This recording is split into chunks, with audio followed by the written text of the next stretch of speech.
be back for more hot coffee, man court.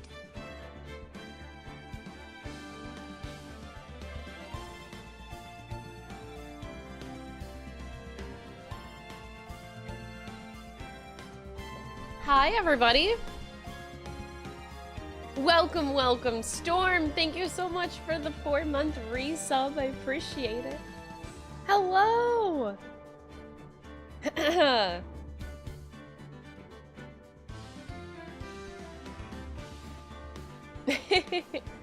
Hi. It seems like you guys really enjoyed yesterday's stream with Nico, huh? Y'all really vibed with yesterday's stream, I see. I'm glad that you guys liked it. I know that me and Nico have been wanting to do that for a while. We've been chatting.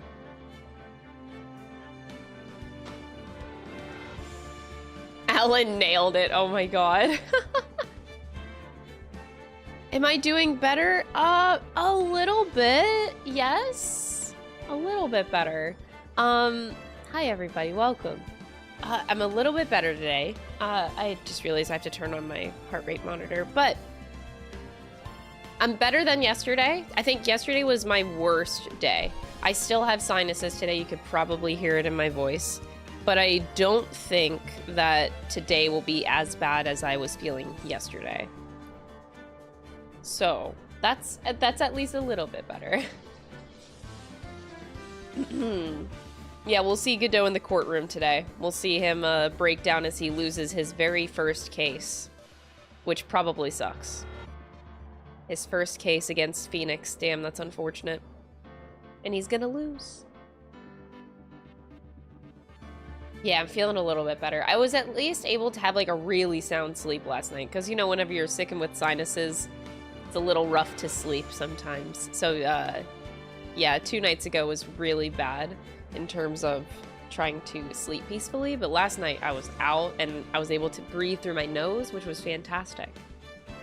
Ugh, loved that.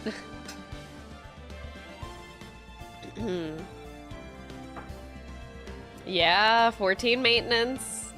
I won't be, the thing is, it's weird because I won't be playing Dawn Trail for... Honestly, I don't even think I'll be touching the expansion until 1 month from now. Thank God for breathing. Yeah, right? Yeah, that's me right now. I'm like, oh man, it feels good to be breathing. Except I still can't quite breathe through my nose. It's like half and half right now. I'm still struggling, so today will still be a struggle, but it's at least better than yesterday. I should be completely cured by the end of the week, because it is on the downhill now.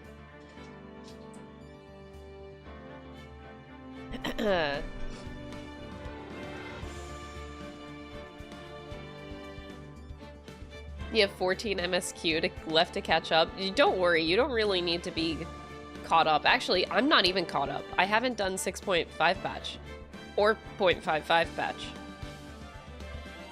I'm not even caught up. And I feel like that's sad, especially when they invited me to go to Media Tour, and I am not even caught up in the game. But you know what? Thanks, Square. I'm glad that they don't care.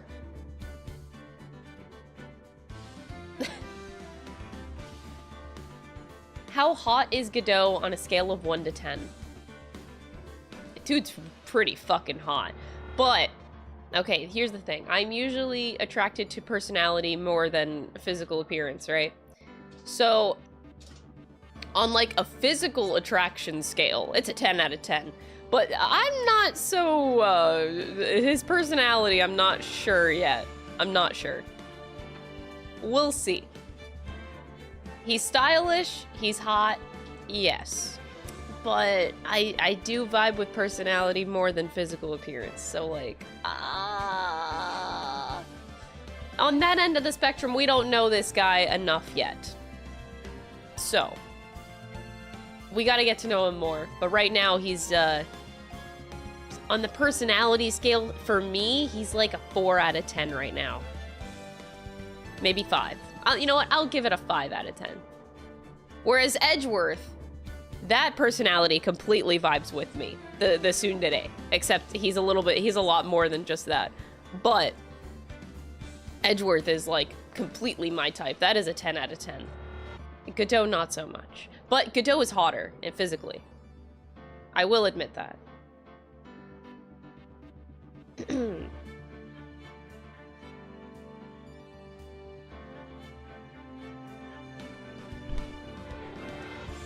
What? I'm funny? What's so funny?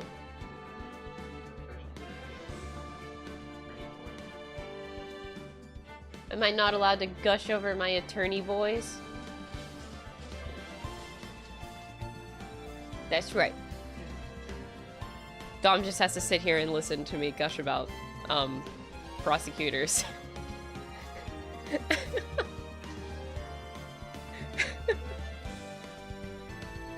Edgeworth is still really hot. Like, Edgeworth is still really hot. But, like, I do find Godot hotter, and a lot of that is because of the jewelry. Man, it's jewelry. He got 2 earrings and a ring. The bling, man. The bling really adds a lot. You know what? Wait, no. The thing I didn't take into account. Godot, you can't see his eyes. That is points off, actually. He wears a visor. So you know what? Godot is actually an 8 out of 10. That takes off 2 whole points. You can't just wear a visor, a mask. No.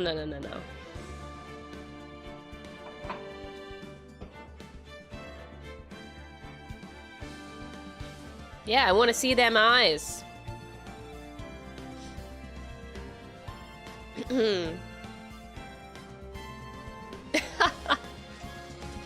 If only prosecutors were hot IRL. I don't know. I've literally never paid attention to a single prosecutor IRL.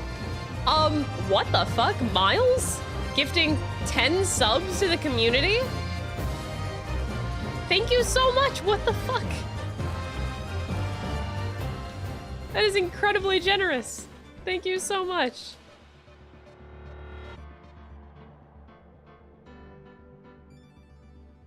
That was so kind of you. Jesus.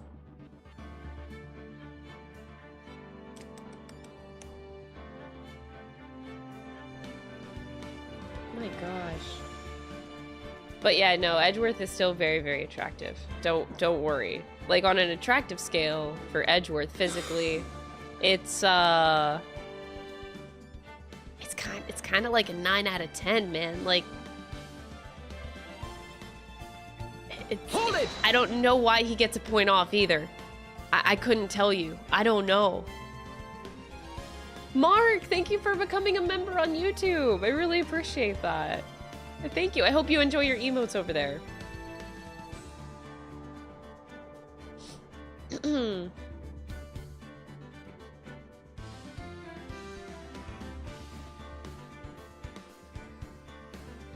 Yeah.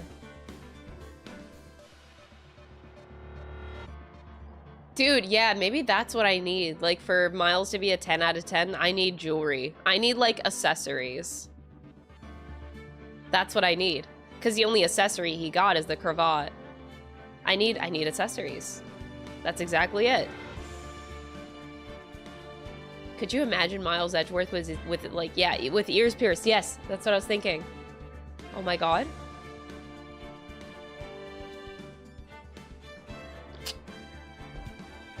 Goddamn.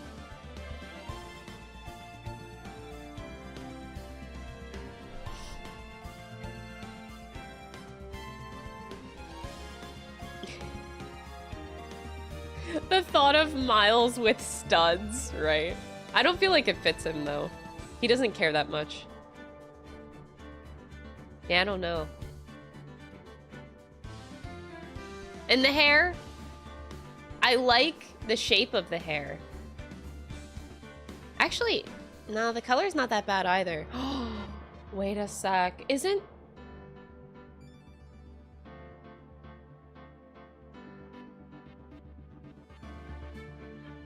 Oh my god, I never thought about that.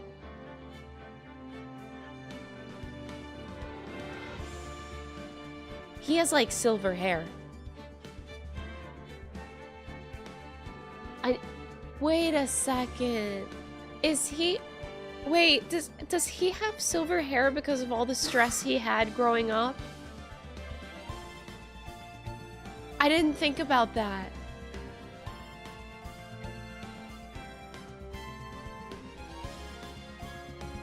His hair literally turned silver because, like, of the 15 years of trauma that he had.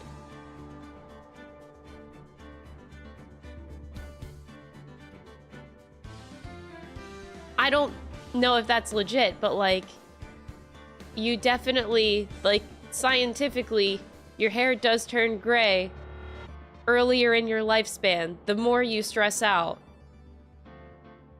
Which he definitely did for 15 years.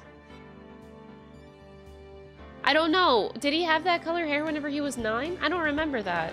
They didn't have color in those cutscenes, really. I don't remember.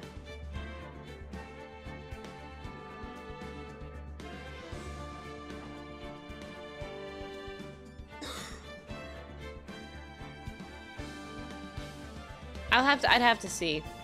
Maybe we'll have more flashbacks in the future. I doubt it. I think Baby Miles' era is over. But I don't remember there being color in those flashbacks. I don't know if you can tell. But yeah, I guess that, okay. Well, that's way better. I just don't like the idea that I had that he literally, his hair turned silver and gray early because of stress. I don't want it to be that way. I just had a thought that, like, oh, maybe that's what happened to him.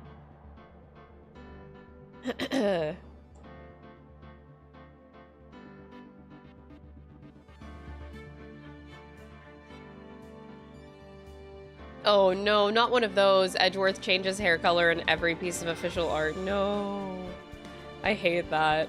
I feel that whenever I look up wigs that I need to buy for cosplaying. There's a lot of characters I come across that... Actually, I think Yukari and Fuka are the hardest ones lately for me. Their hair colors change a lot. I didn't know what color wig to buy. Every art, I swear to God, the hue is different, and I just can't.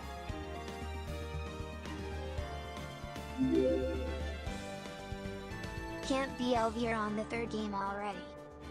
I know! June! Thank you so much for the 2 months, dude. I appreciate it. I hope you're excited for Dawn Trail. Gosh. Oh, I'm glad to hear that you guys enjoyed having Nico on yesterday. He'll probably come back. We'll see. I don't know. Maybe he just didn't have a good time at all. He'll never come back. Just kidding. No, he did.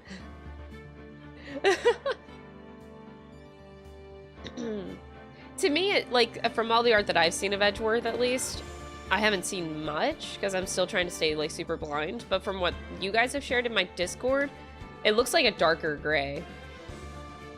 Like a dark gray shade.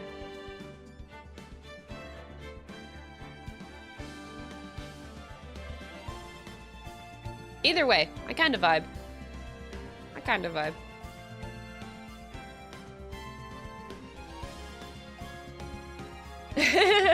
And they always have different color. Yeah, Fuka and Yukari are very difficult. I think I'm happy with the Yukari wig that I bought color-wise, but Fuka, I did buy the Fuka wig, and I'm not sure I like the color, but it's gonna have to do.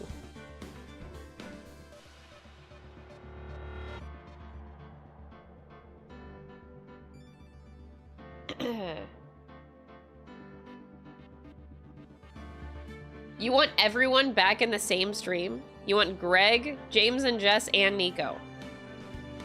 I don't even know if I can organize something like that. I don't think that would be possible. Everybody is so busy. People have very, very busy lives in the entertainment industry.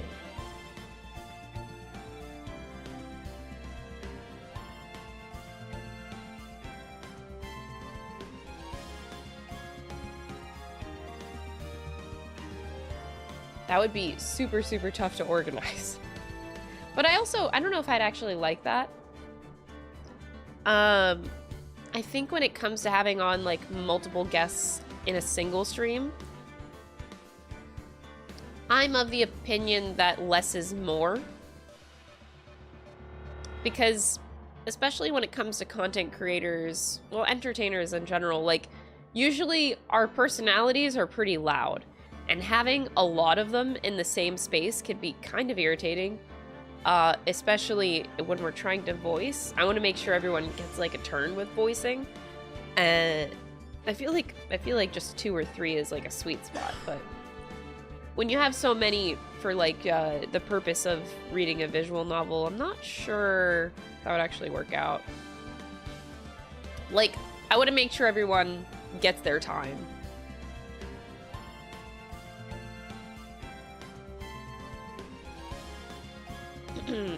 That would be true chaos, but I don't want, like, to have someone overshadowing. Like, I like featuring, like, one at a time. They have their time. They have their spotlight. I wanna make sure that they have their spotlight. You wanna hear Greg as Godot? I will message him.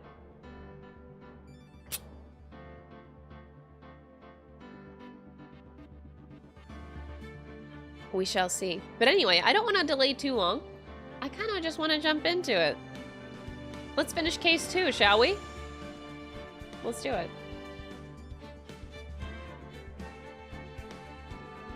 Let me set up my setup here. Okay. I think we're good. Yeah, let's do this. All right. So, in yesterday's episode, we found out that real murder actually happened. How great is that? I love murder. So now we have to clear Ron's name of actual murder. Yay! I was gonna be so upset if there was no murder in this trial, honestly. I don't know what I would have done with my life.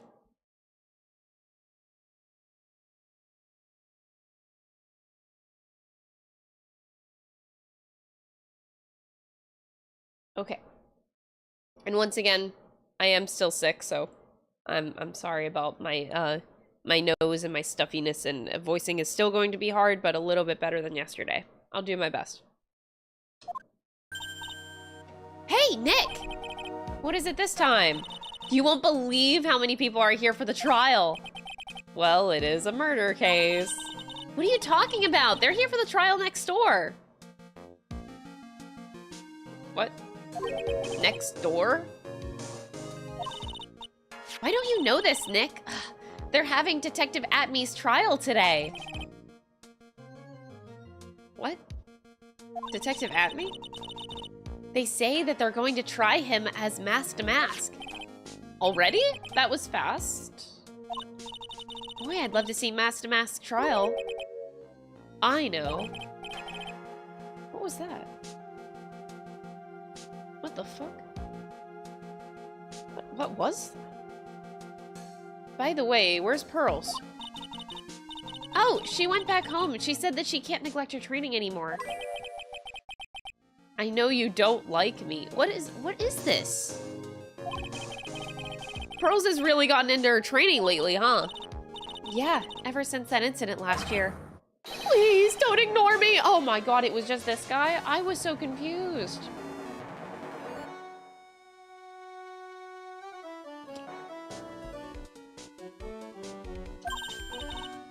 Oh, Mr. Delight! Good morning! No one likes me. No one would notice me even if I killed someone. Come on, don't be silly. Oh, wait a sec. You don't mean you're the murderer? No. I'm just a poor thief. No, wait, that's not right. A thief can't really be poor. Now, let's see. According to Mr. Delight, from his second crime on, he was following a bunch of set plans. Plans that someone had been sending to him to help him commit the heists. Do you really think that there's a connection between the thief and the murder, Nick? It's possible, but today's trial is a race against the clock. Huh? How come? Let's just take our time like always. I'm afraid that's not an option. Wait, why? Wait, why? What? They just say that and don't elaborate?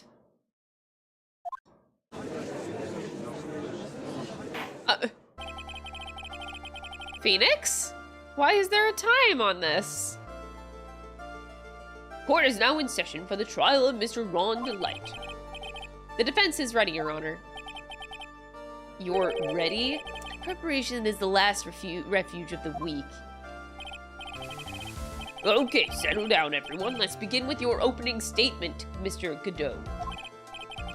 Ugh, he's got the judge in the palm of his hand yet again? Ron Delight is simply too young to be sent to war, that's all. I'm afraid I have no idea what that means, Mr. Godot. Huh, then you need to get out more, Your Honor.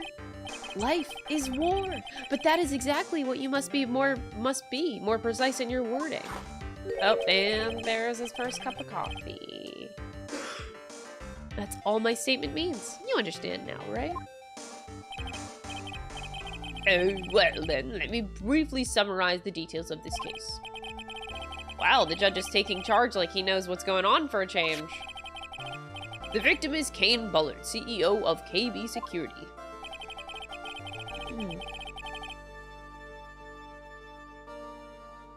God, his hair sucks.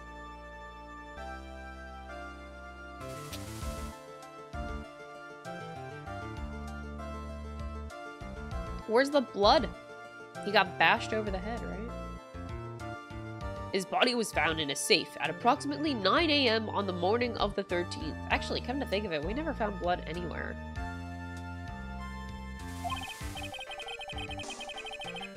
However, the time of death was estimated as 1 a.m. of the previous day.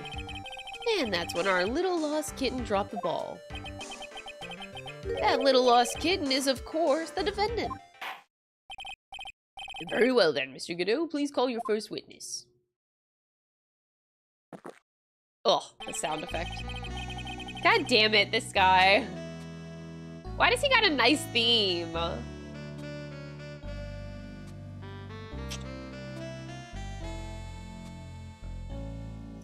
I never drink more than 17 cups of coffee during any given trial. That makes me want to count how many coffees he's actually drinking to make sure that he doesn't go over 17.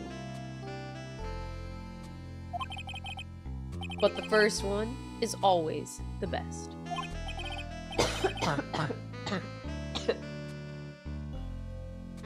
Mr. Godot, your witness. Okay then, let's hear what the defendant, Mr. Ron Delight, has to say for himself. The defendant? Well, Mr. Wright, does the defense have any objections? It may be a bit of a disadvantage having the defendant testify, but nah, it's fine. I remember when Mia was defending me. Aww! She allowed me to testify so that she could do the cross-examination. She put a lot of trust in me back then. That's really cute to reference the first case already. We have no objections, Your Honor. The defense will allow Mr. Delight to testify. You've got guts, Trite. All right then, Mr. Ron Delight, please take the stand.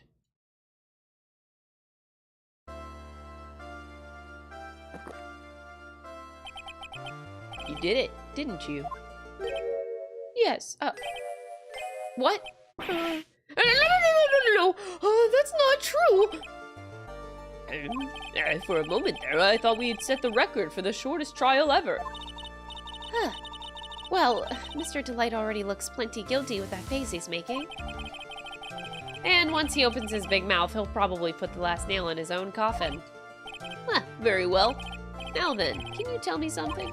If you didn't kill Bullard, why did you go to KV Security?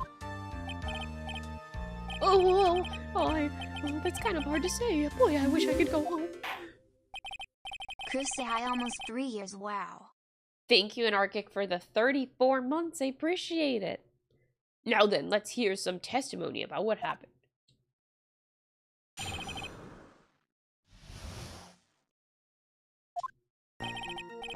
That evening, around 1 a.m., I went to see Mr. Bullard in his office at KB Security.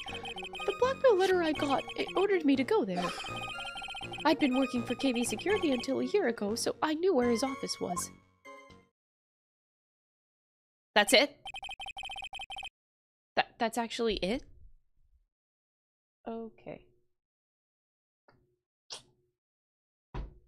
1 a.m., the exact time the murder took place. Up. Coffee number 2. The weak get washed away by the tides of fate. The strong drink it up. Ha! It's bitter today, too. Just like my destiny. This fucking guy. Oh, Jesus. You know what? Nah, Edgeworth way better. Cruise to clap. Deep Freeze, thank you so much for the 3-month resub. I appreciate it. You never know that from the way he's chugging it down. Mr. Wright, your cross-examination, if you please. That evening, around 1 a.m., I went to see Mr. Bullard in his office at KB Security. 1 a.m., huh? You're absolutely sure about that? Yes, that's what my watch said when I was entering the CEO's office. No, actually, I'm not really sure. My watch was slow and my internal clock was also a bit... 1 a.m., that's the exact time the victim, Mr. Bullard, was murdered, correct? It's too late for a coffee date, that's for sure. Yeah, it's all about the coffee date.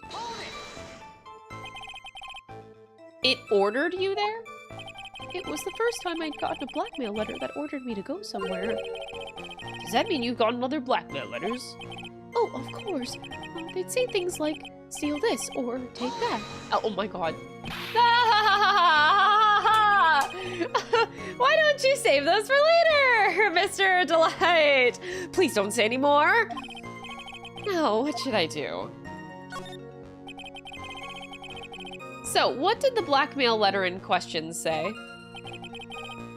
It said to bring $50,000. Money, eh? Perfect motive for committing murder. Wait! I never intended to pay that money anyway. Oh, is that right? After all, he had nothing to hold over my head. I had nothing to be afraid of. An important point indeed. Witness, let's have that added to your testimony. Yes, sir. A muddy mud skipper in outer space has a better chance of surviving than I do. Where did you come up with a line like that, Phoenix? What the fuck?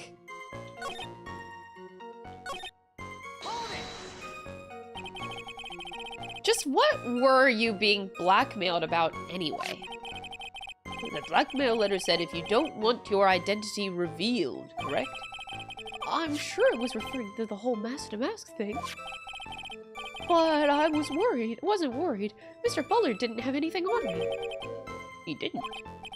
Anyway, I don't care what anyone says about me, just as long as Desi believes in me. So that's why Mr. Light didn't believe he was mask to mask. That's why I knew that they were just hollow threats. This guy. Oops. Sounds like he's avoiding something. At least that's what it sounds like to me. I've got a bad feeling about this. We better be careful. But if we don't find a way to make him spill the beans, we'll never get closer to the truth.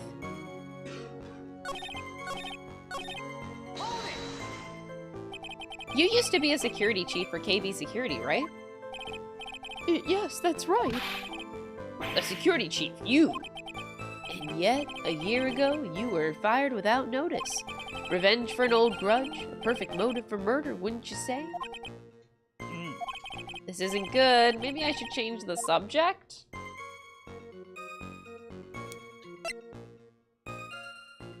Why he was fired. Mr. Delight, please tell us why you were fired from your job. Oh, well. The world is filled with those who have said, I wish I had never asked that.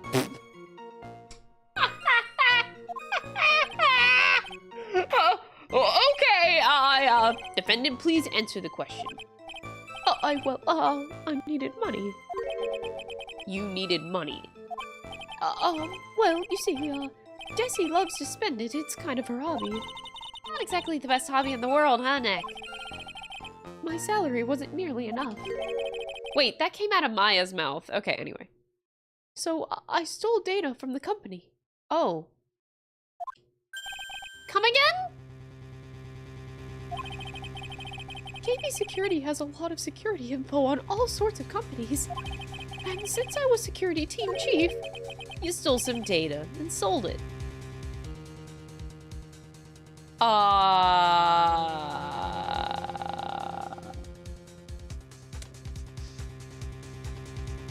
Can I just like stop this case? Just Your Honor, I'm out.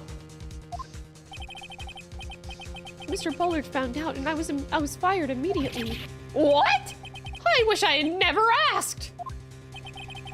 I was somehow able to keep it secret and made it seem like I had quit on my own.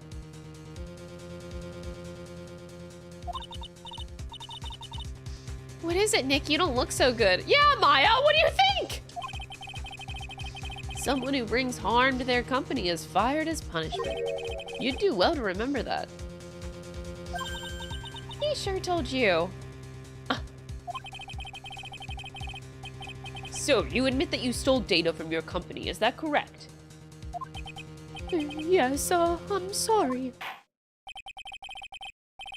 This is a very important fact. Please add it to your testimony. Oh man, this whole thing just took a big turn for the worse. Crashed and blew up. It's gonna take the jaws of life to rip this case from the clutches of disaster. They fired me for selling company secrets, but Desi doesn't know about that. Oh my god. Why would you do something like that? Well, for Desi's hobby, what else? Wasting money, huh? It's not a waste! So, Miss Delight doesn't know that her husband was fired, does she? So it would seem. I'm not sure what to think about couples who keep secrets like that from each other. I can't believe it. This case has gotten even Maya to think seriously about couples. Please try to stay focused, Mr. Wright. There wasn't much to his testimony. Oh my god. This is a disaster.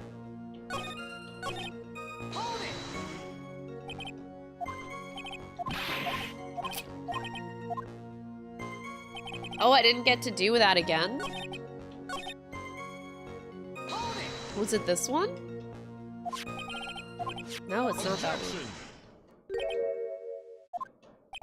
What do you mean? The victim had no... Wait, did I just do it on accident? Oh. The victim had no proof that the defendant was masked to mask. But you were the one who stole company secrets only 1 year earlier. That was all over with once I was fired. But it is true that the fact I stole secrets was kept under wraps. Even so, there was no reason for me to pay up now, a whole year later. Is that really true? What is it, Nick? The fact that Ron was stealing company data. I wonder if he would have had a problem if that ever became public knowledge. Wait, Phoenix, where are you going with this? He would have a problem if this ever became public knowledge?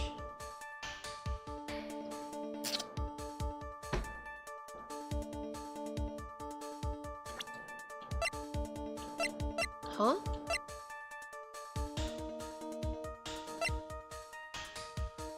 Why would he? It doesn't matter.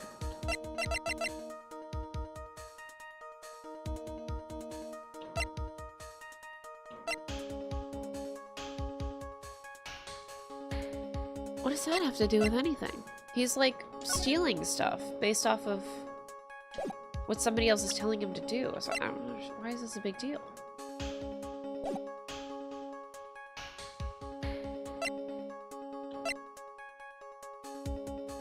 What if I said not especially?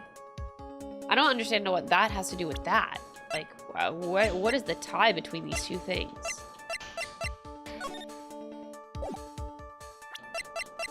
the... Oh, this.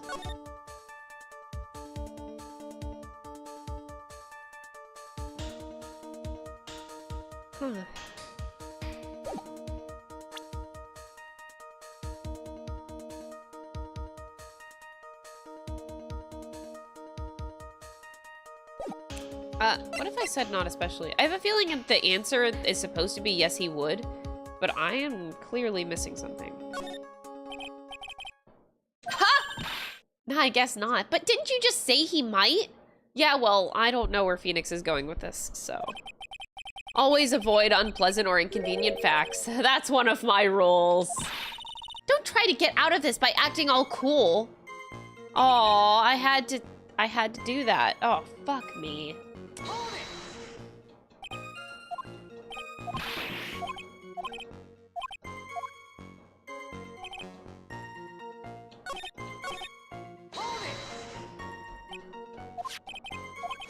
Objection!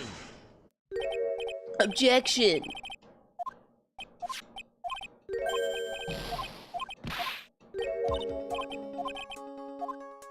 Alright, yes, he would. Mr. Delight, I believe you would have been in considerable trouble if your identity as a company data thief was made public. Mr. Wright, what are you trying to do by bullying your own client? Huh. Men are like colonies of bacteria. The more heat you apply, the faster they grow. This guy. That's exactly right. Well then, feel free to keep up the heat, my little lawyer amigo. Little lawyer amigo? Yes, now, come on, provide some evidence to back up your assertion. Oh god, here we are. Here we are, here we are. What am I doing? Third cup of coffee. Why would Mr. Delight want to keep this data stealing secret from going public? Would he lose access?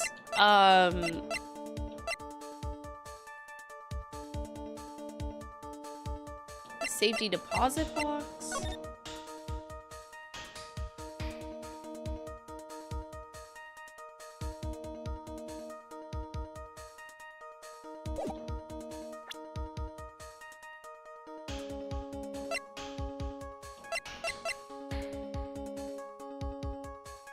I feel like it has to be related.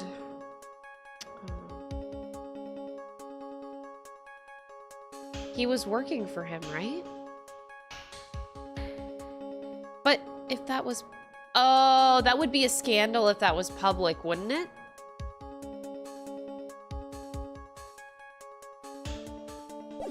I'll try it. Well, Mr. Defendant? You heard the defendant. Just when I thought it wasn't possible, a whole new level of irritation rises before me. Looks like the defense was just playing with himself. Do you think you could rephrase that, Your Honor, for my sake? Oh, brutal. They push you all the way back here. Ugh, it's annoying to go through that, actually. It's a little annoying. Let's just go back here.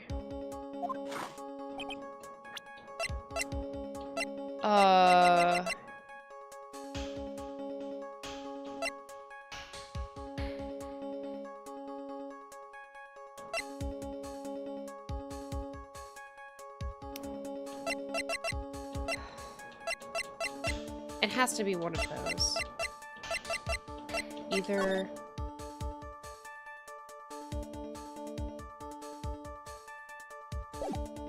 That's just the most recent one, but I feel like we have to go back further.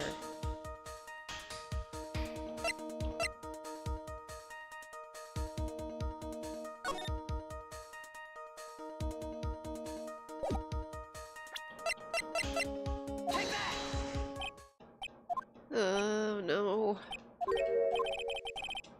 No!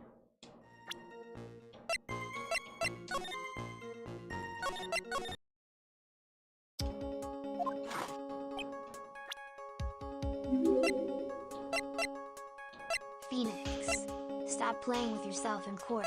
There's a child present, Chris ground. Wow. Random reject. Thank you for 80 months. Jesus Christ. That is quite the resub. It's really good to see you. Thank you so much for that. Yeah, Phoenix, stop playing with yourself. Anyway.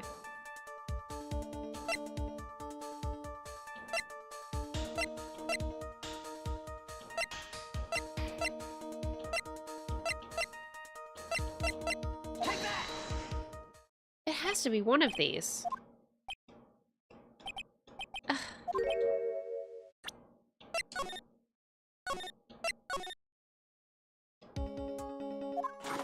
Oh! Wait, did I overthink that?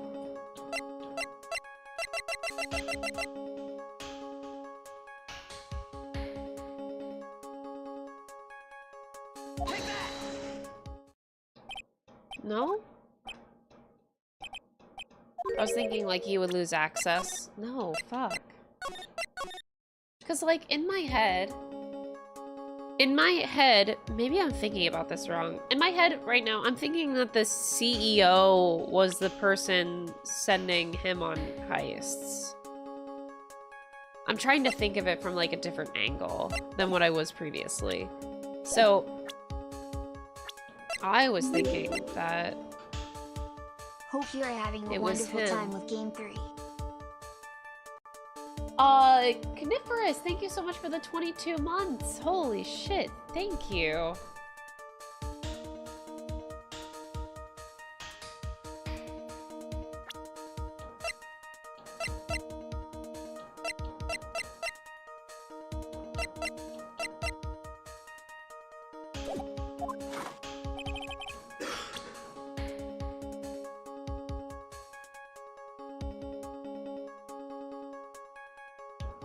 Because his identity would be uncovered? I mean, it says plainly here, but I still don't believe it. That doesn't make sense.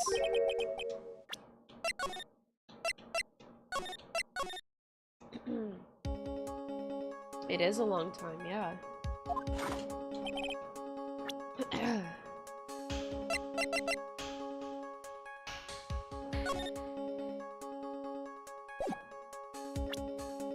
Wait, really?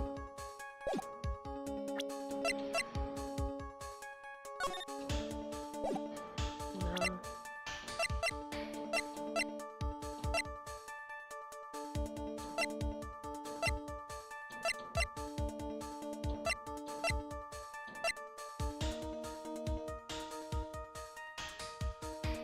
Oh, God.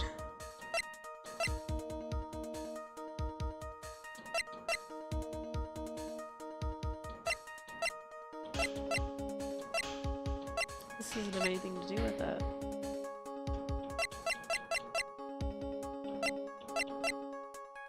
Aw.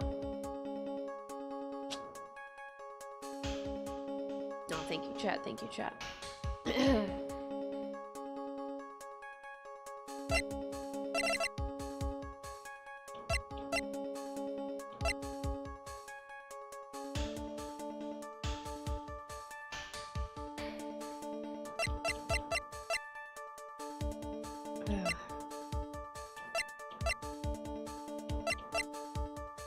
Really trying to, like, think of this logistically, but not understanding the question they're asking.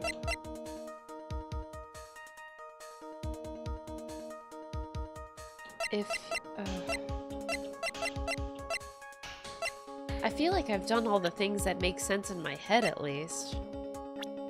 Unless I have to present a person, but...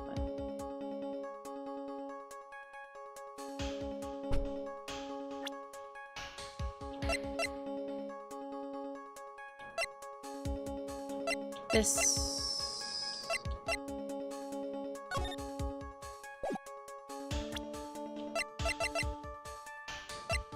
Because of mask to mask. I'm so confused. Hold on. There it is. Ah, sorry.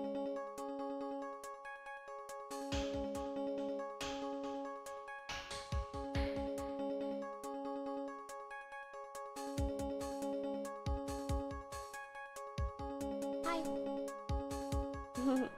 Just to make sure, chat, I'm supposed to be presenting an item, not a person. Correct? Item?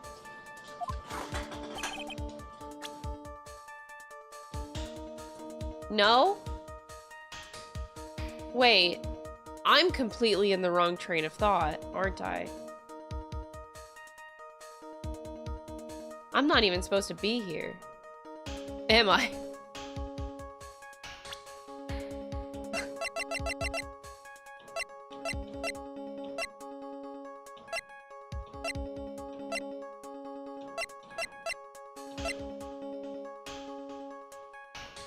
If YouTube chat says yes. YouTube chat has a one-up on Twitch right now.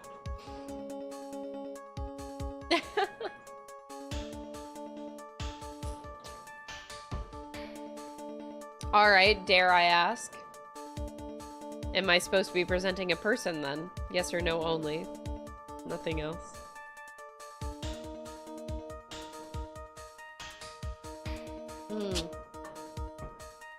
Well.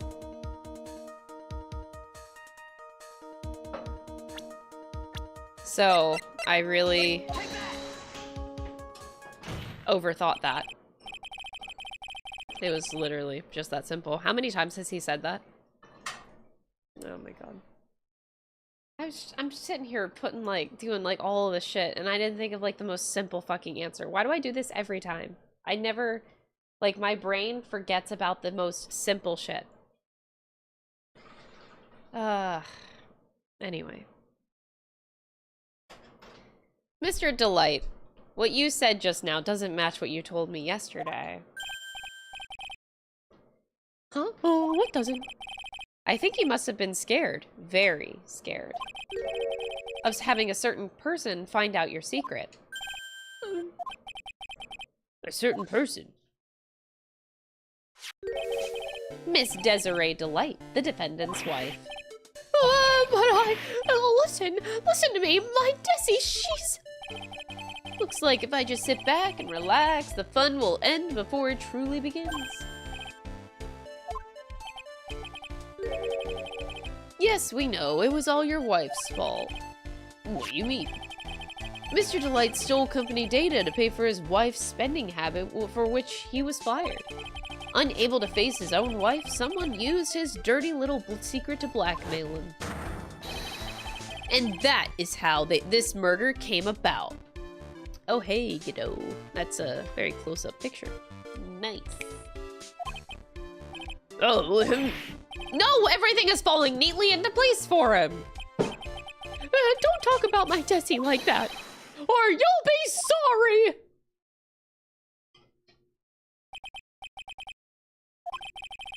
It seems that we've learned a great deal of things here so far. What do you think, Nick? I don't think it was possible to get so thoroughly whipped in just 20 minutes. Well, he definitely did get thoroughly whipped in the last game by Franziska, so much that he, actually fell to the ground. But, yeah, did he already forget about that? He forgot about that. Clearly, there was sufficient motive for murder. He stole data for his wife, and he killed to protect his secret. A family man who cared just a little too much. Oh, God. The motive is clear. Let's move on. What happened at the crime scene at 1 in the morning, Mr. Delight? Come now, tell us. We're all ears.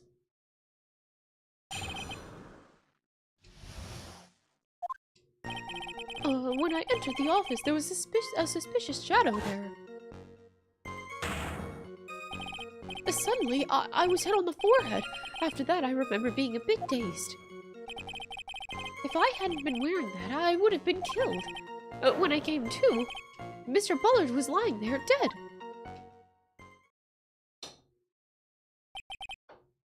I see. Suddenly hit on the forehead. I believe the detective from yesterday provided similar testimony. He said that Master Mask struck him on the head from behind. Of course, since Atmey turned out to be the culprit himself, that was all a lie. No one's gonna believe a pathetic lie like that. Oh, what are you saying? I really was attacked. We'll find out if what you say is true or not during the cross-examination. Got that, Mr. Trite? Don't go easy just because he's your client. And is this coffee number 4? I think it's number 4. If I see any sign that you are, I'll treat you to another cup of my special blend. Oh, right to the forehead? Ooh. Yeah, don't do that. You don't need to worry about that, Mr. Godot. I have faith in Ron. I know he didn't do it. That's right. That's the Phoenix Wright that I know.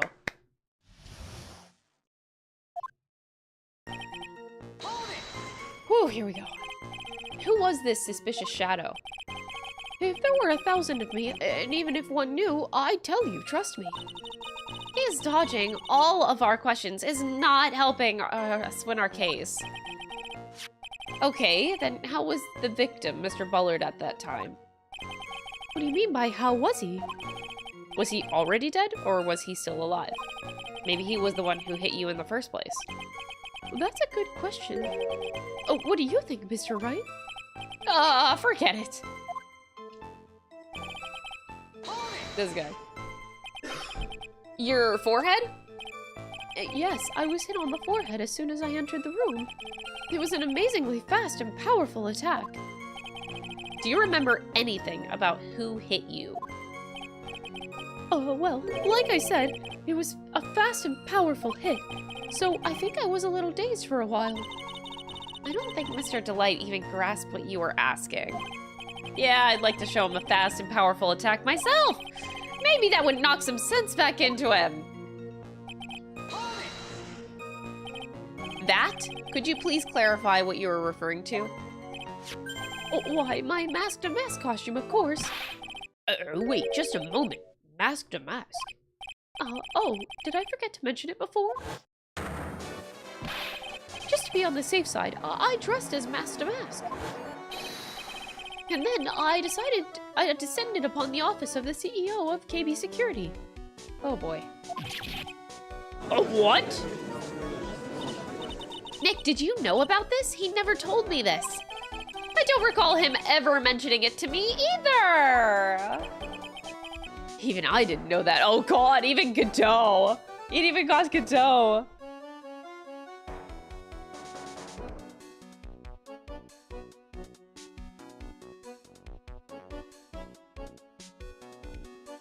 I dressed as a famous criminal just to be safe. Yeah. Ron Delight, everybody. It seems our little friend, he really loves to keep his secrets. I'm sorry, I just never had a chance to mention it up until now. Oh, well, wait. That's not right. You know how sometimes things just slip your mind? Huh, my 6th cup of coffee is staring up at me coldly. Wait, 6th? We've only seen 4. Okay.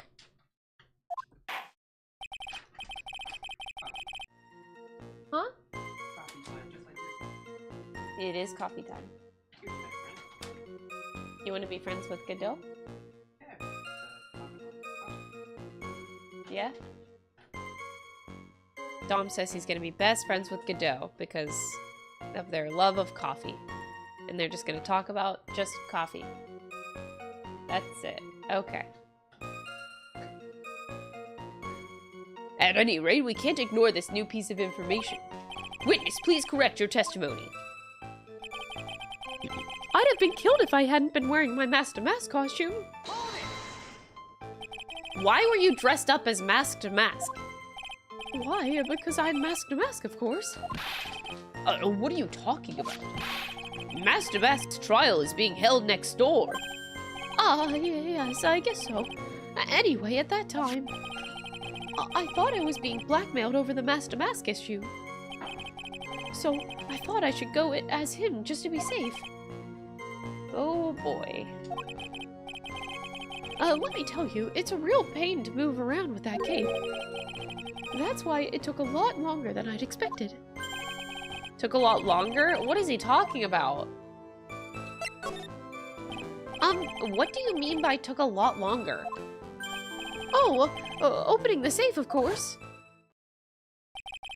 My cape got caught up on the safe door, you see. This all happened when I was hiding Mr. Bullard's body. Oh, what was that? Back up a second. Yes? You were the one that hid the body in the safe? Oh god, Ron. I don't think that Phoenix's grave can literally be dug any deeper right now. Like, it can't. We're 6 feet under? Nah. At this point, we're like 12 feet under. Like, Phoenix is just fucked.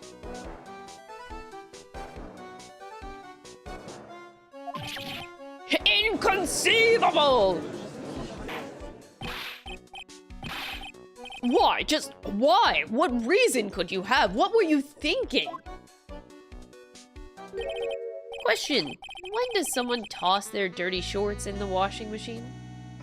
Godot, why? Why? What? Oh, the answer is simple. When they take them off.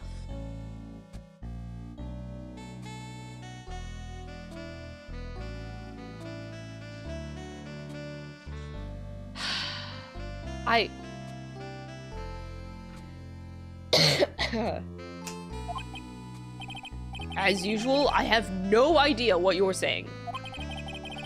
Do you mean that Mr. Delight hid the body because he's the murderer? Huh. So you're not as stupid as you look.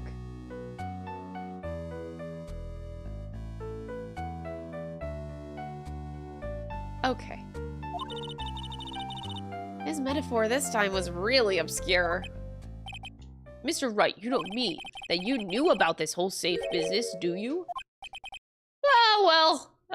Yes. Phoenix is so fucked. Why am I the only one on the loop here? Witness, make sure you add this to the testimony. Yes, sir. Uh-oh, looks like a storm front is moving in over the fair weather judge.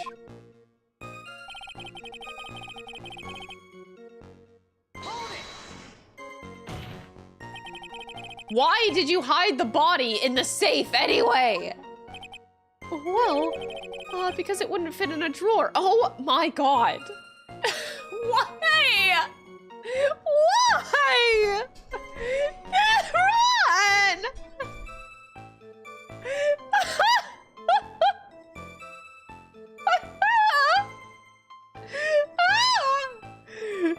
If I was Phoenix in the courtroom right now, I would probably have walked out. Phoenix has like the patience of a goddamn saint right now. I would have walked out. Like, how do you defend this? That's not exactly what I meant. When I saw the corpse, I kind of lost it. I thought if they find his corpse, they'll think I did it. Huh. I think you had a simpler reason than that. It's because you killed him. That's why you spent 10 minutes hiding the body. That certainly makes more sense. Hold on. 10 minutes. What is it, Nick? I just had a thought. Under those circumstances, would you normally try to hide the body? And spend 10 whole minutes to do it? Hey, Nick. If you think his behavior was so strange... save your game? Yes. Why don't you present some evidence that would show just what those circumstances were? That's it. I'll take a look at the court record and present some evidence. We heard this from Mr. Delight yesterday, didn't we? There's not much in this testimony either. I bet you he's hiding something. I wouldn't be surprised. We'll have to draw it out of him. I just hope he doesn't make things any more complicated.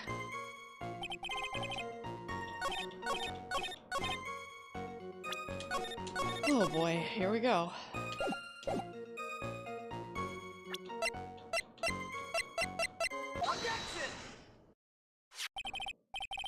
Your Honor, could you please take a look at this record? Oh god. My nose, my poor nose. And what might this be? The record for the emergency buzzer that connects the CEO's office to security.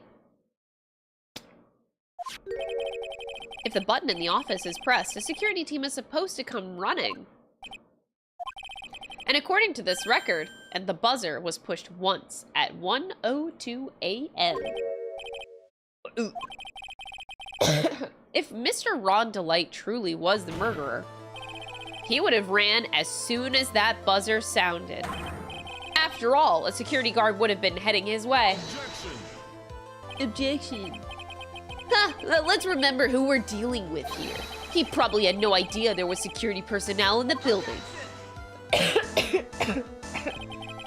Up until 1 year ago, my client was working as a chief of security. There's no way he wouldn't have known about them. Oh God, they're fighting, they're fighting. But as it turns out, the guard never came. That was nothing more than a coincidence. The fact that the guard was a pathetic...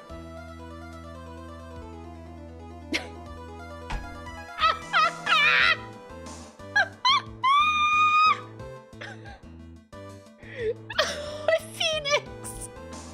This is supposed to be your friend! The fact that the guard was a pathetic loser who had just gotten punched in the face by his ex's new boyfriend and wasn't anywhere in the vicinity was not something Mr. Delight could have known. Objection. Huh. Again, remember who we're dealing with here. It's a sure bet that Mr. Delight didn't even notice the buzzer going off. Oh my God, they're still objecting. This is like the 5th time. This buzzer is extremely loud. There is no way he could have ignored something like that. If he had been conscious, that is. What do you mean by that? Woo! Got him.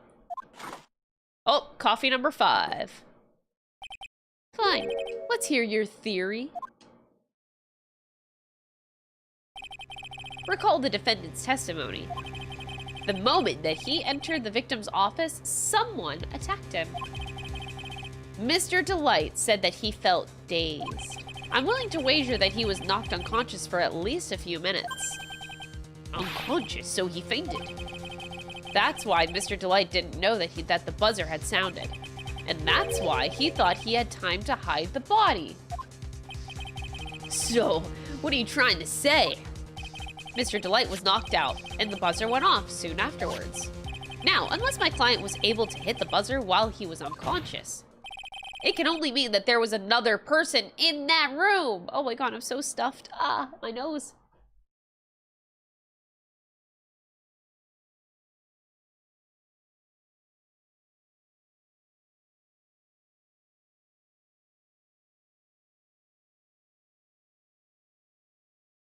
Oh, my nose. That's right. Whoever it was, they knocked out Ron Delight and then pressed the buzzer. Order in the court. Mr. Wright, this is preposterous. It was this kid. Ron Delight is the one who killed Kane Bullard. Then who pressed the buzzer? It was the victim, of course. He pressed the buzzer when the defendant attacked him. He didn't die right away. He must have held on long enough to push that button. So Kane Bullard sounded the buzzer himself. What is your opinion on this, Mr. Wright? I need to prove that the real criminal was there at the scene, but how? Can I prove that it wasn't Kane Bullard who sounded? Oh, God. Okay, can I prove that it wasn't Kane Bullard who sounded the buzzer? I have no fucking idea.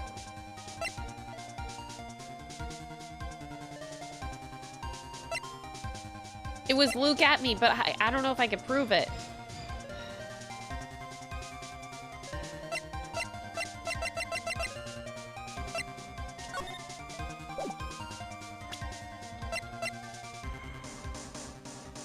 Hold on. Think.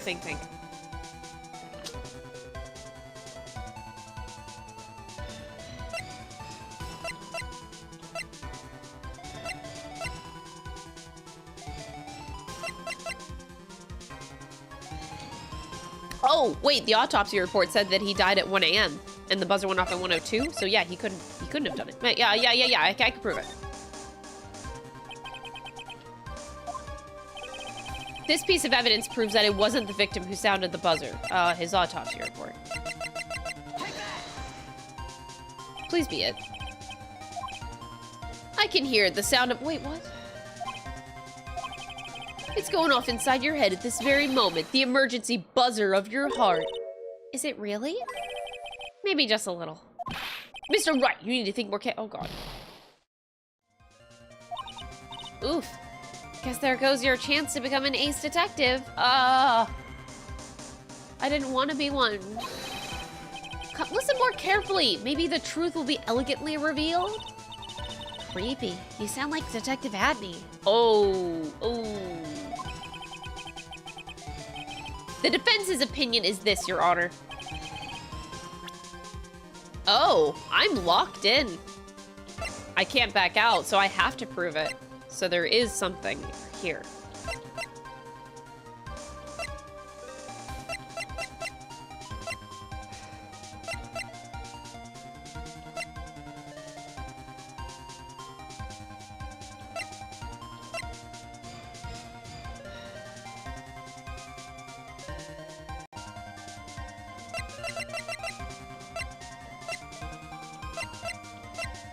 I have no fucking idea.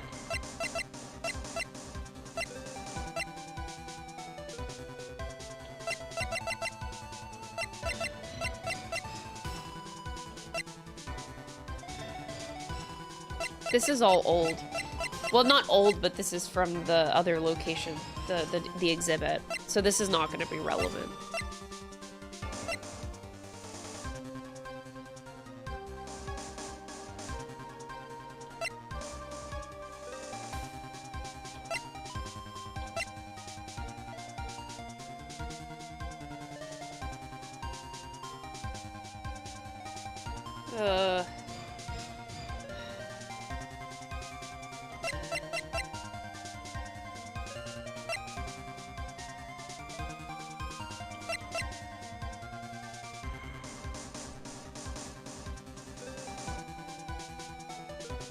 The fact that there are no fingerprints on it, but they both wear gloves, you know? They both wear gloves, so.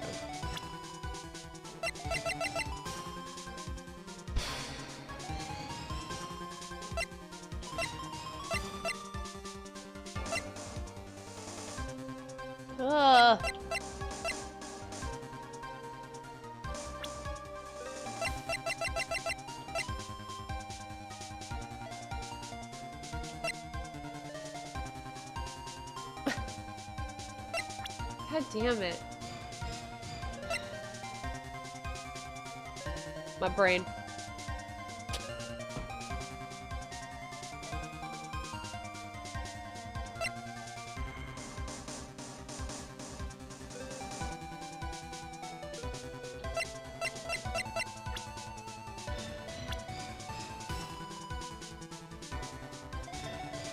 This piece of evidence proves that it wasn't the victim who sounded the buzzer. Oh, wait. Oh, wait. I'm a dumbass. Wait, that is it. The victim didn't wear okay. I was stuck on Luke Atmey. Luke also wears gloves, but they asked the victim. I'm a dumbass. I believe that this is the piece of incontrovertible evidence that you were looking for. The emergency buzzer. Is there some kind of clue on it? Absolutely not. Oh, coffee number 6. Come on now. At least give some thought to what you say before opening your mouth. The fact that there are absolutely no clues is itself the clue. Now I'm the one who's clueless. This button has no fingerprints on it. If Mr. Bullard had really pressed it himself, naturally, he would have left his fingerprints behind. Oh, he spit out his coffee. Oh, damn. But Ron Delight obviously wiped them off. Oh my god, the objections. Why would he? A guard could have come in at any moment. He touched that button. I know he did. The defendant, Mr. Delight, was dressed as Mask to Mask. And Mask to Mask always wears gloves. What reason could he possibly have had to wipe the button free of fingerprints? True. Go get him. It would seem Coffee number 7 is in order. I've been forced to eat crow. Sorry? Crow? I wonder what blend number crow flavored coffee is. Crow flavored coffee? What the fuck? However, if the real killer was there at the scene, why would that person press the emergency buzzer? To frame Ron. Put the blame on somebody else. Shouldn't they have run away without putting themselves in extra danger? Phoenix, come on. What's with this awkward silence all of a sudden? Looks like you're fresh out of parlor tricks. They're on to you, Nick. Just give me a minute to collect my thoughts. The real culprit killed Mr. Bullard at around 1 a.m. And Mr. Delight just happened to waltz in when the murder was taking place, right? The killer clobbered Mr. Delight and then sounded the buzzer. Even though security was supposed to respond right away if the buzzer was pressed. Security was supposed to respond. Yeah, because they were trying to frame him. Very well then. Ooh, you've got some guts. I like that in an opponent. Yeah, I like that in an opponent too. You don't have any guts though, Edgeworth did. Why did the real killer sound the emergency buzzer? To find out what it did? To call the security guard. The killer knew that if they pressed that button, a guard would come running. And that was exactly what they wanted. Do you mean to say the killer called the guard on purpose? Yes. Although, as it turned out, he never showed up. Because he was getting his clock cleaned at the same time. Huh, what a touching story. You're saying that the killer had a change of heart and called the guard to turn himself in? No, I'm not. When that buzzer sounded, there were 3 people in that office. The victim, Kane Bullard, who was already dead. The defendant, Ron Delight, who was out cold. And the third person, the real killer. Hypothetically, yes. Now then, in this situation, if the real killer made an escape, what would happen? The only ones left in the room would be the victim and Ron Delight. Oh, I don't know why I didn't think of that before.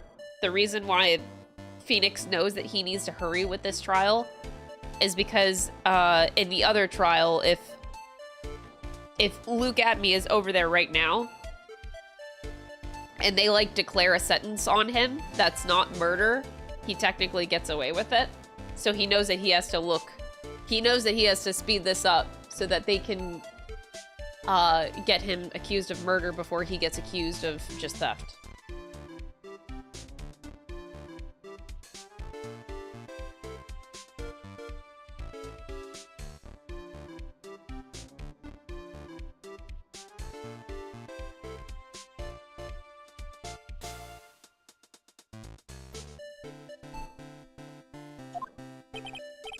And if any security guards came running in at the time, they would think that I was the murderer. Yes, and that is precisely the real killer's objective. To frame Ron Delight for the murder.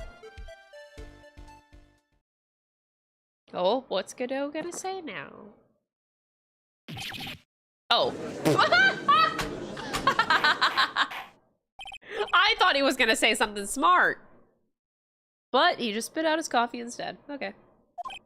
Huh. It would seem I need my 8th cup of coffee. I've been made to eat my words once again. Actually, you've been made to do a spit take with a cup of coffee. Oh, Mr. Ryan, oh, who was it? Who was it that tried to frame me? Oh, wait a second. I'm the one and only mask to mask, so... Nick, you mean the real killer is... We're gonna drag that person in here right now. But who is it? I don't have any solid proof yet, but think about it. The real killer knew Mr. Delight's identity, and they also knew that he had been called to KB security that night. So the killer used him to execute a well-crafted plan to murder Kane Bullard.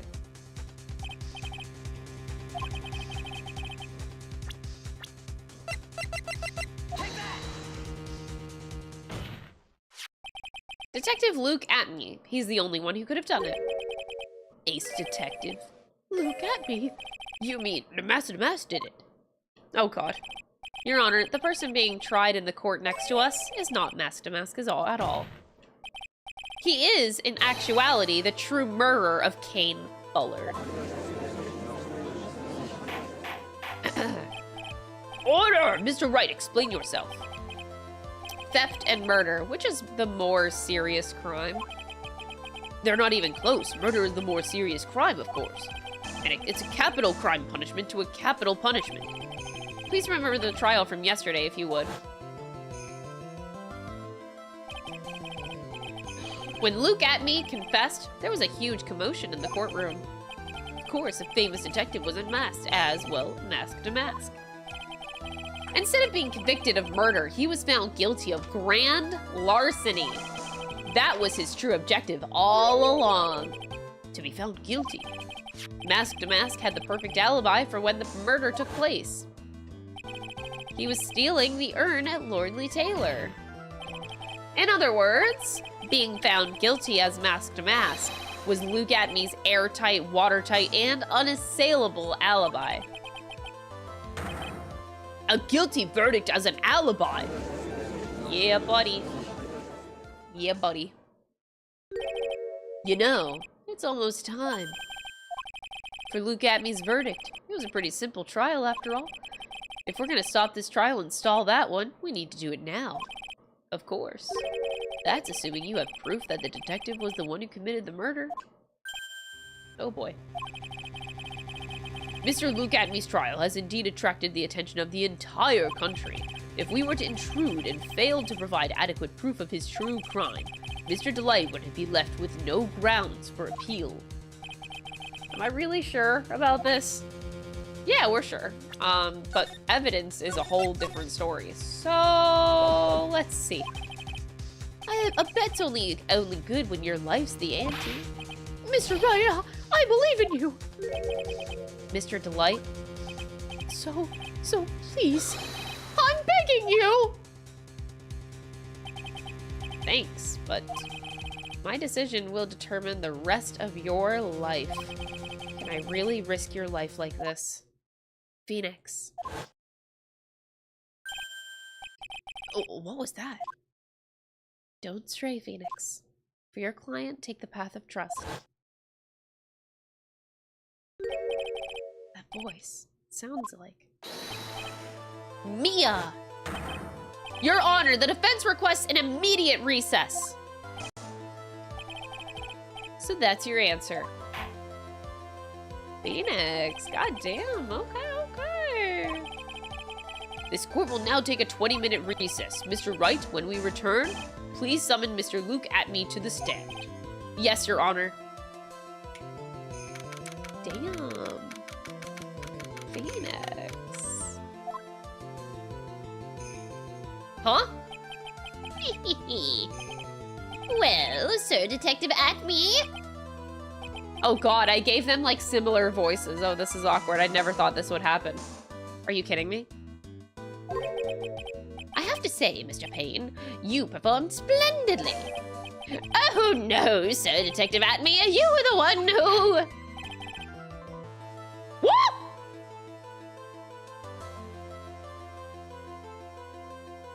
Who is this judge? He looks like an ape.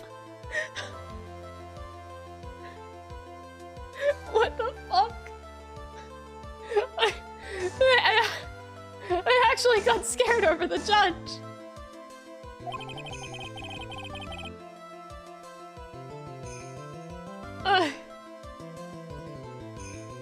This court sees no reason to further prolong this trial. This court finds the defendant Luke Atmey. Oh my god, Phoenix ran into the other courtroom. Don't hand down your verdict yet, please. Well, well, Sir Lawyer, welcome to my courtroom. Who's this hosiery? My name is Phoenix Wright, attorney at law, and I wish to file an accusation against this man, Luke Atmey. Accusation? You accuse Mask Damask. That man is not Mask Damask. He's just a ruthless murderer. What?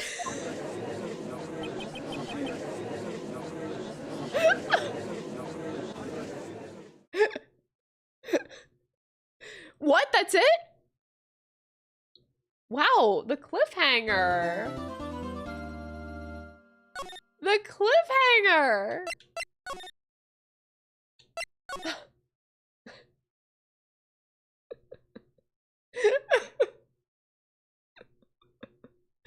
Anyway. Yeah, Phoenix just busted in a courtroom. He did the Franziska thing, busted down the courtroom doors like, stop. My sis. I could have sworn I heard Mia's voice. So then she's still alive, inside your heart. Oh god, that's cheesy. Nikki boy! Oh, Miss Delight. Is it true that detective is the real killer? To be honest, we don't have any definitive proof. But he's the only one who could have done it. But wasn't he at Lord Lee Taylor that night? Not to mention, we don't exactly know his motive. I mean, why would Detective Atmey want to kill Kane Bullard? Oops, it's almost time. Better get back to the courtroom. Phoenix, what's going on? First fingering, and now he's busting in courtrooms? What the fuck?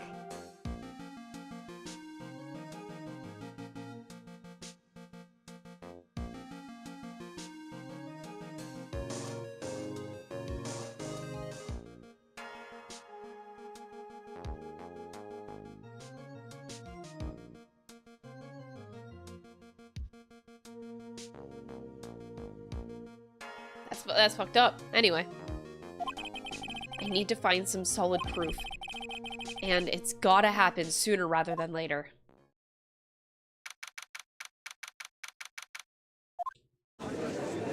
But we're back in the courtroom. Like, what are we doing? Mega Magic tipped $5. Oops, is this the Dawn Trail waiting room? Oh, I'm so excited for Dawn Trail. Thank you so much, Mega! Thank you for the $5 super chat donation. I really, really appreciate that. Mr. Luke Atmey, please take to the stand. Well, well, how do you do, Sir Lawyer? I never would have thought to see you acting so recklessly. I couldn't let them hand down your verdict just yet. Not when it would have given you the perfect alibi. An alibi by the name of Mask Damask. I'm sorry. I'm afraid even the great Luke Atmey has no idea what you mean. Of course, I have been in the next courtroom ever since 10 o'clock this morning. I'm afraid there's no way I could have known what's been going on in here. You've been in the defendant's seat all day long, correct? Being tried as Mask Damask. Indeed, it's truly child's play to fool the ignorant masses.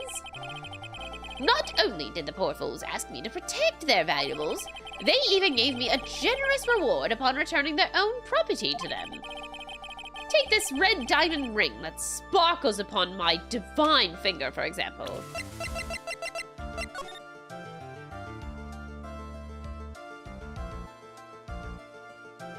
Well, that just answered a lot of questions. Okay. Wow, was this whole thing a mistake? This whole thing was a mistake.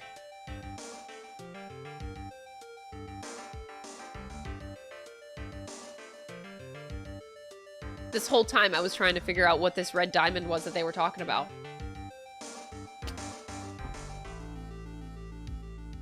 Oh boy.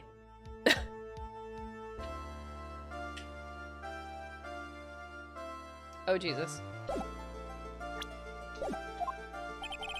So, you continue to insist that you are, in fact, Mask to Mask. Of course. Very well then, Luke Atmey, let us begin with this simple question. On October 12th at 1 a.m., Kane Bullard was murdered. Where were you at that time? A one without knowledge lacks even the knowledge that he should be ashamed of himself. But don't worry, I will not hold it against you, Sir Judge. Thanks.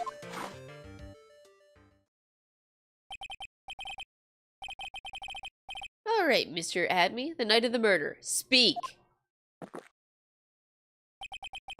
We're all ears. As you wish, Sir Prosecutor.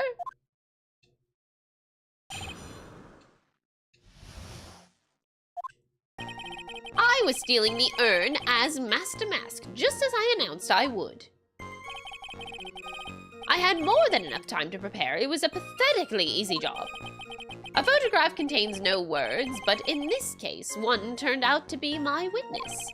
The time at which the camera captured Mask to Mask was the same time as the murderer. Oh boy. It seems the main point of discussion will be this photo of the crime scene. Everything else up until now was all part of his plan. There has to be a secret to this picture as well. Even the great Mask to Mask cannot be in two places at once. Now then, if you'll excuse me, I have a verdict to receive. Wow. Unfortunately, Mr. Atmey, we still have to do your cross-examination. A fool is too foolish to know that he is a fool. I know he's trying to say that you're full of it, Nick. The only thing that's full of it is his alibi.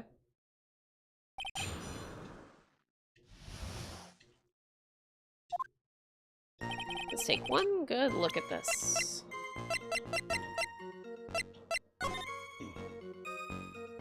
Okay.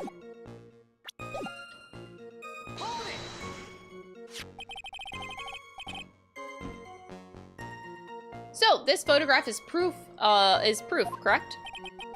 Indeed it is. And the man in the photo is certainly wearing a mask. That is why I am called Mask to Mask. But conveniently, that also means that there is no way to tell who this really is. What do you mean? Oh my god. Are you saying that this is not, in fact, Luke Atmey? That it could be an accomplice dressed up as Mask to Mask to create an alibi? Oh, what an interesting idea. Are you saying that I, Lone Wolf Luke, had an accomplice?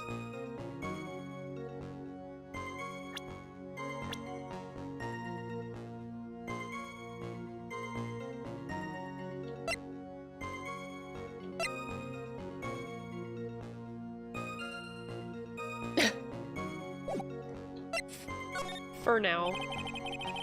If Luke Atmey was at KB Security during the murder, then the Mask to Mask in this picture has to be a fake. Then there really was an accomplice. But right now, I have no idea who it was. I don't have any idea right now either. Basil's objections are just what this guy wants. God. There's gotta be another way, and I'm going to find it. I believe Adrian Andrews hired you at one point. That's right. That was over 20 days ago, if I'm not mistaken. You sent the calling card to Lordly Taylor 10 days before the heist. That would mean you sent out the calling card after you began your security watch, right? Indeed. There was no reason why I couldn't do both jobs at once. It was the perfect opportunity to steal my latest target. You truly are evil, aren't you? Yes, evil is what I am. Hey, Nick, isn't there something odd about this? Detective Atmey was always proud of his ace detective skills, right? But if the urn was stolen from Lordly Taylor while he was the only one watching it, he'd have no way to maintain his perfect ace detective persona.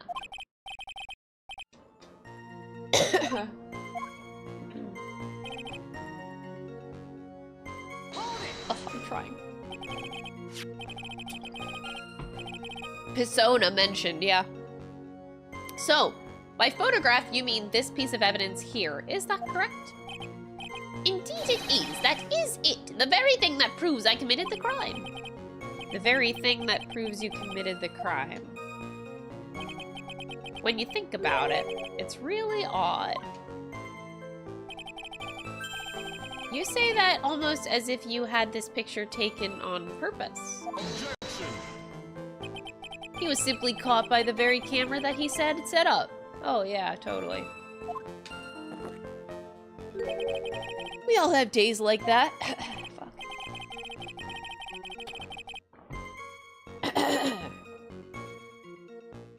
Indeed. It turned out that there was no such thing as the perfect crime after all. Life is truly an ironic thing, a sad blue melody. Fuck. It looks like I'd better gather more information for now. If he's truly the killer, there's gotta be something phony in that photo. Fucking hell. I'm just trying to live, man.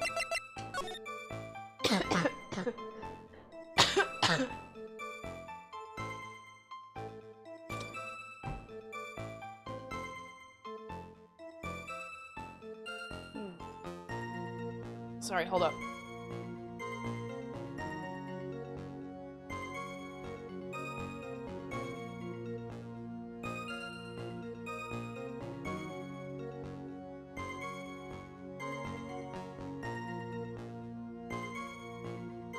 Oy vey. Okay.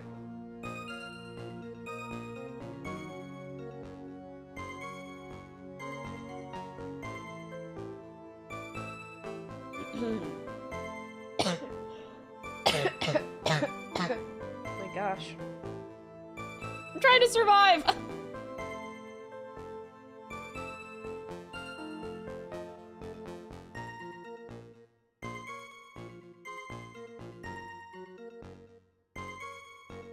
This is actually really convenient, though, because I feel like I need to stare at this photo longer. Ugh.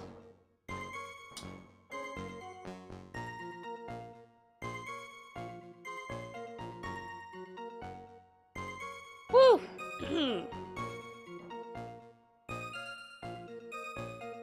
It's already pushed at that point, too.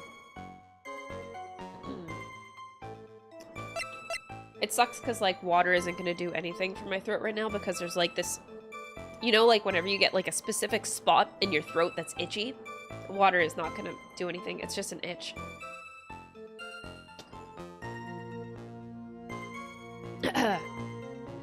And right now, that itch flares up when I breathe.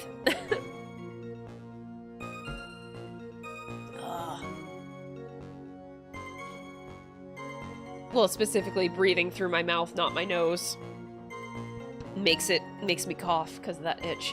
Oh, awful. Okay.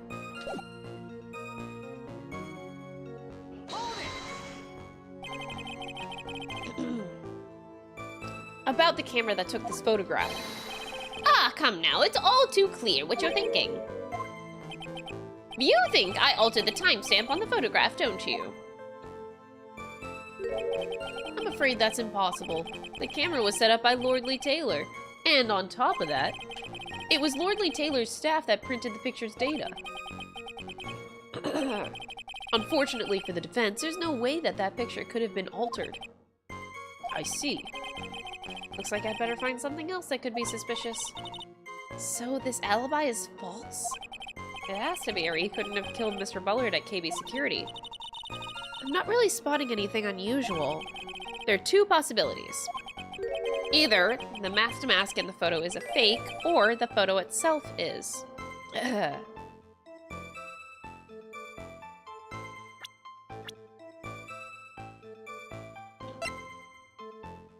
The thing is,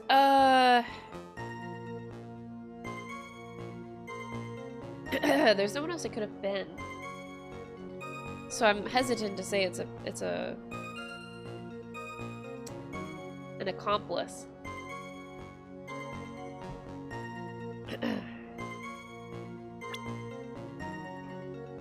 But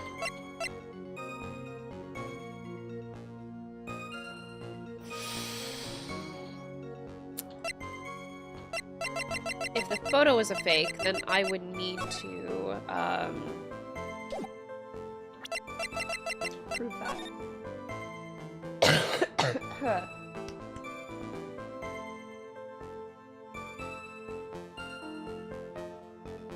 And personally, I get nothing out of this photo than what we previously found with the thing being gone.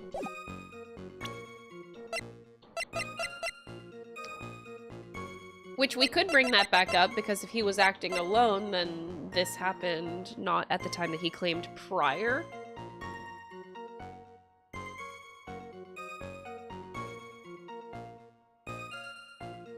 Hold it! So there is that. Holy, thank you so much for the prime, I appreciate it.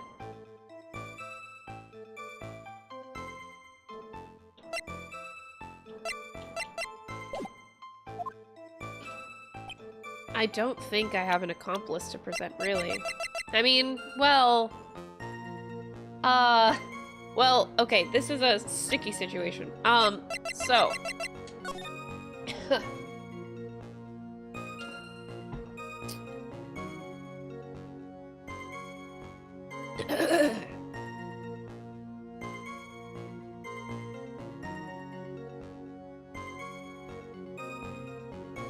See, this letter just got really weird. They say it was given to Ron, but now it implies that the CEO sent this to Luke, not Ron.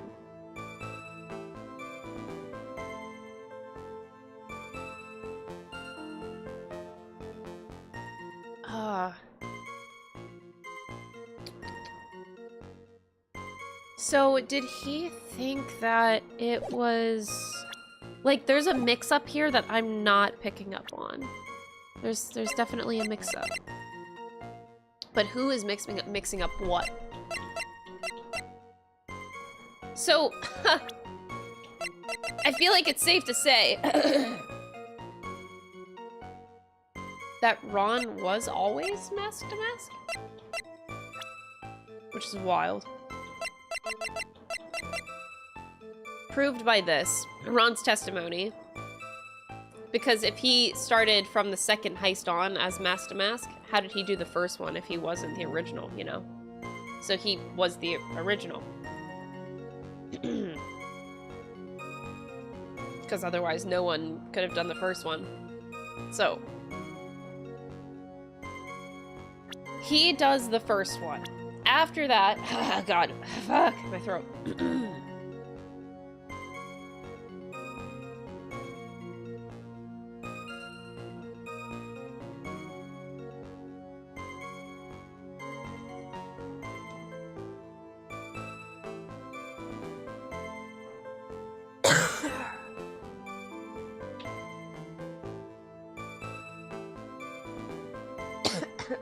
Gosh. Sorry about all the coughing.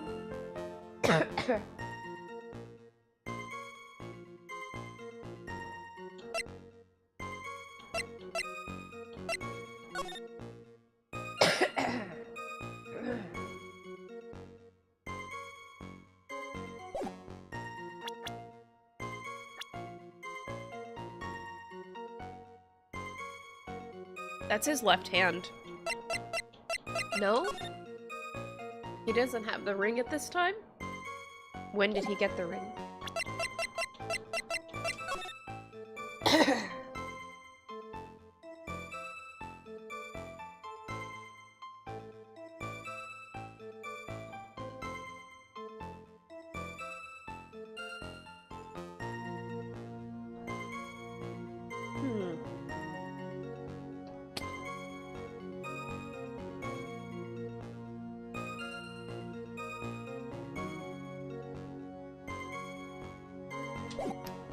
Ooh, buddy. Okay, I like this cross-examination is giving me two options here. And I am convinced that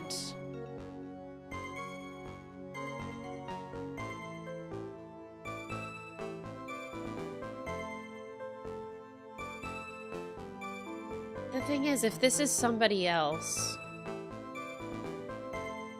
Do we have any proof of that?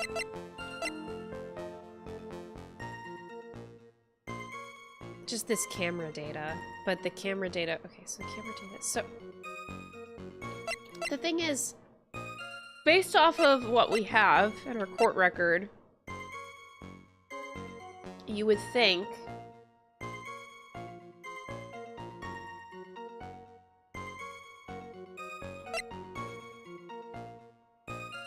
that he does have an accomplice, but it's a rough relationship between Luke and Ron. But,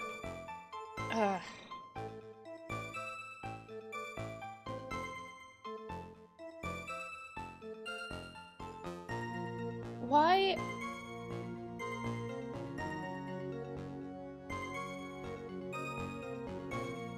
I guess I want to think of, you know what I do want to think about is the fact that I want to think more about, like, why would you, what do you gain by helping Ron make these heists? What do you gain from that? Why would you do that in the first place?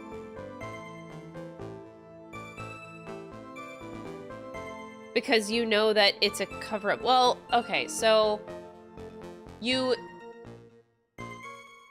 I am to assume that this is Kane Bullard who is doing this, is Luke Atmey just doing this because he's jealous? He wants to be the one getting the money and the credit? So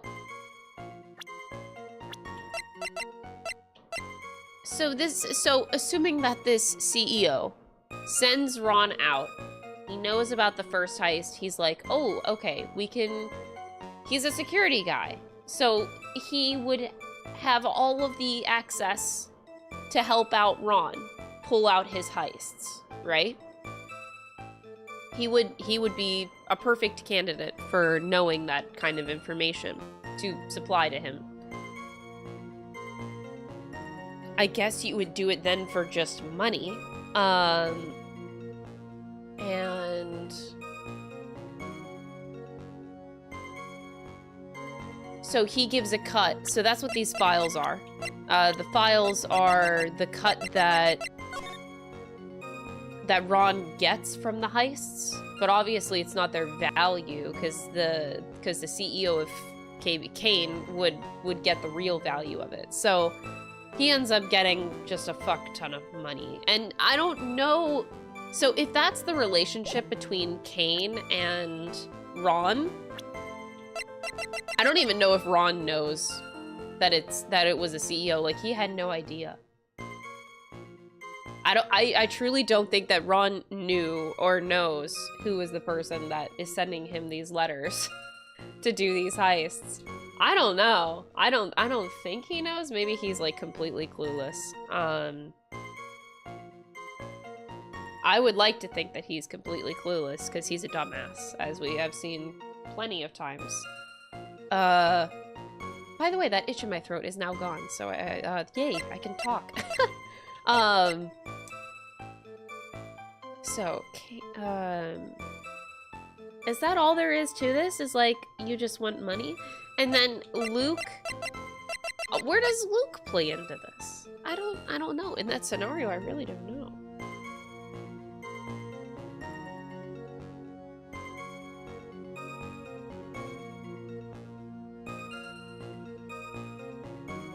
So,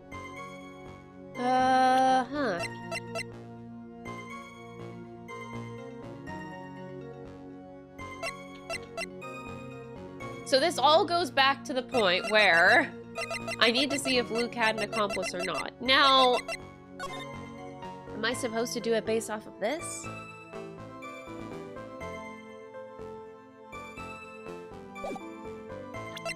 And I'm still questioning this blackmail letter. Ron said it was different than the other blackmail letters because it was the first time that it ordered him to meet at a specific place. Now, I think that Luke found out about it, and maybe Luke is the one that wrote this specific blackmail letter. So the rest of them were from the CEO. This one was from Luke. Maybe. No, that doesn't make sense.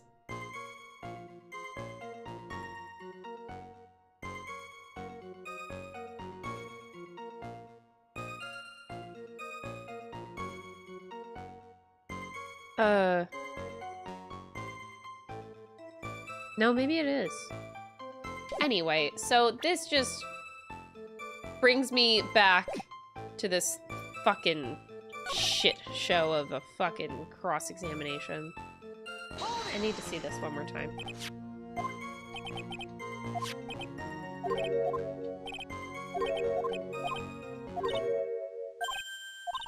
Detective Atmey was always proud of his ace detective skills, but if the urn was stolen from Lordly Taylor while he was the only one watching it, he'd have no way to maintain his perfect ace detective persona.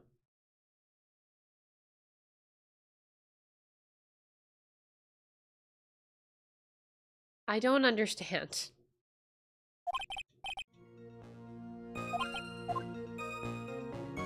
Oh, God.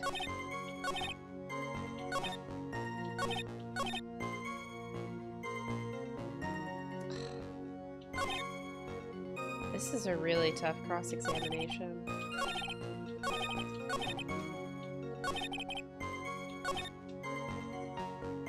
I was stealing the urn as Master Mask, just as I had announced earlier.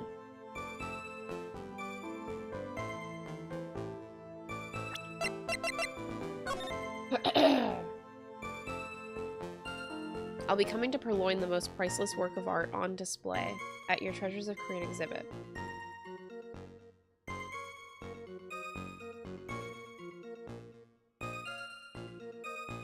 It's interesting that they call it the speckled urn. Speckled.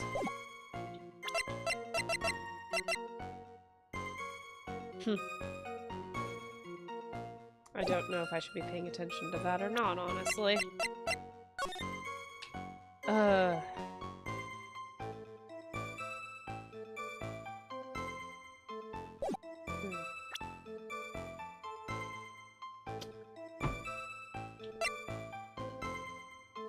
One AM. Damask knocked at me out during the crime with the blood at the back of the head. This being, yeah.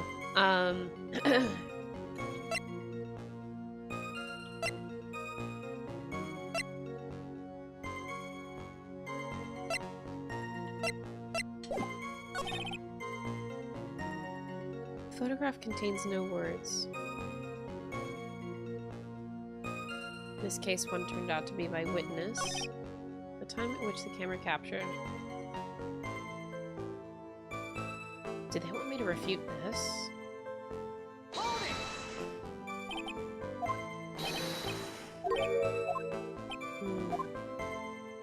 I don't think so.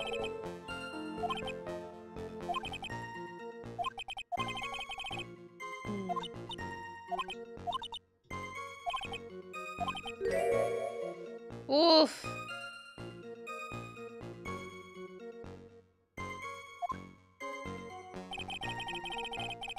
I find it so hard to believe that there's another Master Mask. Like, it has to be in the photo. But I don't know anything about the photo! Not this one, Crystal, the other one! Oh!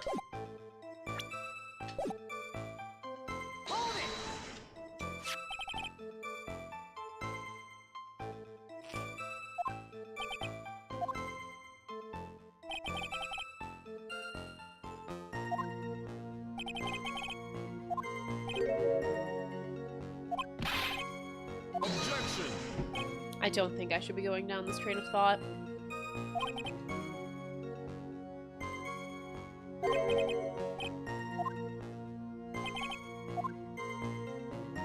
Phew! This is absolutely not what I should be doing. I'm pretty sure. If Luke was at KB Security during the murder, then the Master Mask in this picture has to be a fake.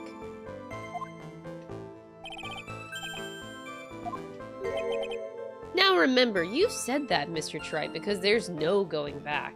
Well, I did save my game. If you're making baseless claims, I'll treat you to a penalty myself. That penalty is probably boiling hot, too.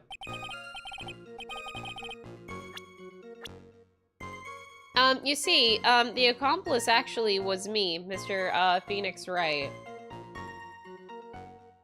Right, chat? It was me. It was actually me, Dio, all along.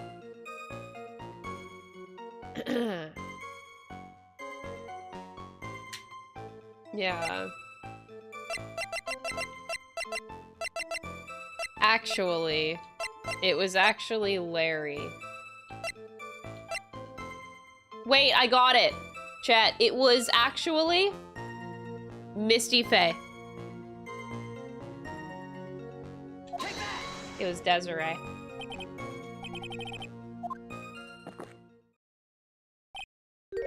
It's quite the prank you're trying to pull. Do you have any evidence that this person is in fact the accomplice? The aura that this person has around them is... If you're going to judge someone by their aura, you'd be right up there as the #1 suspect, Mr. Wright. Their aura. Yeah. Totally. Okay, I see a lot of deleted messages. I'm not sure what's going on.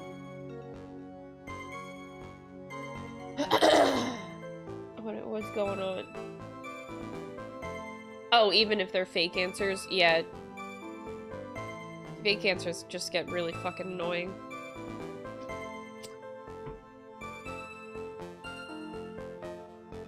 Yeah, that's really annoying.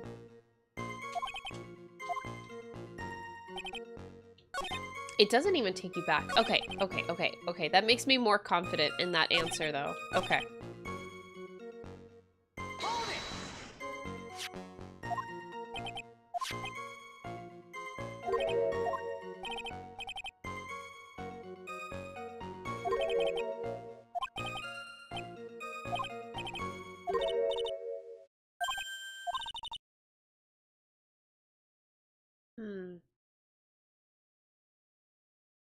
He was proud of his ace detective skills, but if the urn was stolen from Lordly Taylor while he was the only one watching it,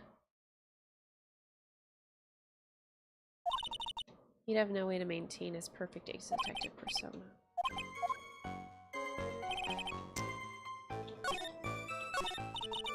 Oh shit, no, I went too far. Aha!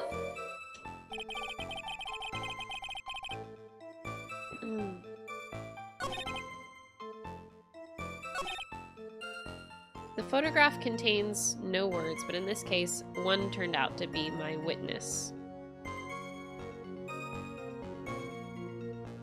Huh.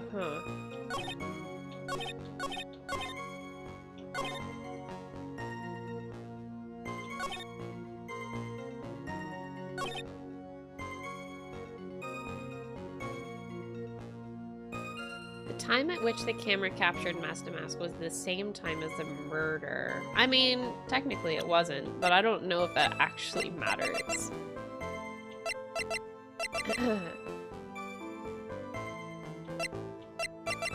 Actually, they were 4 minutes apart.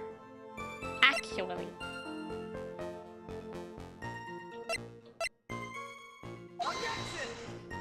That is so not it. Oh no. We're so screwed, chat. We're so screwed.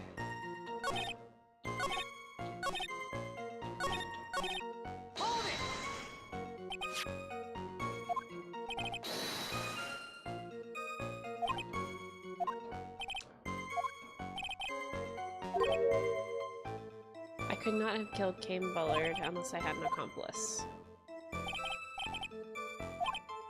The basement warehouse, and this picture that supposedly captures it. It's gotta be here. Isn't there something funny about this picture? You bet there is. Well, I don't want to say that it's a fake per se, but...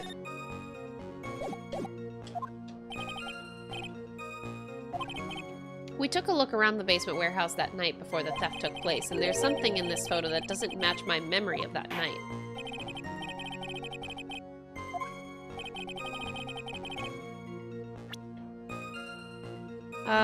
Should I just point out this? This is a blood stain. Ah, blood! Now this case is getting interesting! Not exactly. The stain is actually pink paint. And peach-colored at that. From blood to peaches, the judge sure loves going on his wild tangents. The problem with this photograph is not the paint. The problem is, when you consider the layout of the basement warehouse, it turns out that something should be there is nowhere to be seen.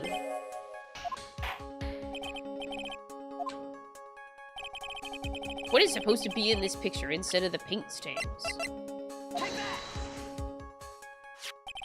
The supervisor of the treasure exhibit stated the following. Well, there's a good reason for that. On the day of the crime, around noon, that golden statue just happened to arrive from the mountain training hall.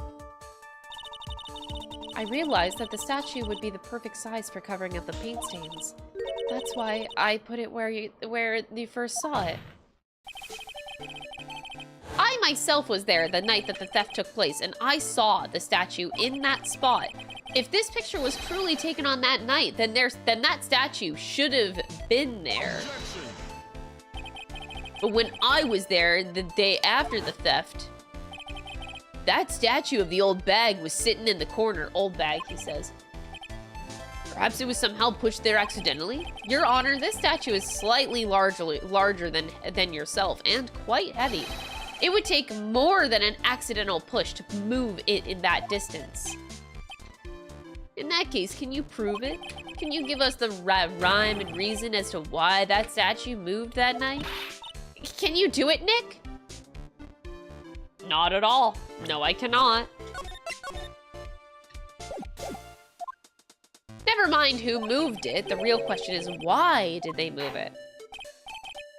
I hope you are prepared with your answer. Nope.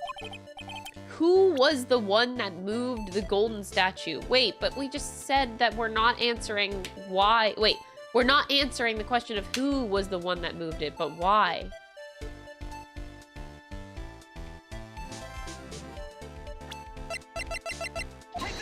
What? I'm so confused. Come now, Sir Lawyer. There you go again on one of your strange delusions. Mr. Wright, what basis do you have for your strange delusions? It's very simple. The witness was the only one in the basement warehouse that night. That is indeed very simple. However, why would I want to move a heavy golden statue? The reason for moving the golden statue, here's where our battle really begins. Oh boy. Oh boy.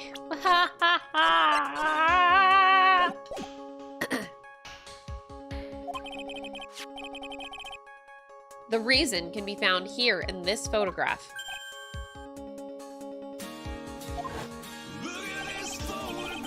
Luke Atmey, you pretended to be Mask to Mask to create an alibi by showing you were at Lordly Taylor that night.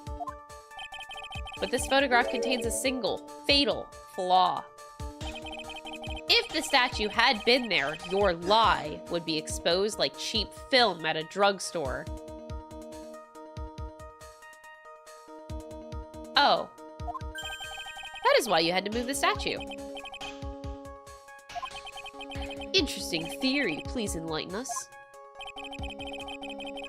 Just where in this picture is the lie? Wait, what?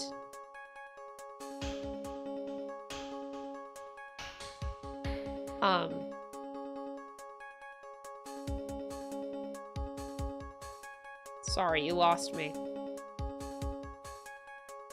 What?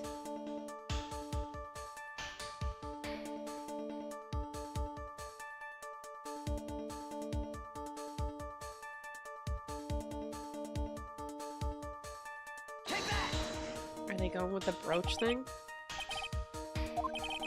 Oh my god. Ugh.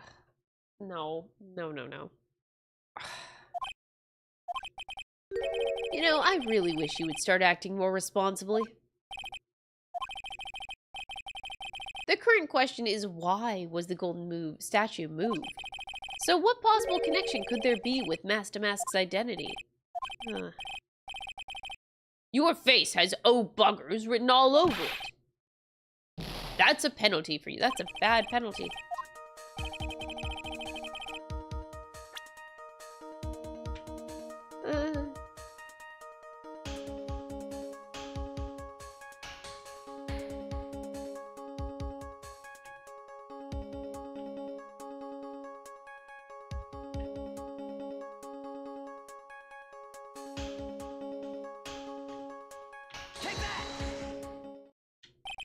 Naturally, the lie in this photo is the timestamp.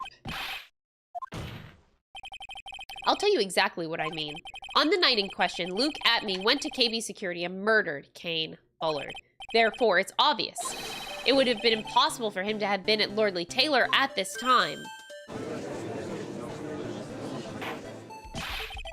What does that have to do with the statue being moved? Remember, if you will, Your Honor. When was this statue placed besides the warehouse door? The statue was taken down to the warehouse on the day of the crime. And it was moved there in order to cover up the paint. Exactly. Luke Atmey had already decided on the time when he was going to kill the victim. And so, in order to create an alibi for that time, he took this picture days before the murder took place. Of course, the statue hadn't yet been brought down to the basement warehouse yet. So, on the night of the crime, Mr. Atmey must have been quite nervous. As nervous as a long-tailed cat in a rocking chair factory, so to speak. Why? Because something that wasn't supposed to be there had been brought down and placed where it wasn't supposed to be. And that is why Luke Atmey had to move the statue on the night of the murder.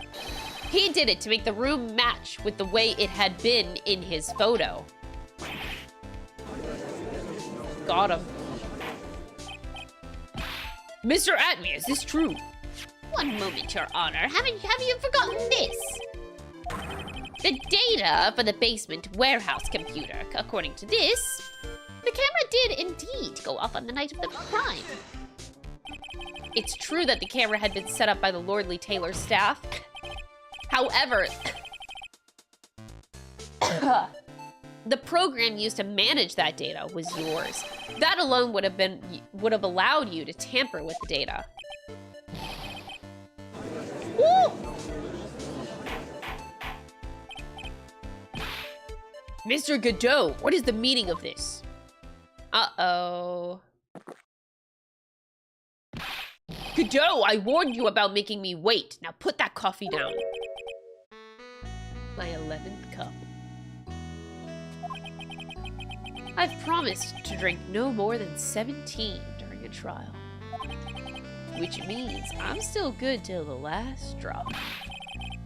However, the defense has made a very good point. So what? We are all but travelers in a road of infinite points. I don't think... I think that he's got his points mixed up with his other points. Hold on!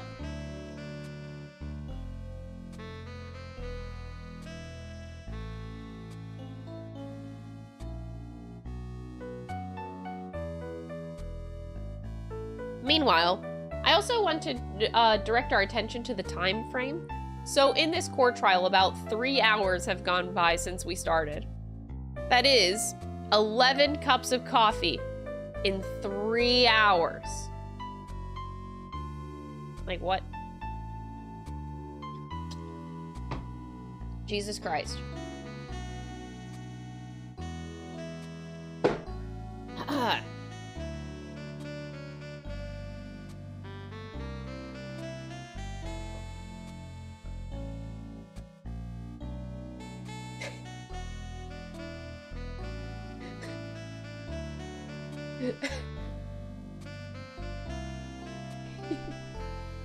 Dom is the best.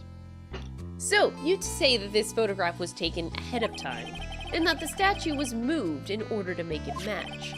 That's a very interesting idea. However, there's one point that can't be denied. Oh, there's the 12th cup of coffee, apparently. That it's only a possibility.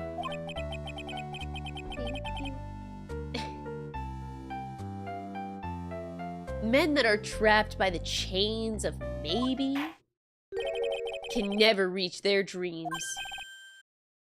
That's very true. No way! Don't fall for that, Your Honor! Hey, Mr. Damask. Yes? If there's no funny business in your actions as mask to mask, there should be no problem with you telling us your strategy. So, let's hear it.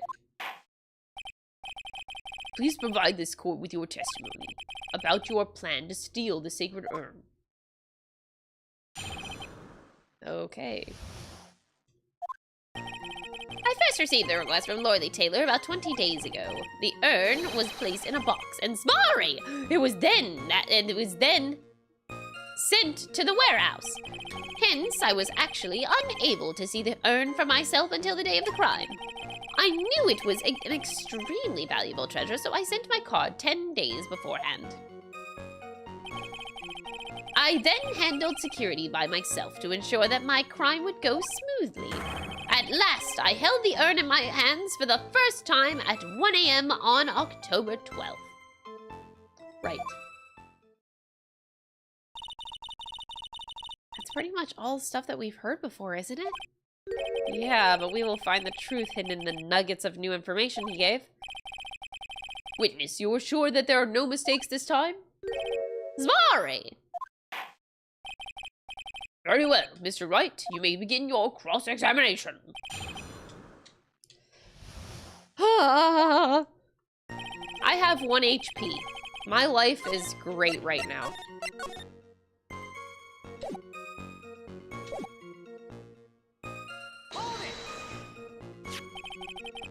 You were asked to guard the urn by Miss Adrian Andrews. Is that right?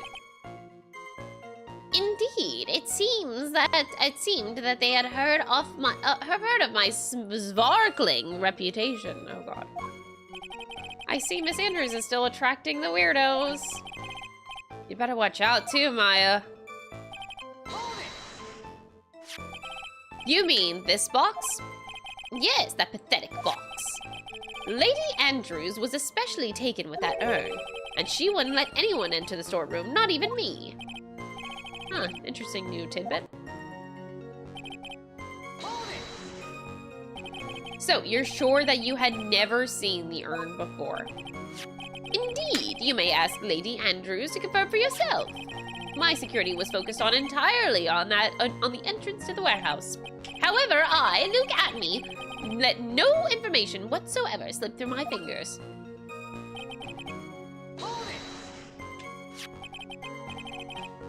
You mean this calling card? That's right. That is without a doubt my calling card. I guess Mr. Delight didn't make this after all. Of course, because Atmey knew about the emblem. Making this card authentic would have been child's play for him.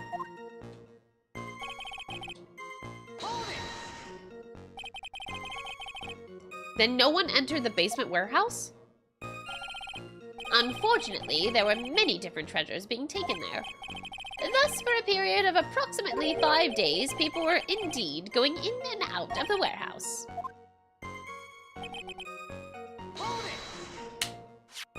And this is the photo that proves that, huh? Indeed, to be honest, even if a photo was taken, I didn't think it would matter terribly much. Hey Nick, if this photo is a fake, Detective Atmey might have stolen the urn whenever this was taken. That's true.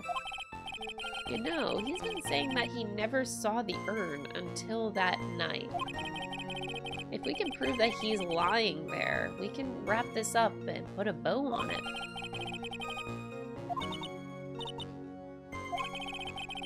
That detective's been covering his tracks. There's only one thing that we need to prove in this cross-examination, and that he took this photo well before the actual night of the crime. Alright then, how do we prove that?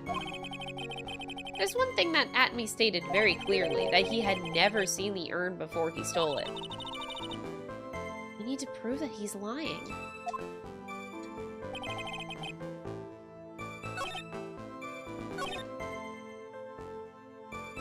I was unable to see the urn for myself until the actual day of the crime. Well, there is this. Is that it? No? Oh, no. Oh, no. Oh, no. Oh, no. That's not it.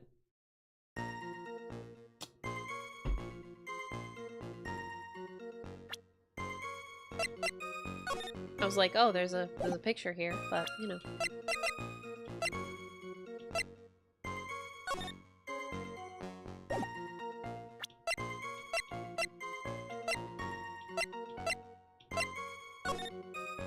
No, this goes back, so no. We're not in this era right now.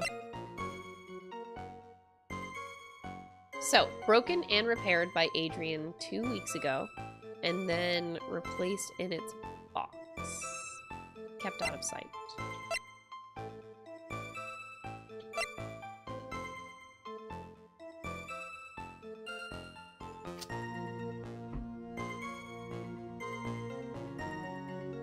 Oh no. I feel like this one's supposed to be easy, but my dumbass is dumb.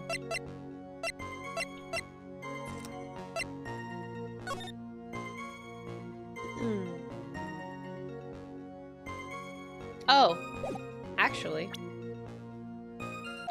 Oh my god, it finally came into play. Finally. Mr. Atmey, if you really are Mask to Mask, then you also wrote this calling card, correct? Oh, but of course. Is there a problem with your calling card? Allow me to read a passage from the calling card that Mask to Mask had written. Take good care of the speckled urn. Now, the speckle here surely refers to this pink pattern on the sacred urn. Truth be told, there is no way that Mask to Mask could have known about this pattern. This pink spotted pattern on the urn is actually nothing more than paint stains. And these stains did not appear until after the urn had been taken to Lordly Taylor. There's another cup of coffee. I'm not finding this joke to be very funny, Mr. Trite. The day that the sacred urn was taken to the warehouse, the urn was broken due to human error. Or should I say an error-prone human. Oh, okay.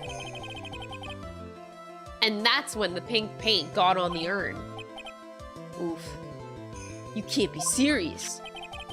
And yet this calling card clearly mentions the paint pattern. Which means Detective Atmey had seen this urn long before the crime ever took place. In fact, he saw it when this photo was taken. He spit out his coffee, let's go. And because this photo is a fake, your alibi for the night of the murder no longer holds water. Got him. Now what? Witness, do you have anything to say for yourself?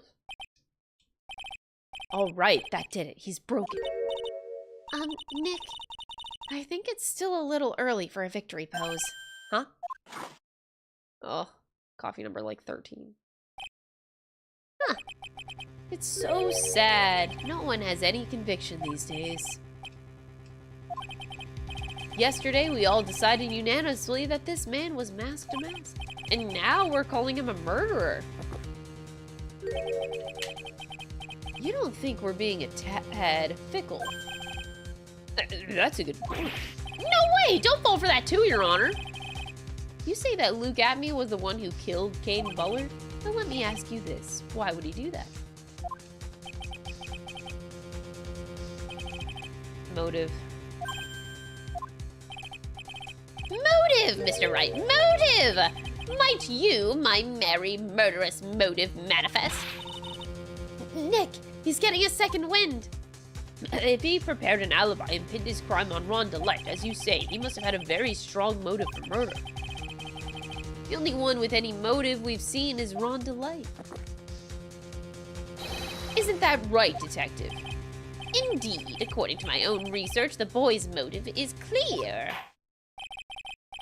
Without a motive, it's nearly impossible to prove guilt in a murder case. Now then, maybe you can enlighten us as to what the defendant's motives were. They're doing everything they can to make Ron look suspicious. Despite our lack of hard information, this may be our only chance. Nah, we got it. We got it.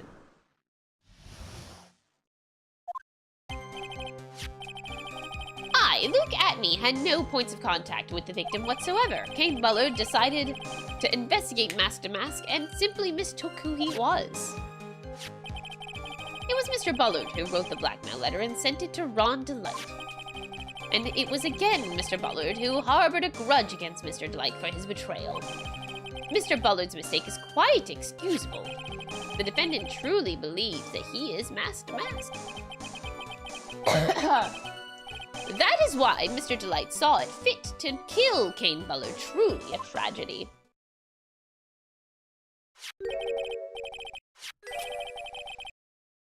So the victim, Kane Bullard, blackmailed the defendant? So this is the blackmail letter found in the defendant's apartment. A handwriting test confirms that Mr. Bullard was indeed the one who wrote the letter. Okay.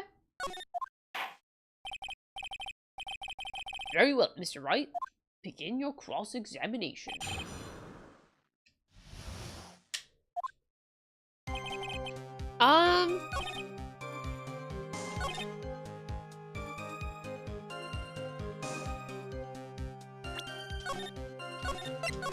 What if I was so bold, I didn't press anything, nothing, and I just immediately presented evidence? I've never done that.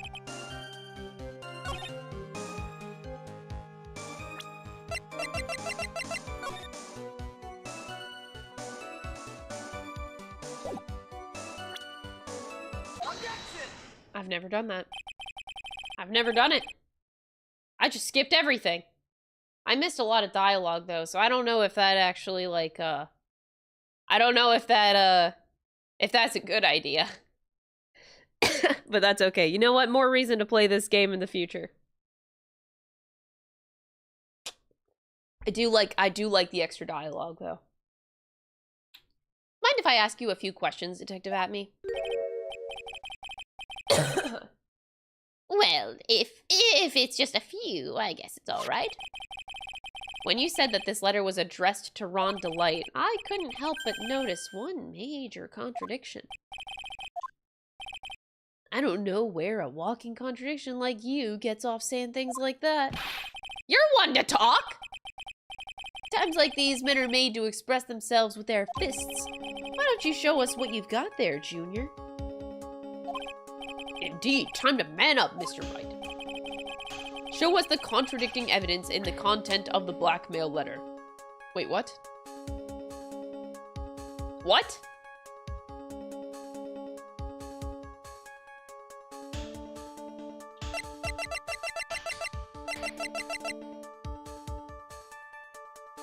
This is the only thing I can think of. Wait, what?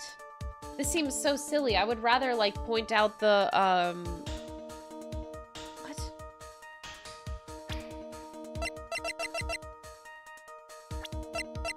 This is a bit extra.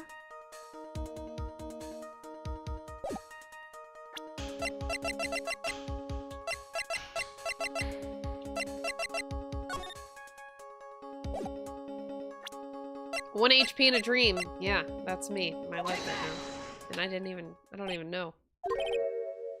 A little 2-1 punch like that wouldn't even faze me. I think you mean 1-2 punch. Try thinking things through a little bit more. Oh, God.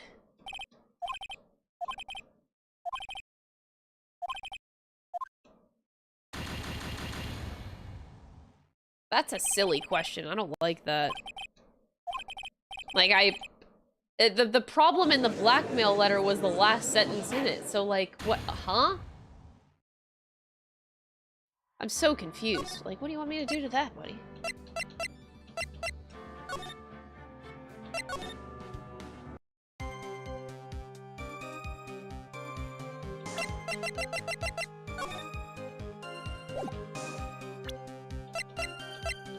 What?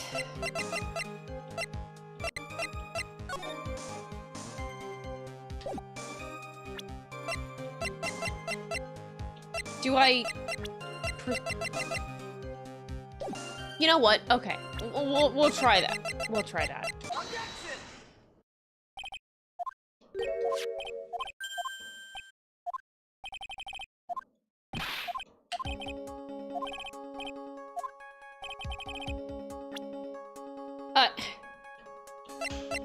The contradicting evidence is this guy.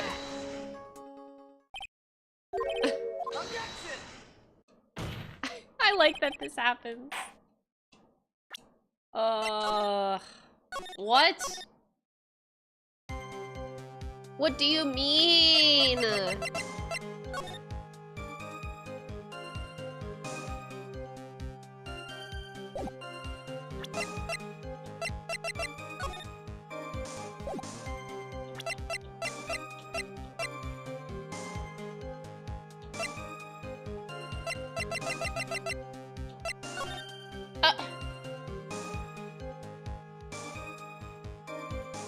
Huh? Like, I know it's this, I'm just so confused. I don't... What? Why can't I point out the statement or word within the letter? Why? What?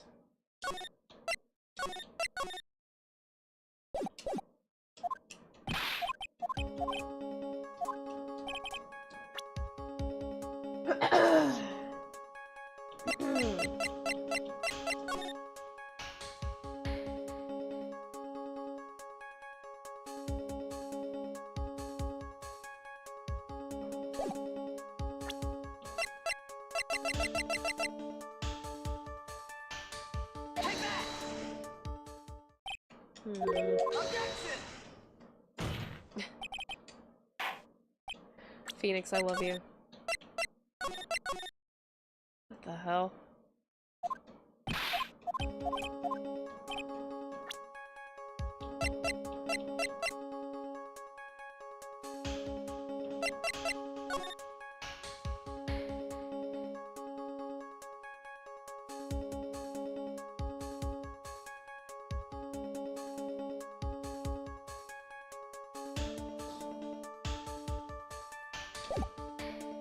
What the fuck?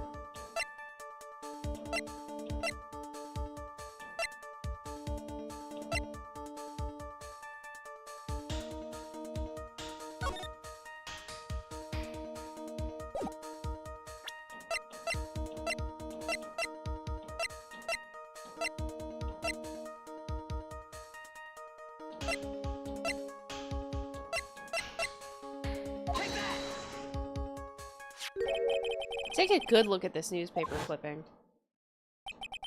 It contains a picture of the Tear of Emanon, the stolen jewel. The problem is this jewel's color. Really? I mean, yeah, we knew it was the red diamond, but okay. Anyway.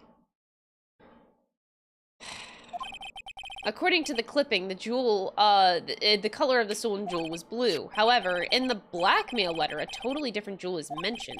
I'll take that red diamond you received the other day. Which means the red diamond described in the blackmail letter is not the Tear of Emanon. This makes no sense. I'm sorry. This makes no sense. Because, like, why would I... Like, we already know that this is the Tear of Emanon, and we already knew that it was not blue. So, that was just extremely silly. That was really, like, yes! We know that a red diamond is not the same as the Tear of Emanon, yes! That was a whole roundabout way of going about that. Okay, I do not, that is the first one I think in this whole trilogy that I think is actually just dumb, but yeah. That's silly. And your point is, Mr. Trite?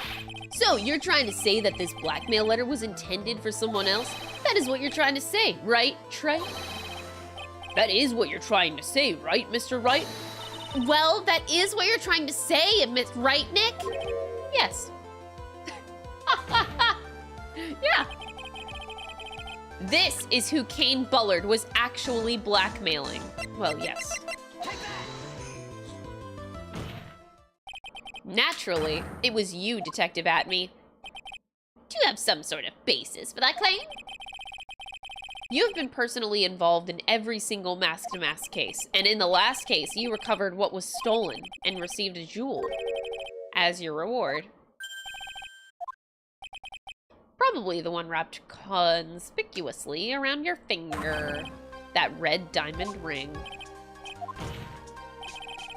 That is the diamond referred to in the letter, which means that Kane Bullard wrote that letter in order to blackmail you.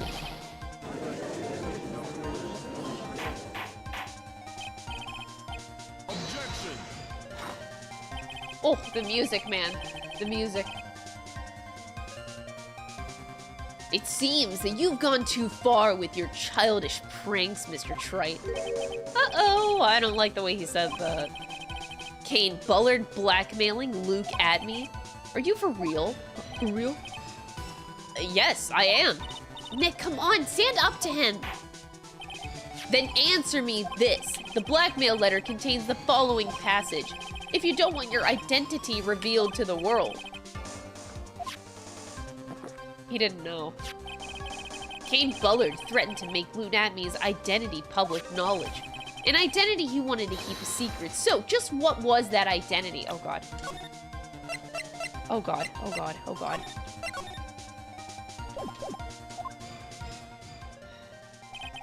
Atmey killed Kane Bullard because he was afraid of his secret being known. What was the identity that he wanted to keep secret? This is what it all comes down to, Nick. The identity that Luke Atmey wanted to so desperately keep secret was his identity as a blackmailer.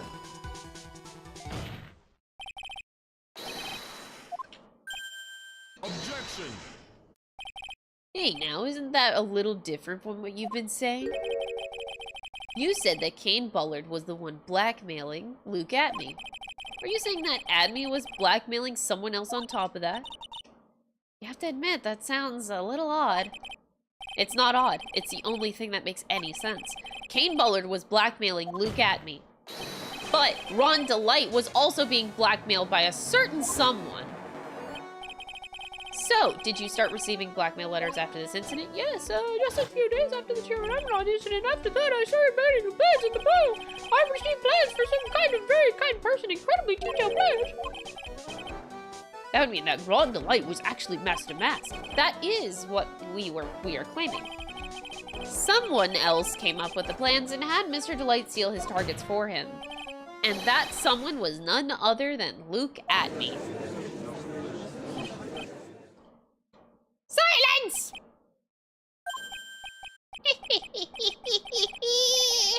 Now I see it's all becoming clear. What is? When you were in grade school, you received the same report card every year. Careless, with a tendency to jump to conclusions. Am I wrong?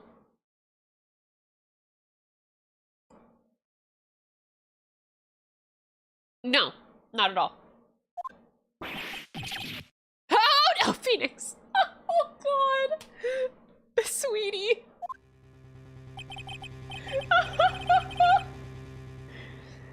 You say that I, Luke Atmey, was blackmailing Ron Delight, in which case I would naturally know all about his relation to Master Mask. Well, yes. Ron Delight started receiving plans from his second crime onward, correct? Which means I learned of his identity when he committed that first crime. You certainly couldn't have blackmailed him otherwise. Is that like coffee 15 or 14? I lost count. In that case, let's see some hot, bitter evidence. During the first crime, how did Luke Atmey know that Ron Delight was Mask to Mask? Oh god.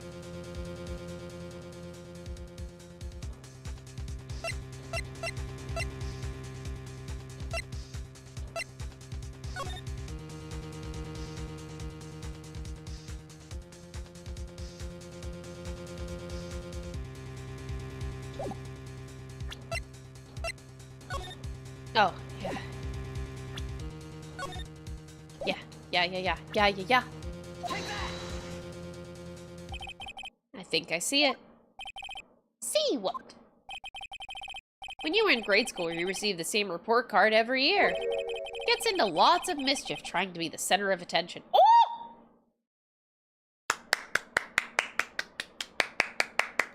Yo, Phoenix. Nice!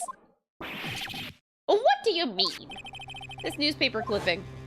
It has a picture of you and Miranda Light in his guard uniform. Seems that Mask to Mask didn't just appear into thin air. He just took off his outfit and hid it in a bucket. That sounds far too stupid to be true.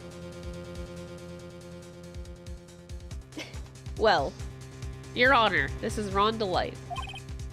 Correct. Correct, Your Honor, he is a dumbass! With tricks like that, he couldn't fool a baby, let alone an ace detective. And that's when you figured it out, Mr. Atmey. That's when you learned that under his mask, Mask to Mask was really Rhonda Light. Not only that, it looks like he wasn't even an ace detective. I can't believe it. He was just a slimy blackmailer.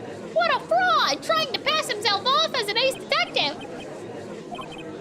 Why, how dare you expose me like that? Why, I mean, I've never blackmailed anyone in my life. I'm a famous and proud ace detective and also Mask to Mask. Why can't you understand that? I'm afraid you are neither a proud thief nor an ace detective. You're a blackmailer and a murderer. That is your true identity. Why, you... How dare! Could never fool yourselves with those big mouths of yours. You're real fools! None of you can compare to my genius. You're really just jealous, so goon, disgrace me, commemorate me. Ace detective could not handle blackmail, murder, threats. Ah, ha, ha, ha, ha. It's enough to make one laugh. Wow. That actually reminded me of like that middle section that I managed to read. It reminded me of like Nagito's speech actually. Like, praise me. What did he say? Like, praise me, make a bronze statue of me, commemorate me. And he said like the exact same thing. Oh, God.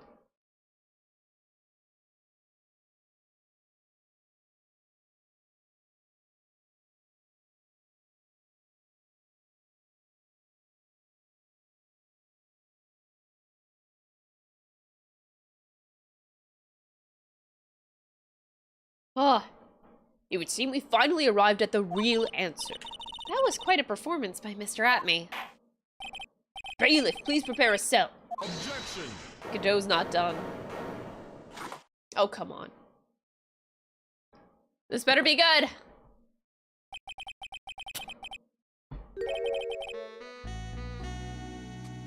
The hammer that strikes too fast has no time to aim. What do you mean? I'm already prepared to deliver my ruling. Allow me to say one thing. I will be the one to judge.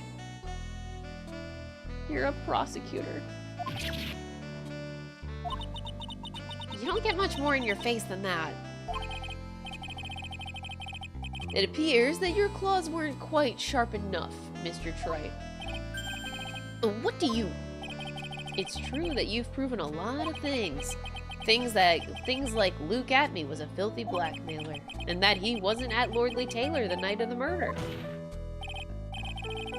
That's why he's the one who killed Mr. But there is still one thing you have yet to prove. Just because he wasn't at the warehouse doesn't mean he was at the murder scene. Therefore, if you can't prove that this pitiful existence for a man was at KB security, wow, he said he was pitiful, damn bro, then I don't see how a verdict can be delivered.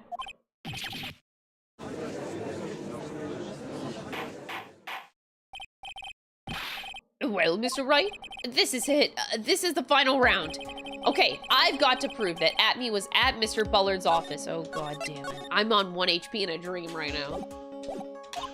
But can you really prove that? That's long enough, Mr. Trite. I want to hear your answer. That night, Luke Atmey was at KB Security, and the defense...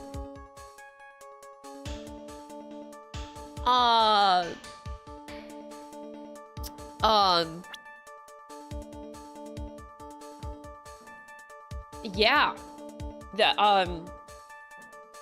The defense, yeah,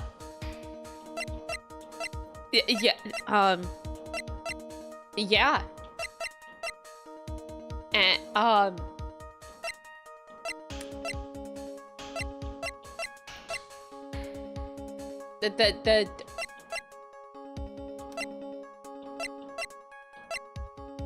the defense,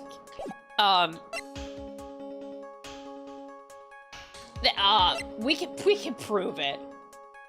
Holy hell. YouTube chat! Stop! So many deleted messages all the time. My goodness, people, please fucking behave. Jesus Christ.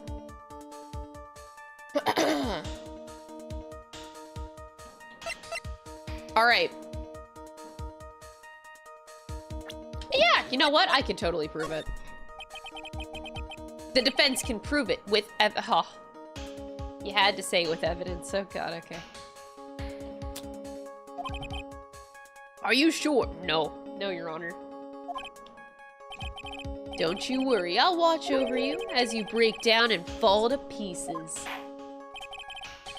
Very well, then, let's see the proof.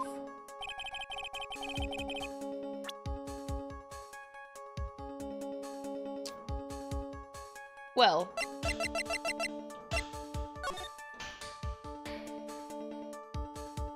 Oh, the blackmail letter?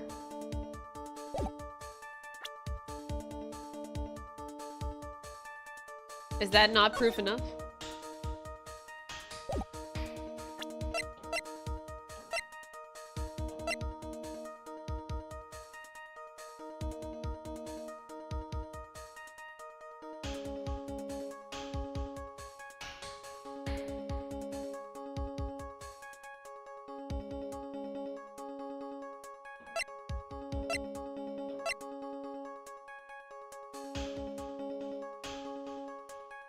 We could go with this. There are no fingerprints on it, so if Kane and Ron couldn't have pushed the button, then Luke would have been the other one that wears gloves, but I don't think that's also proof enough.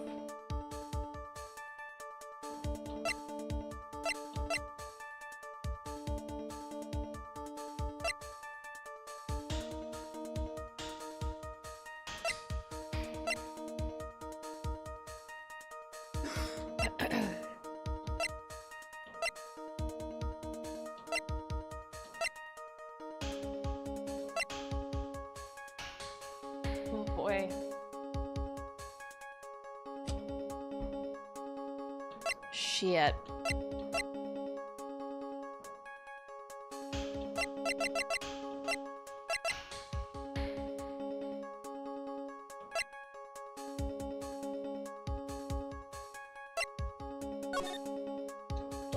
No.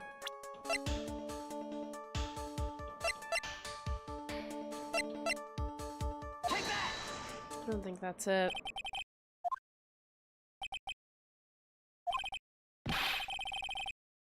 Okay.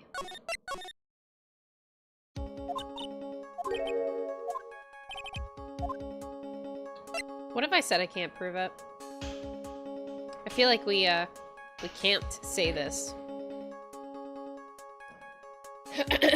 You know what? Yeah, I can totally prove it. Let's keep going. Let's keep going.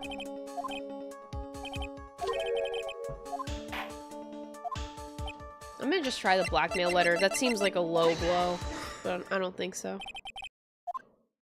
Yeah, no.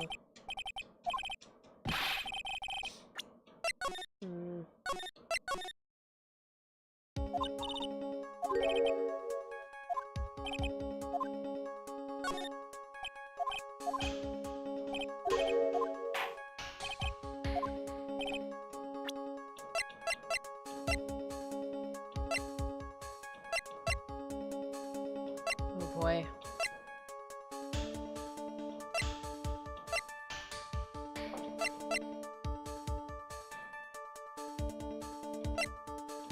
Oh boy, oh boy.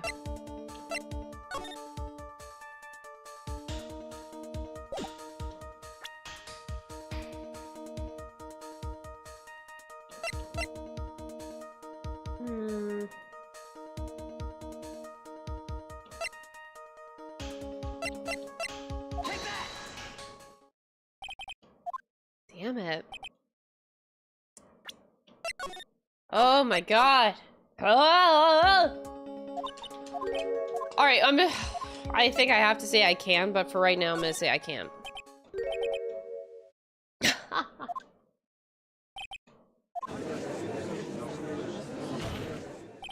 But if we hear more of Detective Atmey's testimony, unfortunately, that's as far as you go, Mr. Trite.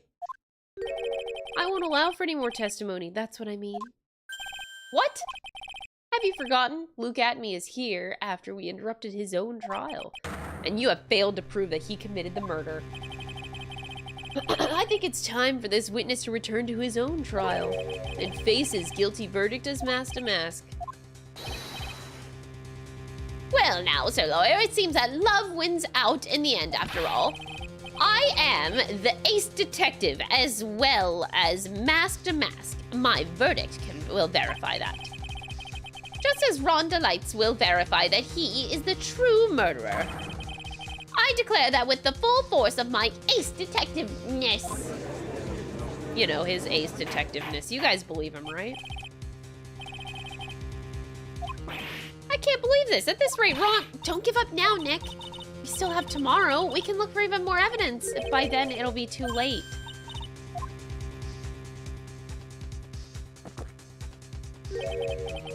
Double jeopardy. One of the basic rules of any court of law. Wait, what? Double jeopardy? Should a defendant be tried and found innocent in court, that defendant cannot be tried again for the same crime. This is a fundamental rule of all courts. Oh, yeah, I've heard of that. And it applies to this witness as much as it applies to anyone else. Mr. Atmey will be found guilty in a matter of minutes. Guilty as mask to mask, which means... Oh boy. No way! The fact that you were unable to prove Mr. Atmey guilty of the crime, guilt of this crime here, means that he will be never again be tried as Kane Bullard's murderer.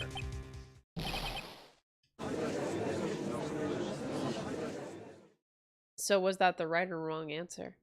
Oh, I lost. Now there's nothing I can possibly do to win. Aw, Phoenix. I hate this sprite. The sprite of Phoenix is brutal. Even if Ron is proclaimed to be innocent, the real killer, Luke Atmey, will go free. As long as there is no more testimony, I'm afraid I have to declare that there will be no further questioning of this witness. Are there any objections? Objection! Objection! Objection! Oh, Phoenix.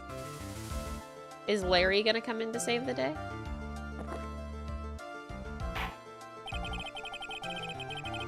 Oh, no. I hereby end the cross-examination of Luke Atmey. Hold it. Objection. That was a girl. That was Franziska? Was that Franziska? That sounded like if I'm mistaken. I think I see it, Your Honor. When you were a child, this is what was on your report card every year. Has poor hearing and often makes mistakes as a result. How did you? Phoenix, raise your head up high. Have you forgotten what I used to tell you? A lawyer is someone who smiles no matter how bad it gets. What? This is Mia? Huh? What?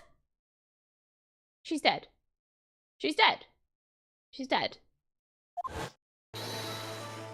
That's Maya. Oh.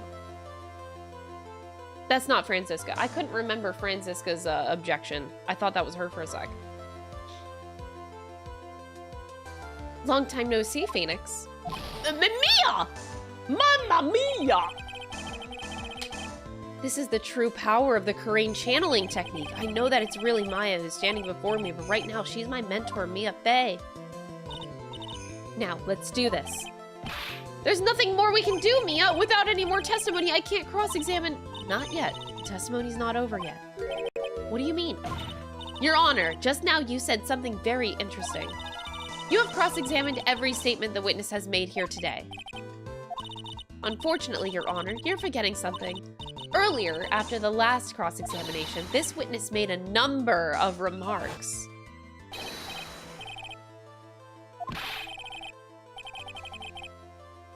Ooh, I am the ace detective as well as mask to mask. Ooh, Mia! Just as Ron Delights will verify that he is the true murderer, I declare that with the full force of my detectiveness. These comments appear to have no importance. Very well, then we shall prove that importance via cross-examination. At any rate, as long as the witness has made these remarks, we, the defense, assert our right to question them. Is that all right with you, prosecutor?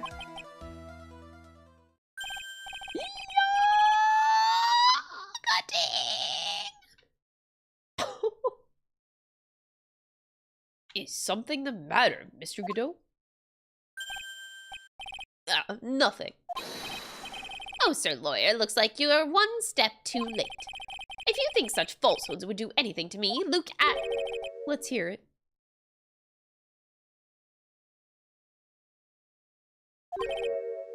Huh?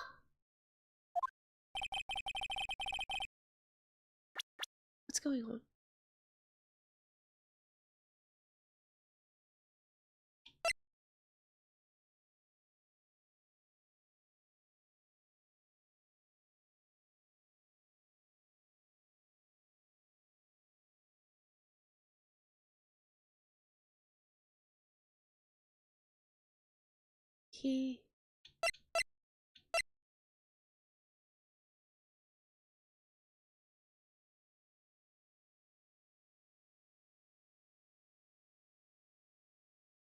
What's going on?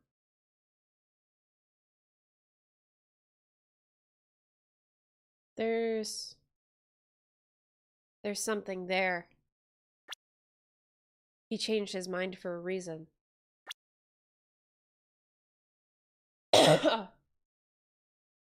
Did he recognize Mia? That'd be so weird.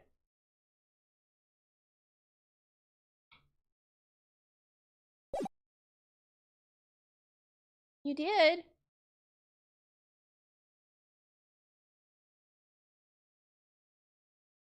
Hold on, chat. We interrupt this program because Dom has sent an emote. So what's the difference between the two? Oh, one's faster than the other?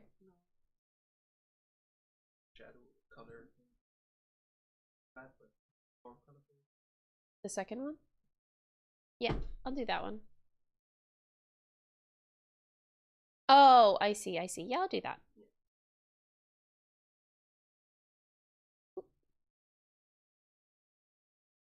Sorry, Dom gave us a new emote at a time like this. Let me very quickly, this only takes like a minute anyway. It's a new animation. Oh man, now I am Godot. Why did Godot change his mind?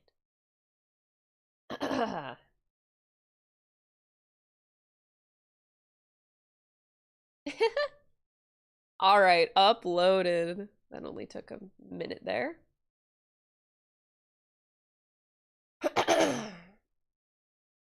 Oh no, did I lose my chat though?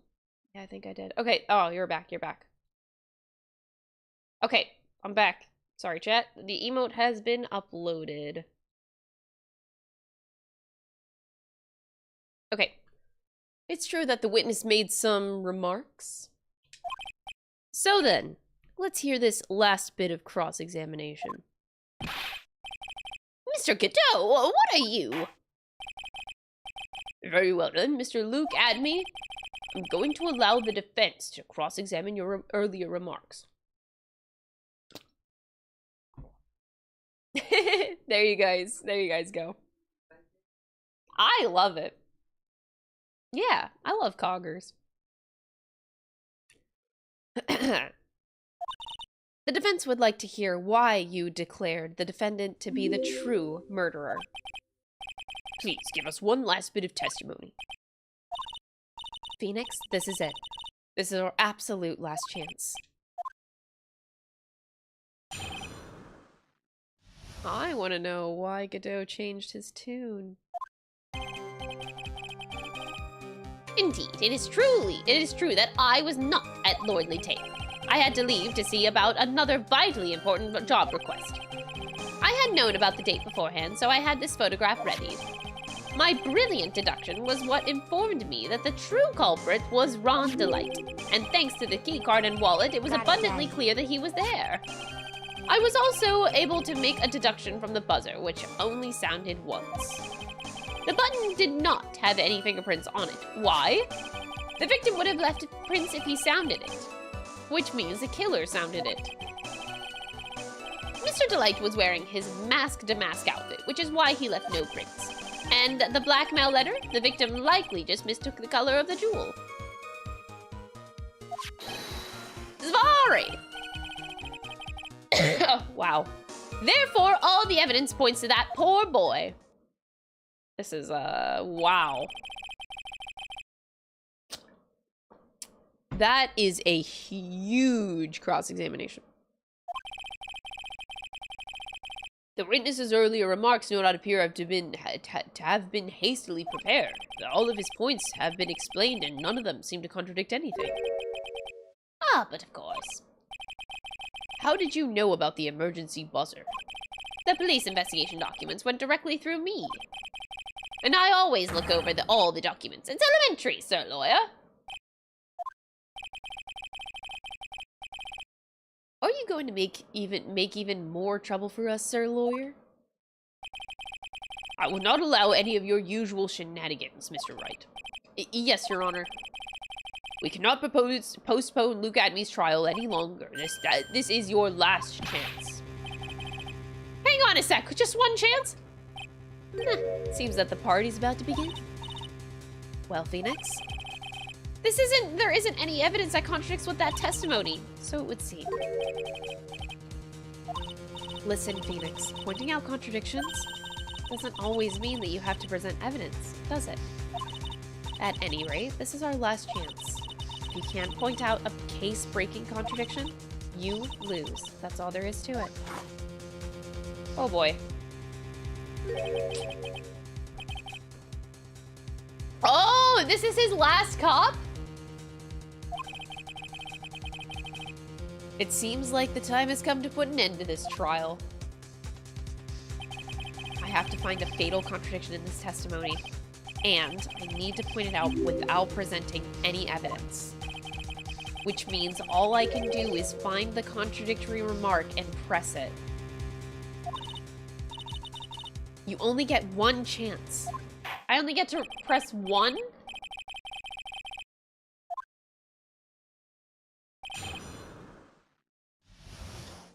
Oh, jeez.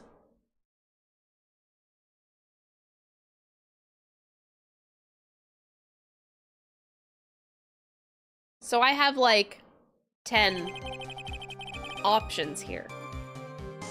Oh, Jesus Christ.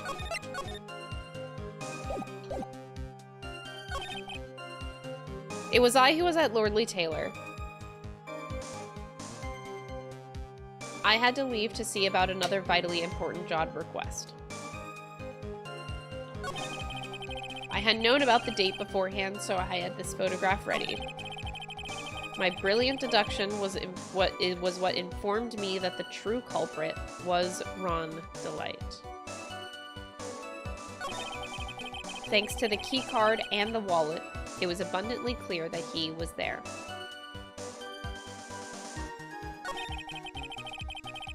I was also able to make a deduction from the buzzer, which only sounded once.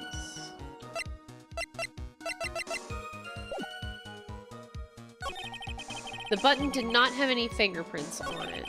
The victim would have left prints if he sounded it, which means the killer sounded it.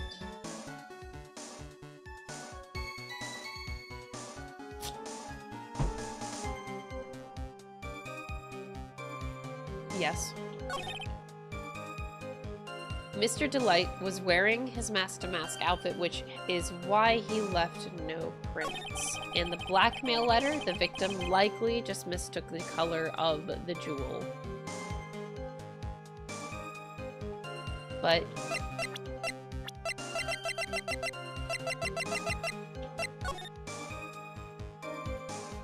what?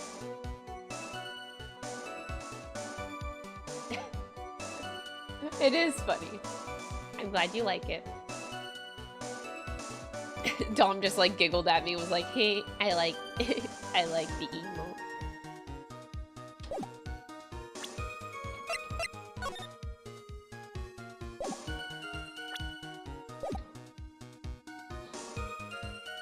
Alright, in the blackmail letter, the victim likely just mistook the color of the jewel.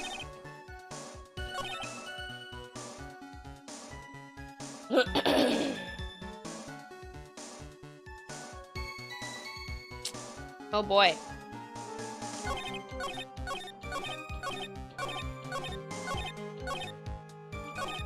Wait.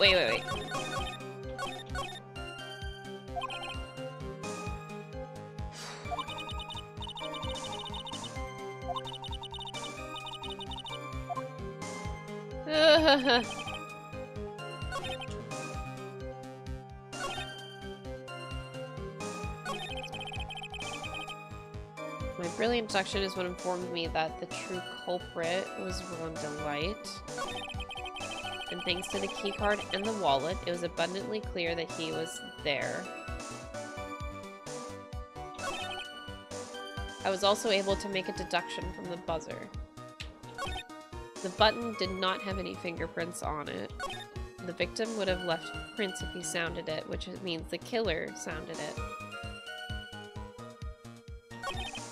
Mr. Delight was wearing his mask-to-mask outfit.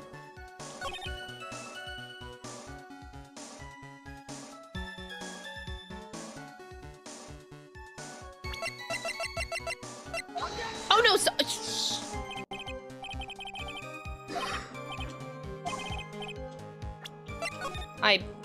I meant to look at it.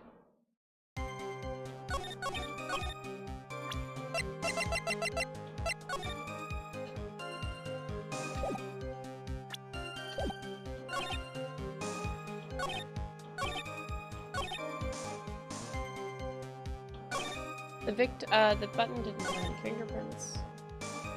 The victim would have left prints on it. The killer sounded it.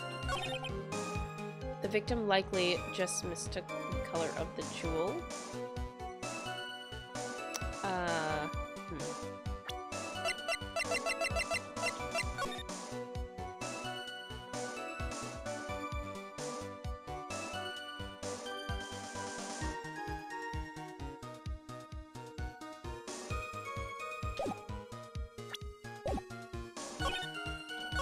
Okay, I'm either thinking this statement or... oh boy, man. I had to leave to see about another vitally important job request. I had known about the date beforehand, so I had this photograph readied. Or this one is what I'm thinking of. My brilliant deduction was what informed me that the true culprit was Ron Delight.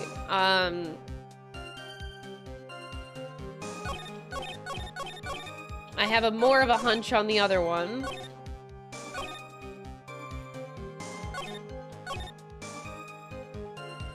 I hope this is it. Oh boy.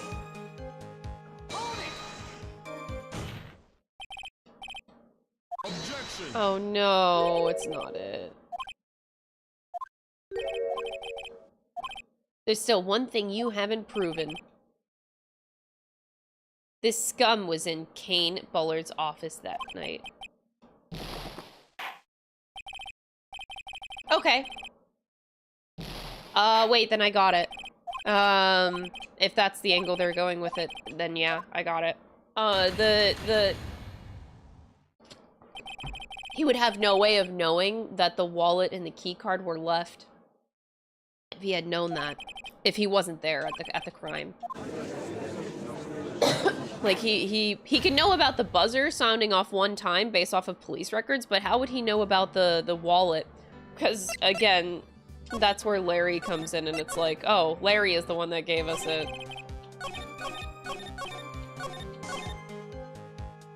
Yeah, he shouldn't know this information, right? No, it's not it? No. I was, man.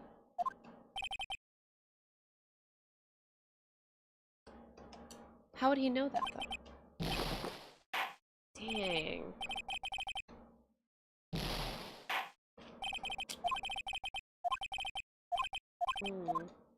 I can't even reload.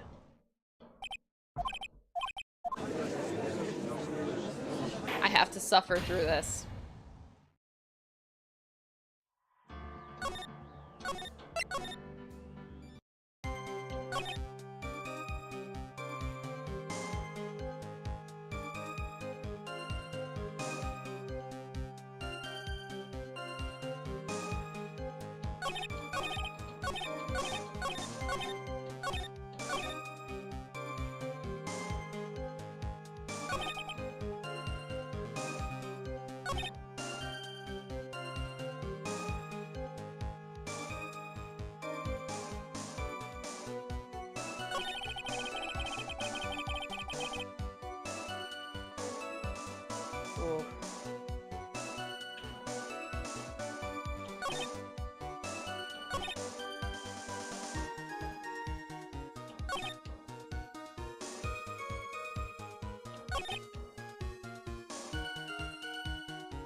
This?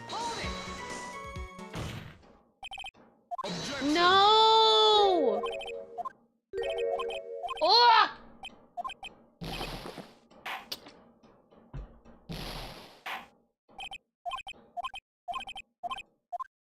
Damn.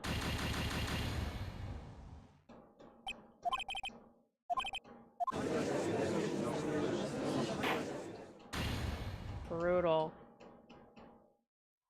Oof. This is tough, man.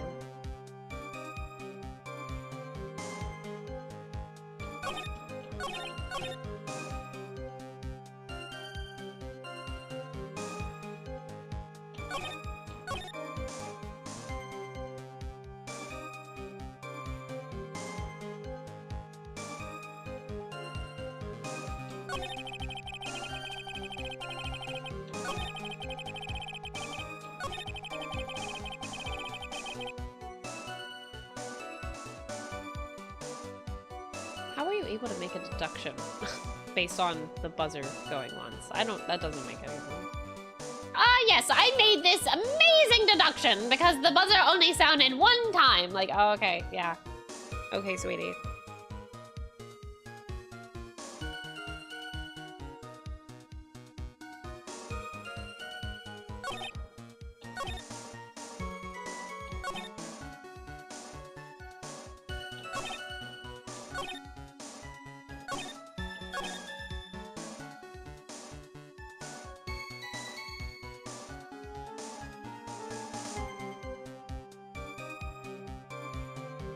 Is it because he outed himself here?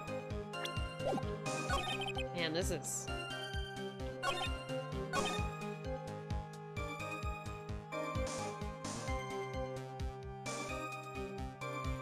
my god. I'm gonna try the buzzer, and if it's not this, then I'll go with the other one. Objection! Damn it.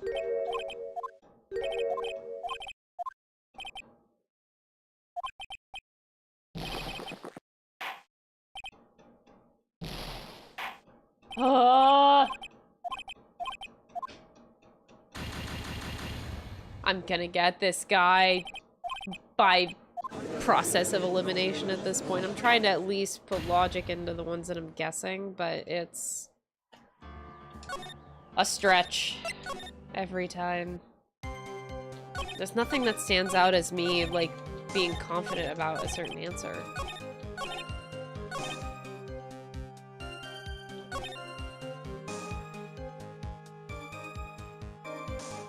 See, if I press something like this, this is still referring to the theft crime, not the murder crime. So I doubt it's any of these.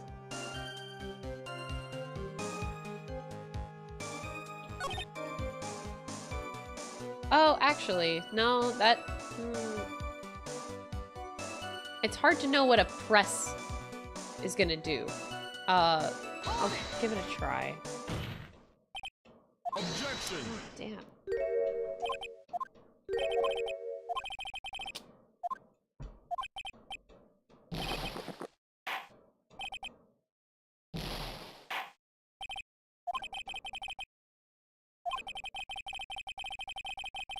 Logic in this game is not something the writers use. More like it sounds like logic is not something you use before you make a Twitch chat comment.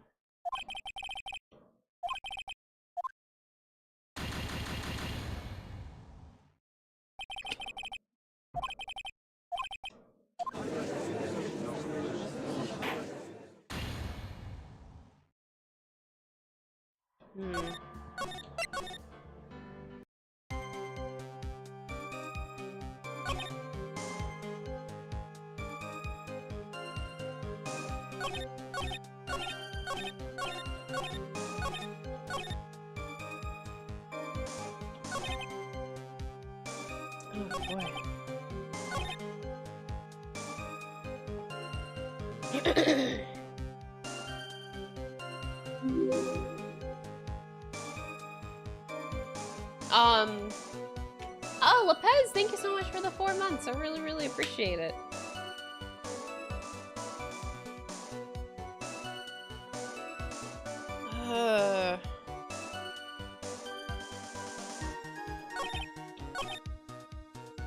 I think I did this one. The Ron Delight one. The brilliant deduction.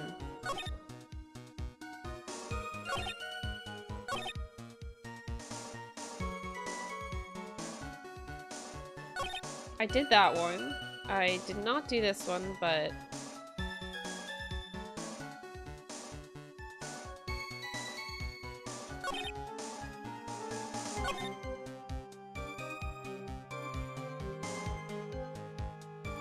Watch it be something as stupid as like, all the evidence points to that poor boy. But he's not a poor boy.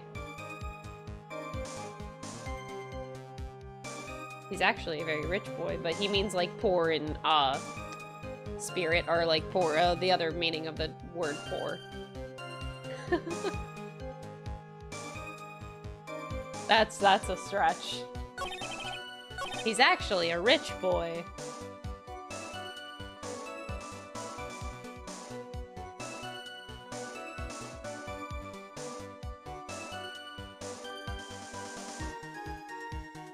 I still am bothered by the terminology of like all of the evidence points. Just because that pisses me off. Objection! Dude, it's actually gonna be like the last one that I press. That is so sad. Ugh. Dang.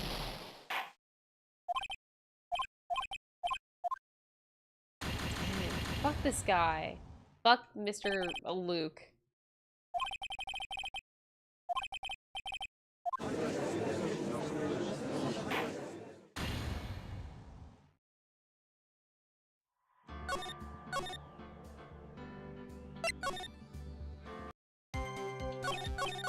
Alright, from the top.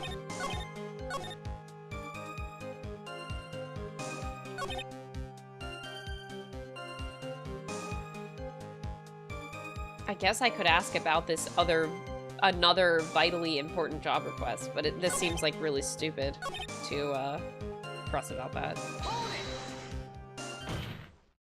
Really? Objection! Okay, I thought that was gonna be it for a sec. I was like, nah. That'd be so dumb.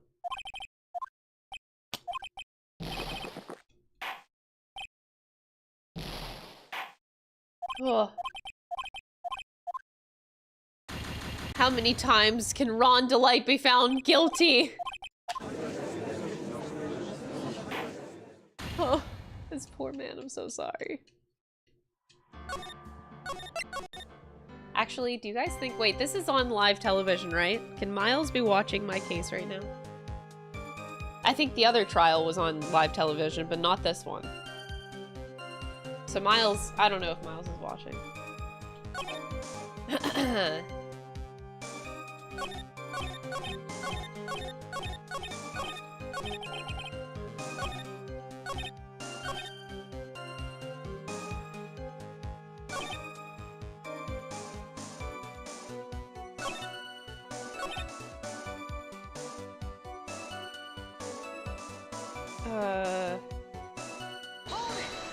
Did I do this?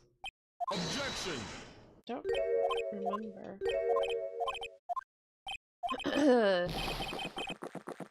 Miles is- I like to think that Miles is always watching what I do. And like in the back of my head, I truly think that Miles is just watching.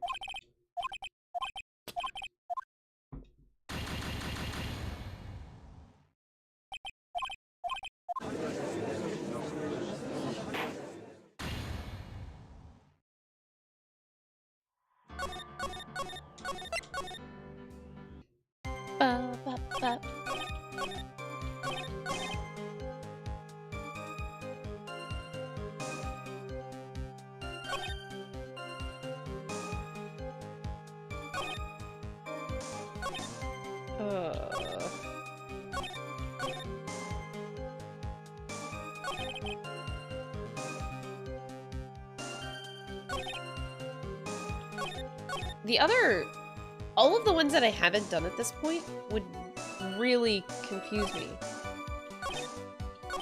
as to why that would work.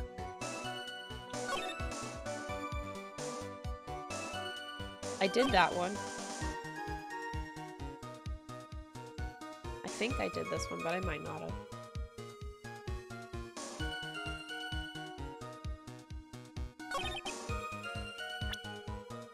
Oops.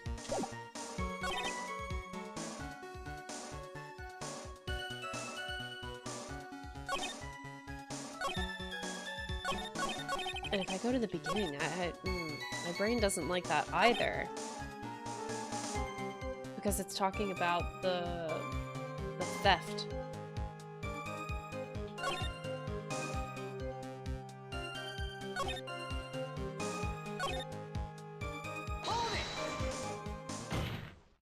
Objection! Oh my god.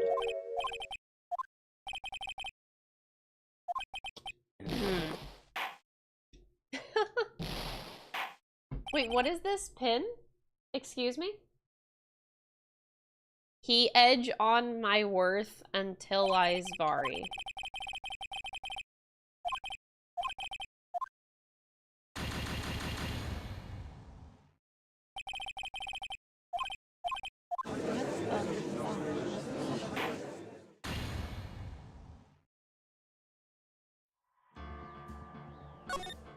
I wish I didn't read that.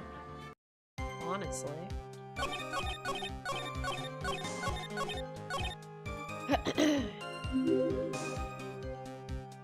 You can do it, girl. Beat Atmey. Thank you so much, Shingo. Thank you for the 2-month Prime sub. I appreciate it. Literally, it's the first statement. Indeed, it is true that I was not at Lordly Taylor because I was at the scene of the crime. Right? Right?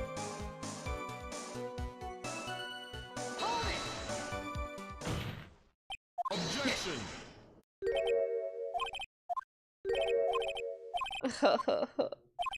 I actually think that there's only like 2 left that I haven't done. I actually think we're down to like our last 2.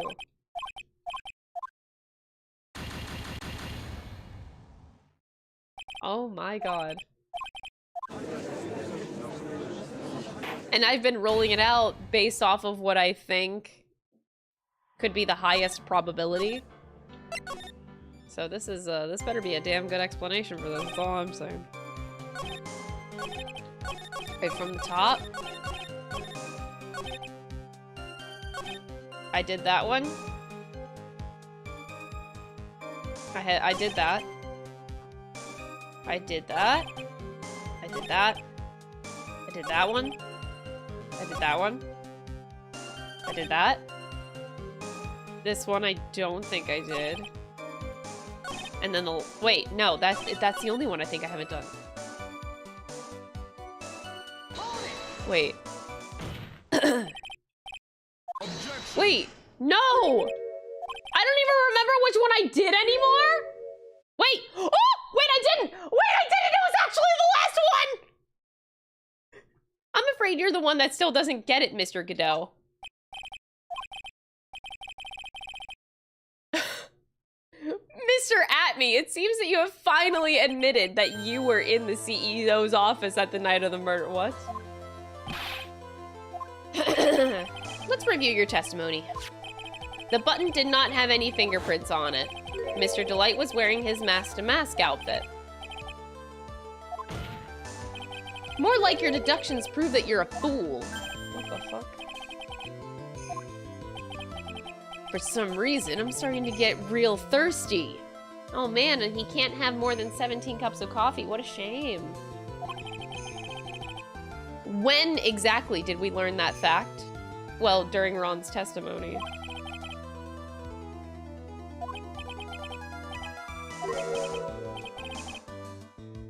Oh, he was in the middle of another trial, so he couldn't have heard that?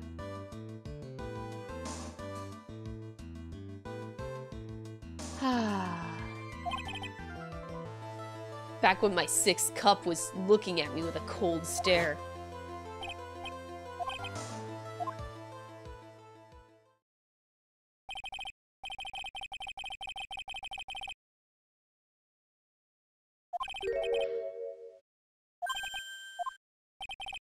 Do you understand now, Detective Atmey?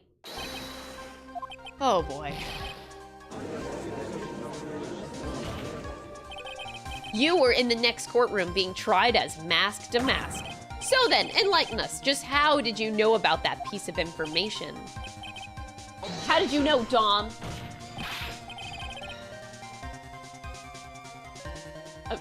Objection. Come now, this detective must have known about it. He probably had plenty of chances to find out beforehand. And it's those chances that I want to discuss next. That night, Mr. Delight was wearing his mask-to-mask outfit. There is one and only one way for Detective Atmey to have found that out. Please recall, if you will, Mr. Delight's testimony.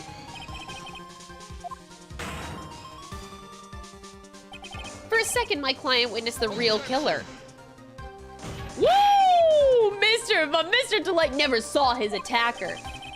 So there's no way to tell whether or not the real killer was Luke Atmey.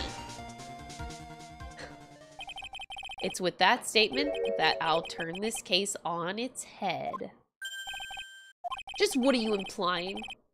Mr. Delight saw the real killer, correct? Now, if you turn that statement around, it stands to reason that the real killer had also seen Ron Delight.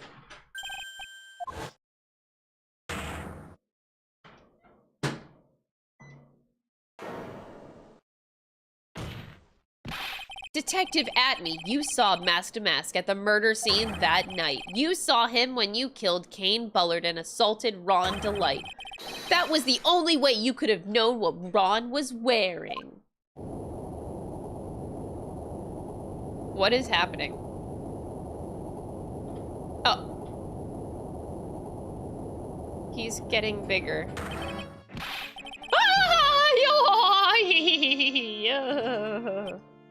Take a good look, everyone. Unable to find a rival worthy of my genius, I was forced to create one by myself. Here I am, the tragic clown. That's the same line you gave yesterday. I think there's a little bit more meaning behind it this time. Okay. I'm not laughing that much with my voice the way it is. What an awfully complicated incident. Kane Bullard was blackmailing Luke Atmey, who was in turn blackmailing Ron Delight. And upon killing his blackmailer, Luke Atmey tried to frame Ron Delight. He then claimed to be guilty as Master Mask in order to escape his true crime. And to that end, he came up with this plan to use the double jeopardy rule when making his alibi. At any rate, it would seem that we finally found the truth. Excuse me. I came perilously close to besmirching the record of an innocent young man, besmirching him with the title of murderer. Don't ignore me! I didn't realize you were there. Why wouldn't he be? About the verdict. You never committed any murder. That's right. I'm so glad you understand that, but, I really am mask to mask! So thanks to that trial yesterday, I'm innocent now, right? What was it that you said? Double jeopardy? Now that you mention it, I've been oh my god. Oh my god. Wait, you mean to tell me he was smart all along? That was... He actually pulled like a 5-head move. You...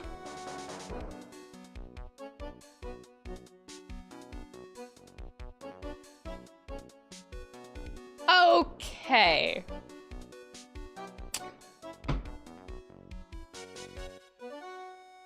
Okay. Anyway, I'm speechless. Careless. What do you think, Mia?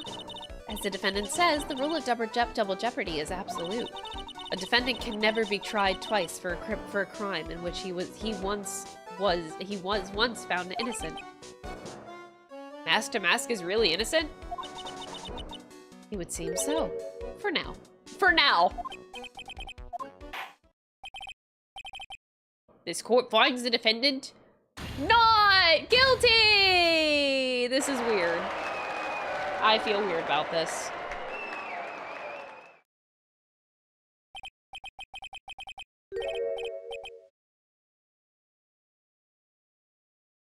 Boy, this is really lucky. Wait, this isn't so good after all. You see, the thing is, I still am Master Mask after all.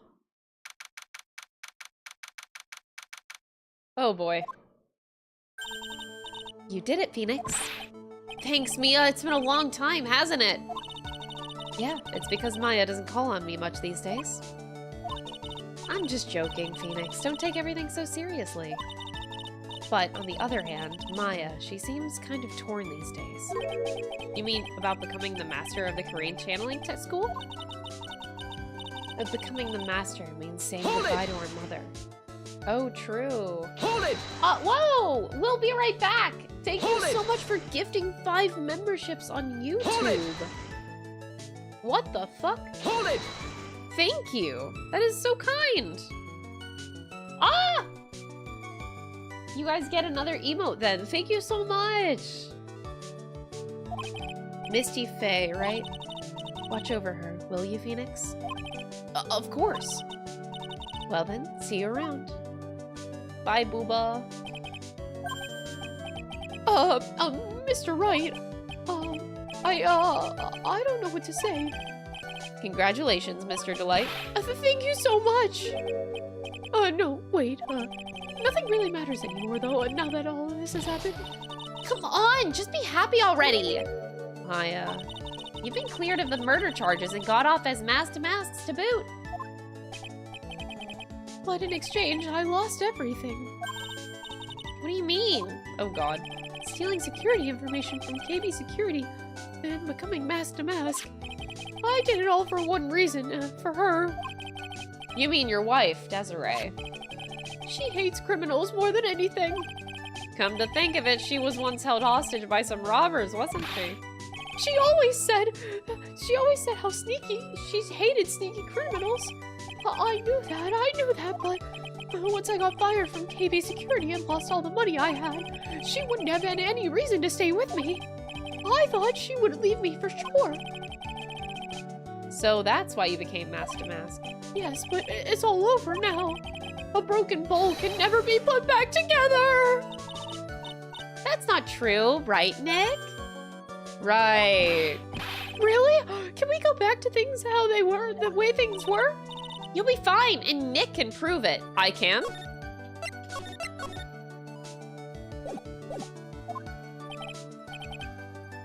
I kind of wish you would check with me first. Mr. Delight, even if a bowl is broken, they can there's always a way to put it back together. Tessie was the one who found this. Desiree, your wife, she's always believed in you, Ron. That's why you'll be fine. You don't have to worry about anything. Ah, there you are!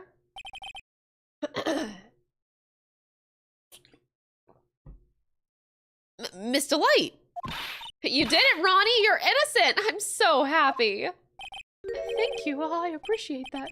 But, I suppose you don't want anything more to do with me, do you? Ronnie, why didn't you talk to me about what was going on? I had no idea you'd quit KB Security. I never imagined that you were really Mask either. Miss Delight, what are you gonna do now that you know? You're not going to really leave him, are you? Oh, come on. It's obvious, isn't it? How could I ever let a wonderful man like him get away? After all, my bike's really fast. So fast that there's no way he could ever get away. Oh, okay. But didn't you say that you hated criminals? Oh, I only hate people who act all cowardly and sneaky. Like that detective. My Ronnie went and declared his crimes before he committed them, like a man. I just love a man who's so chivalrous. Okay. Chivalrous. I knew I was right about you. Every day I spent with you is filled with thrills and excitement. Desi. Desiree, you really do love Ron, don't you? Nicky boy. Yeah? I'm really glad that I asked you to defend my Ronnie. Thank you so much. I'll never forget what you've done for us. Oh, well, take care of yourself. You too, Nicky boy. I can feel my face going red. Mr. Nick, Mystic Maya, congratulations. Oh god, talk about bad timing. Why does... I'm not gonna lie, I'm kind of sick of this gag. I kind of want it to stop soon. Mr. Nick, how could you with another man's wife in front of Mystic Maya? You've got it all wrong. I'll never forgive you, never, ever!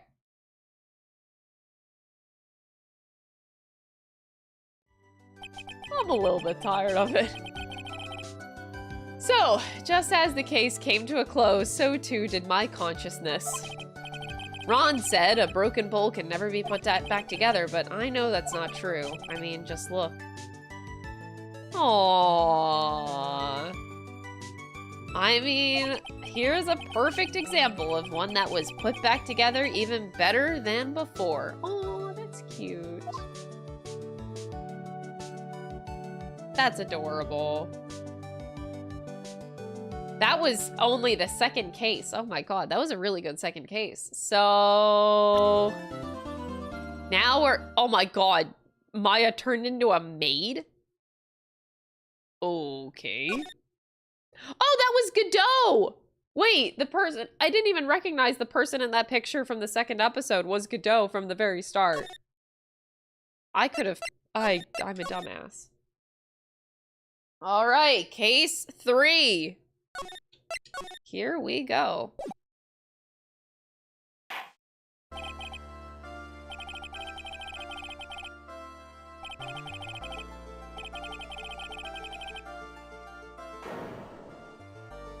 It wasn't me! I swear it wasn't me! The evidence and testimony we have seen and heard are conclusive. The victim was alone at this table when he drank from that cup. No, you're wrong! I know what I saw. I saw...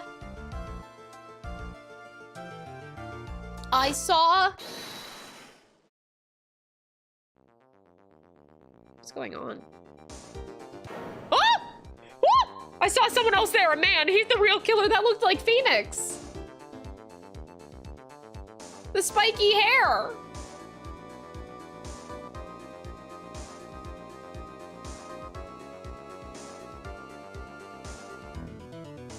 What?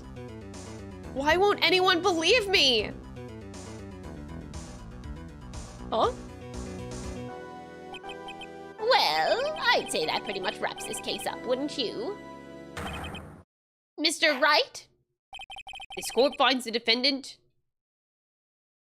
guilty. Wait, me? This court is adjourned. Wait, what? Wait, that... What?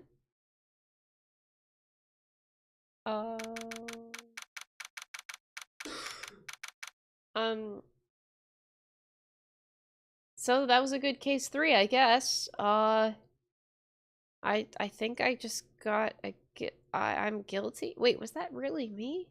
Wait, does that imply that Payne won a case? What? Ah, the start of the new year always makes me feel like I can take on the whole world. I bet it does, Maya. So, I've decided that our resolution should be Svari, take on the world. What do you think? Sure, whatever, Maya, but I think that maybe you've had more than enough mistletoe cake. Never! You've got to eat a lot of cake during New Year's. That's practically a tradition. Like watching the fireworks on TV or playing a board game. Hey, pal! Oh god, Gumshoe's voice really kills me. Happy New Year, detective! Oh, likewise. Now listen up, right? I wanna... Here's to another fruitful year of lawyer-police cooperation. Oh, yeah, me too. All right, pal, you've got some explaining to do. Have you got a holiday present for me, detective? Oh, what? Well, I have this. It's really nothing much, but... Yay, thanks! Look, pal, we need to have a talk. Take a seat. Hey, what about Pearly? You haven't forgotten her present, have you? No, I mean, no. Are you doing this on purpose? Guess I'm busted. How did you like my first practical joke of the year? Oh my god, Maya. She actually did a good joke. Very funny, pal. Now, let's see how funny you think it is when I show you this. Oh no, am I on the cover of a magazine? Oh no. Hey, I want to see. Deadly poisoning brings guilty verdict. Defense attorney Wright trounced? Trounced? Let me see that! The defense attorney gave an almost childish amateur performance yesterday. What the heck is this? This is a report, pal, about you. Listen to this. Mr. Wright must take full responsibility for the ruling in this case. Don't tell me you don't remember anything about it. But I don't remember anything about it. When was that issue from? When was that issue from anyway? December of last year, which I guess makes it last month. Which makes it old news, you mean? But I wasn't involved in a poisoning case in December. So what do you think this is all about, Nick? If it wasn't you, pal, then that leaves only one possibility. No way. You don't mean a phony, Nick? This must be Gumshoe's idea of a joke. I guess he started off the year with one too. Ha ha.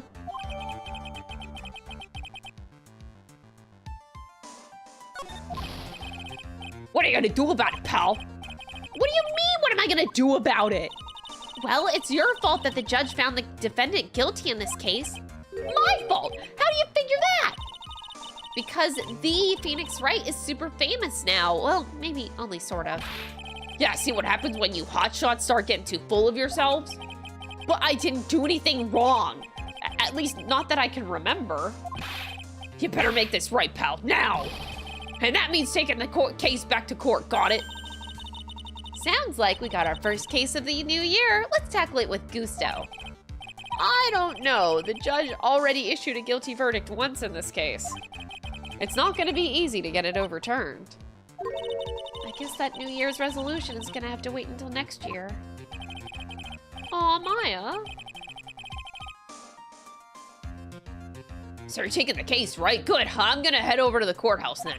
After that, I'll go back to the precinct. Drop by if you need something, okay, pal? What's happening?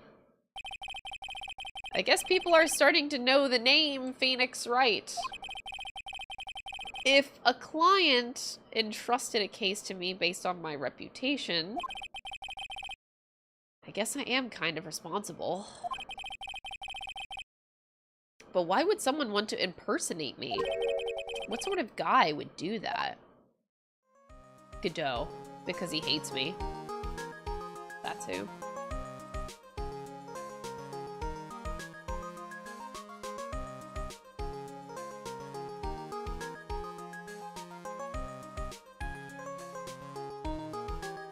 All right.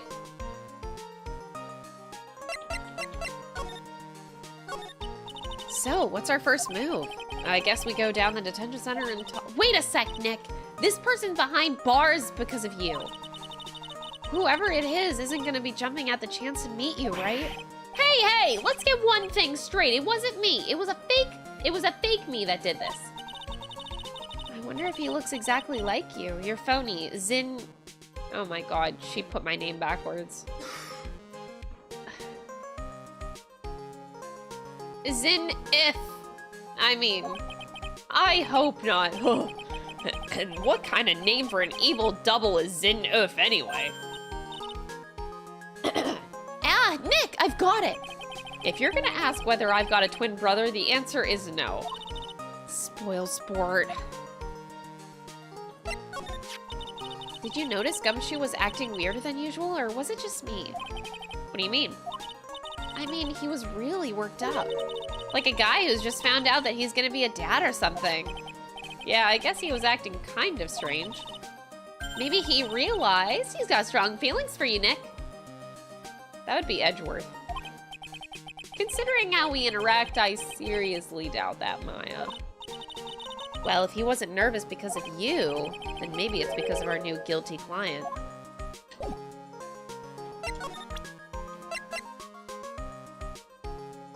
Huh.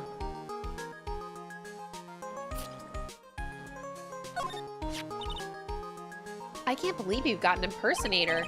I can't either. Aw, but look on the bright side. Only famous stars have people impersonating them. This isn't funny, Maya. It's not just an impersonation. This guy stole my identity. And someone may have been wrongly convicted as a result. I guess you should have gone into showbiz, huh, Nick? I will never understand how your mind works, Maya.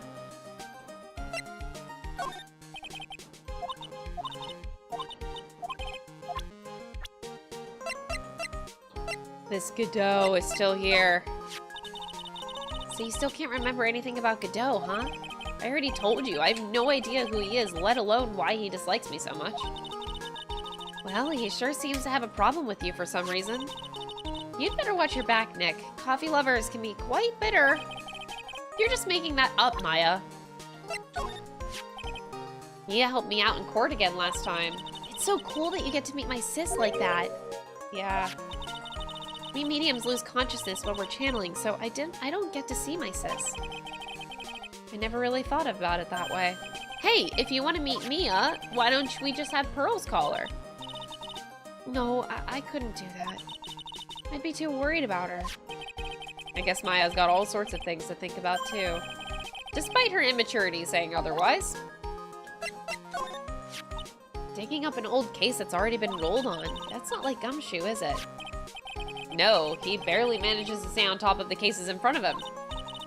Yeah, he's always busy and gets dirt pay. I mean, look at that dusty old coat he wears. Did you mean he gets paid dirt, or do you really think that they made him in gravel? So, how's your spirit medium training going? Well, I stand under the rushing waters of the shower head every day. That's called taking a shower. What happened to the rushing waters of a waterfall? Well, I'm kind of taking a break. I'm having a bit of trouble right now, you know? Last year's incident must still be on her mind. I haven't seen Maya train at all since that time. I think Mia said that it's because Maya's kind of torn these days. Aww. How is Charlie doing?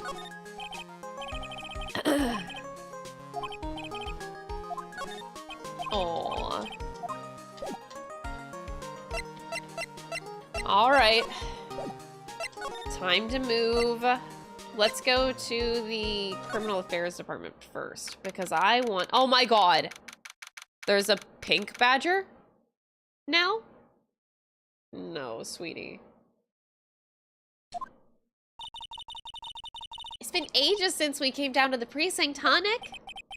Looks like she wasn't around. He's got it so easy leaving everyone else to do the work. No, he's out there somewhere. My bet is on the courthouse. He's probably trying to arrange the retrial of this case. Guess that means we should go to the detention center and chat with our killer, huh? After being convicted without a fair trial, I'm not sure killer is the right label. But we have to see how this detective is doing. Don't die running a red light. Die the old-fashioned way, of old age. We have a winner. Inject a bit of humor. That's the key. He must be coming up with slogans for a safety campaign, I guess. I gotta know what's up with this fucking badger.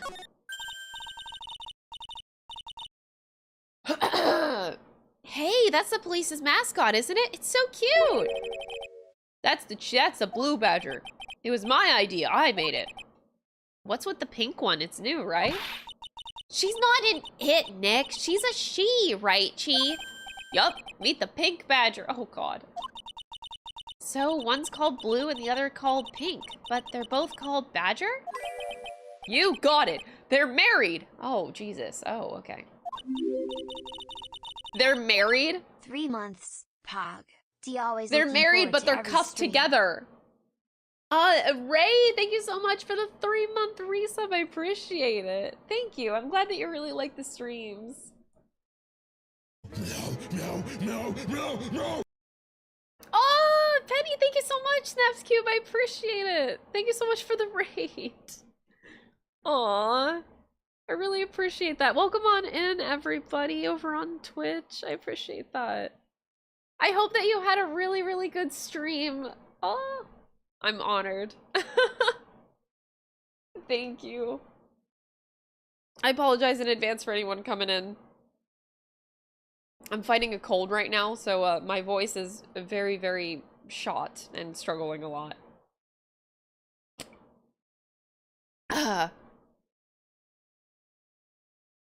Yeah, welcome on, and thank you for giving the shout out command. Make sure you go follow Snaps Cube, everybody, please. Absolutely incredible content. Content? I don't even remember. I don't even know what I just said. God. Aw, thank you so much. I really appreciate you. So the pink badger. So Mr. and Mrs. Badger seem to be cuffed together, Chief. You got it. That's marriage for you. Oh my God, no, they made a marriage joke. Okay.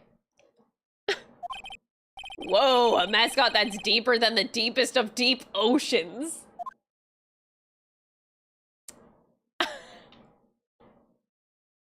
They say, don't get married, you'll be tied down forever. Or something like that. Marriage is prison, something. Oh boy. Master Mass turned up at the bank? What's he doing? Hands up, you scallywags, you're under arrest. Hey, that's our job. Looks like Rhonda Lights opted for a new career. Quit surfing the net, Chief. Sorry, I was just, things feel pretty tense in here. A little bit tense. Oh, Jesus. Okay, let's go see the detention center. So for those of you just popping in here, we just started case 3 of game 3 of the trilogy. So this is like literally the beginning of case 3. This is so nerve-wracking, waiting to meet our new client. I wonder just what kind of person you tricked and got found guilty. Keep it down, Maya. That kind of talk could ruin me. Wait a second. You! I thought that was Maya in the picture, dressed up as a maid. But it's this girl. Oh God, she's back. How could you, Mr. Wright? How could you do this to me? They put me in solitary. I haven't been able to stop crying. Aren't you? Yes, I am. I am totally and utterly let down. Are you? Don't pretend that you don't know me. It's me, Maggie. Remember Maggie Bird? Maggie Bird. Ah. She's back. Maggie Bird. She's the policewoman I defended that one time. She was accused of murdering her lover. He was a cop, too. What are you doing in here? Didn't I get you a... Oh, sure. Very funny. After that fifth-rate defense job, you come in here and start making jokes? You better hurry up and tell her what happened. Yeah, I'll get there. Oh, I see. So, that's where we stand right now. I'm sorry that you've been caught up in another murder. My whole life has been nothing but a whirlwind of bad luck and failures. I vaguely remember her saying that exact same thing last time. But I don't mind. What's one more disaster in my life? At least now the real Mr. Right is here with me. I won't let the world keep me down, sir. Okay. Oh, they have the sad music, though. No. Yeah, sorry. Trying so hard not to die. So, how come you're dressed like that, Maggie? Last year you looked so sharp in that police uniform. I was fired after that incident last year. Oh, I'm sorry. It's okay. I don't mind one bit. I enjoyed being on the force, but I think it was time for me to move on. So, what do you do now? In the second act of the life of Maggie Bird, I'm playing the role of waitress. A waitress? Yeah, yes, in a French restaurant. It's a small place, but it's quite fashionable. My charming smile and shapely figure came through for me. And the owner, Mr. Armstrong, hired me straight away, sir. And then you got into this mess straight away, right? Yeah, you could put it that way. Hold on.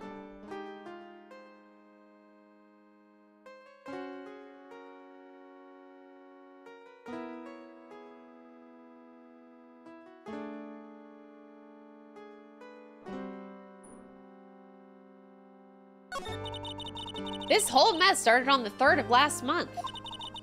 And it happened at Très Bien. Très Bien? Yes, it's a restaurant where good service and a friendly smile are always included. Oh. Oh my god. Wait, I just realized! They took Phoenix right out of the court record! No! I liked having Phoenix in the court record. He's gone! No! I wanted to show Edgeworth when he comes back. I wanted to show Edgeworth my portrait, and he's gone. Oh, this sucks.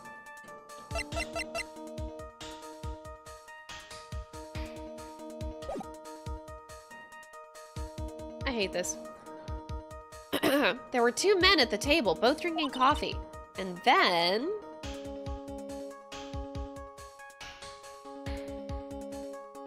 This is so weird. One of the men slipped some poison into the victim's cup. The victim took just 1 sip and was gasping for air. I was so shocked, I passed out. Hey, hold on there, Maggie. What? You keep calling the guy the victim. Didn't you know the guy who was killed? Not at all. I'd never ever seen the guy before. Oh. So she wouldn't have had a motive to kill him then, I guess.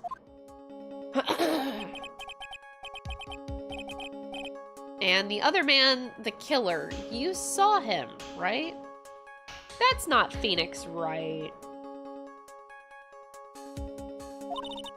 Of course! A good waitress must be attentive to the clientele. Fuck. So you saw the killer, but you were found guilty of the crime anyway? How come? You tell me, Mr. Wright! I guess the answer to my question is my phony. Anyway, she saw the killer. Better see if I can get a description of the guy. So, if you saw the murderer, why were you still convicted? Because no one else saw. Saw what? The other man, the one who put the poison in the victim's coffee. Everyone testified that way. Mr. Armstrong, the customer, everyone. The victim was sitting alone at his table the whole time. Oh. Oh boy.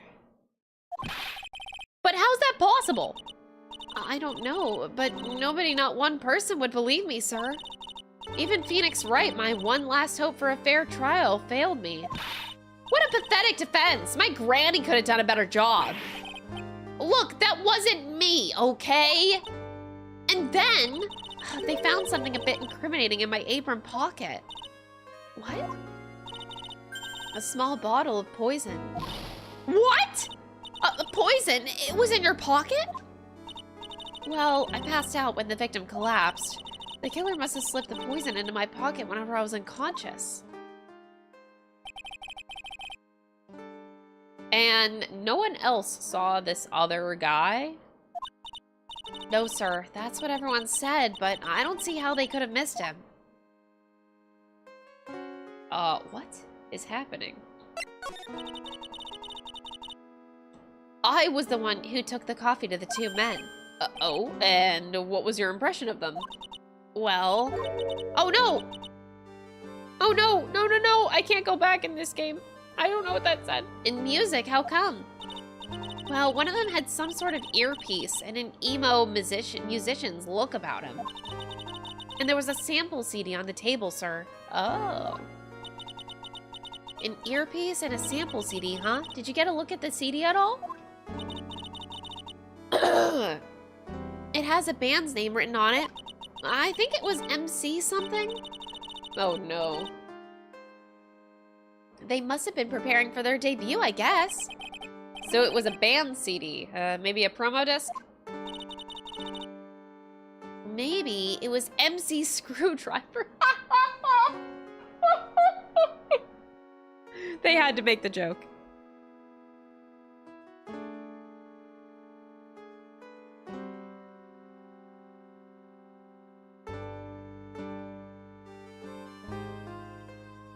Of course. Get serious, Maya. Would you buy the CD of a group named that? Yeah, chat. What was the name of that group again? MC Hacksaw? No. MC, Drill, MC, Chainsaw, MC, Wrench, MC, yeah, I don't know. Mallet, Monkey Wrench, MC, man, I don't know. MC Pliers, yeah, that's a good one. MC, man, yeah, man, it can only be, man, I don't know.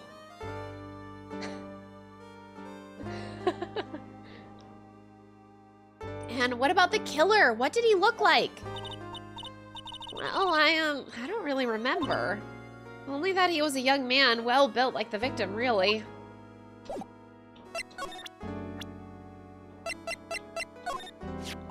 No matter what happens, I never let things get me down. You're always so positive, aren't you, Maggie? Macho Maggie Bird, they say. The early bird catches the worm. A bird in the hand. Oh boy. Wow, all those phrases are named after you? And I never turn my back on anything. You're always so strong, aren't you, Maggie? Macho Maggie Bird, they say. I'm a tough old bird. Tough old bird, Nick. You get it? Yeah, I get it. Oh, Detective Gumshoe. He really looked out for me whenever I was on the force. Have you seen him recently? No, he's never been to the restaurant. Guess he's not a fan of French cuisine. He's an instant noodle type of guy after all. Yeah, he prefers the simple things in life. Or he's just simply too poor to afford anything else. MCD's nuts. Oh my god. Tsunayama, thank you for the $5 super chat donation. I appreciate it, even though it takes like forever to come in as an alert.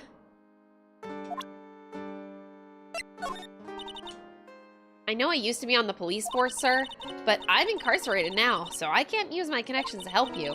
All I can tell you about now is info about ex-cons or the clientele of Très Bien, sir. Aw, don't let it get you down, Maggie.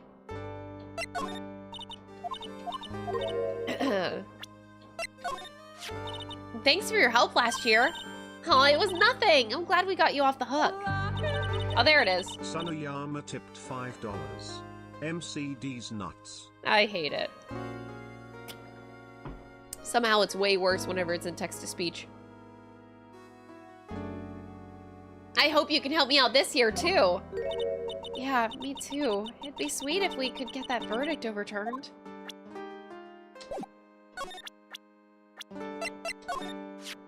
Oh, yeah, I need to ask you about this. Hey, this article's about my case! Can you tell me anything about the guy who was pretending to be me? Yes, sir. It was the morning after I'd been arrested. I met you in the visitor's room here. You were wearing one of your super sharp suits. Me? Yes, you, Mr. Wright. Ugh. Hey, Maggie, was my evil double I am there too? No, I don't remember a phony you, Maya. Oh, it would have been so cool. Then you got really worked up and passionate. I'm gonna get you cleared, dis crime. Cleared, dis crime. I said that? I'm gonna get you cleared, dis crime. Yeah. Okay, I get the picture, but you've met me in person before. So how come you didn't realize that this guy wasn't the real me? I guess looking back now, it was a little strange. Only a little. I'm gonna clear you of this crime. That wasn't... okay. Well, okay, so you were a bit taller than normal, and you looked a little bit shady. And your voice was a bit weird. Oh, and you had this kind of funny accent. And so the guy was nothing like me then. But he had your spiky hair and blue suit. Is that all it takes for someone to imitate me? How about everyone else in the courtroom, like the judge and the overseers? Didn't they realize that he was an imposter? Everyone had these big question marks over their faces. But it seems like no one wanted to say anything, sir. This case just keeps getting weirder. Mr. Wright, do you think it's possible to get a retrial? Probably. The court ruled in the absence of a genuine defense attorney. So we should be able to get a retrial. Mr. Wright? Do you think that we'll win next time, sir?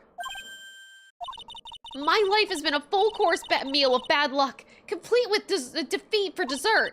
Since I was 6 months old, well, I fell from the 9th floor of my apartment building. I've been hit by all sorts of vehicles, got sick from all sorts of foods, failed at almost every test I've taken, experienced almost every kind of disaster. I even landed a phony lawyer whenever I had the misfortune of being accused of murder.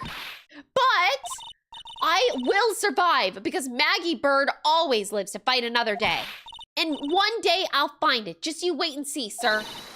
I'll find that one single moment of good luck.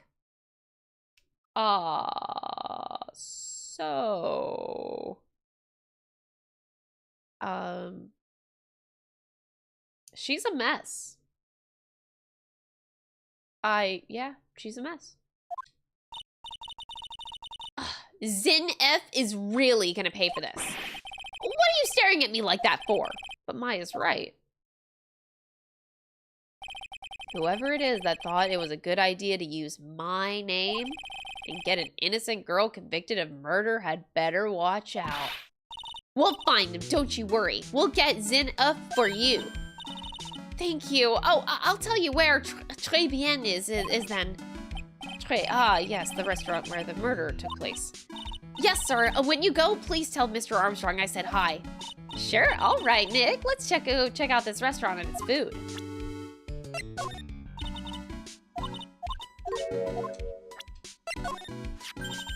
That badge, is it real? Of course it's real. That's what they all say, but I've been duped before. Give it to me for a sec. Chomp. Why would you try to eat it like it's candy? She bit into it. And I left a few teeth marks too. Oh. My badge.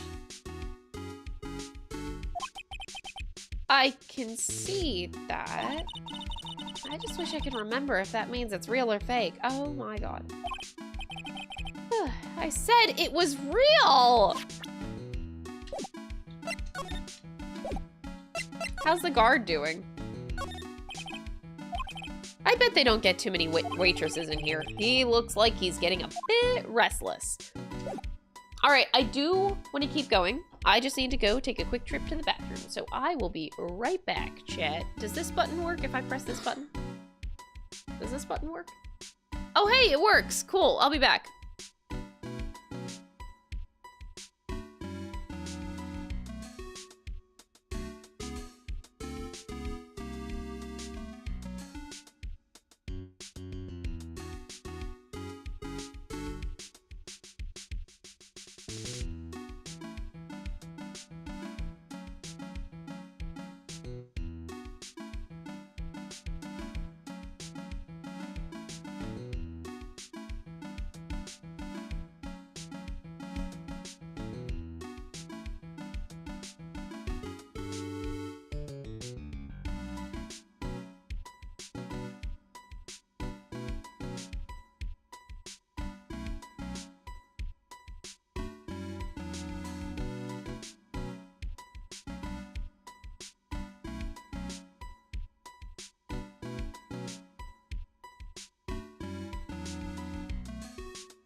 Boo! Did I scare you? I'm a very scary person.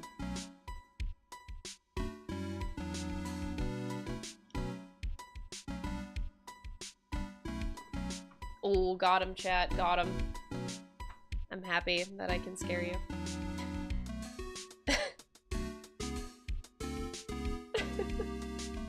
I have done my job. I gave you a heart attack? Oh, I'm sorry. Alright, let's go check out Très bien. Oh, wow. God, this is very, pink. What the hell is on that table? Oh, that's the murder scene. Okay. Oh my god, the music. Oh god. Wow, look at this place. Look, more like smell. What is with the suffocating scent of flowers in here? Then again, girls like that kind of thing, right? Actually, I'm not all that into it. No one's coming to seat us. Maybe there's no one else here. Don't be silly, Maya. This is a restaurant and it's open for business. Hello? Anyone here? I don't believe it. There really isn't anyone here. perfect. Let's get intrusive. Okay. If there's no one here, well, we can take anything we want. Yeah, I suppose we can.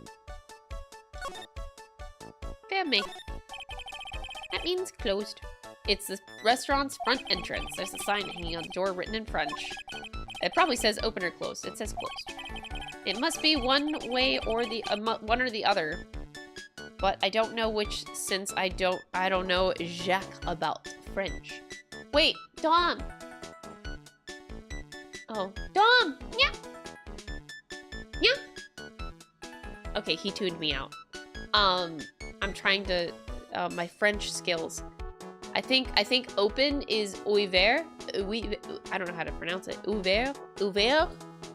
I think open is ouvert and then fermé is closed. But I don't know how to pronounce it. Dom. Me trying to learn French.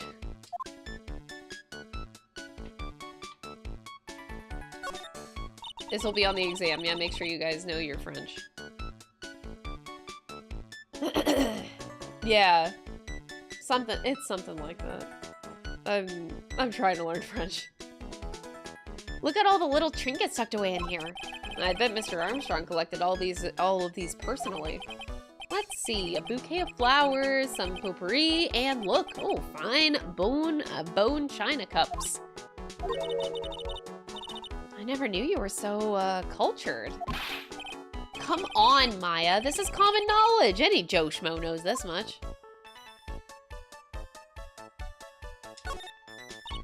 Look, it's one of those magical boxes that spits out money. Oh my god, magical boxes. You know, you're the only person who would ever describe a cash register in that way.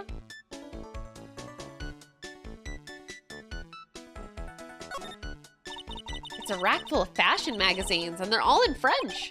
Why don't you try wearing something a bit more chic sometime, huh, Maya? Yeah, I guess I could. I'm always in my acolyte clothes, aren't I? It'd be fun to wear normal clothes every now and then. I can't imagine Maya in normal clothes, honestly. There's something stuffed in behind the rack. Looks like a sports paper to me.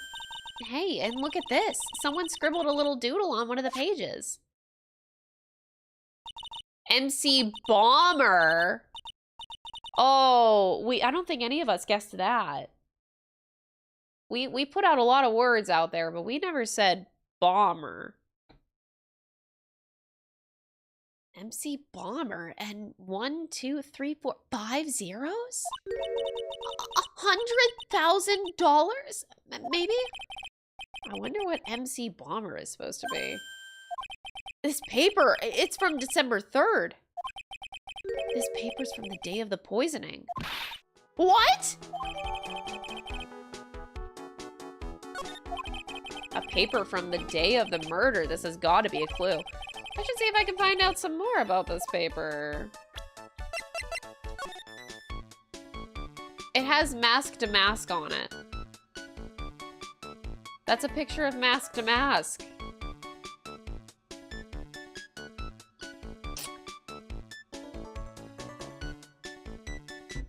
Ah ha ha ha ha ha ha ha! Oh boy.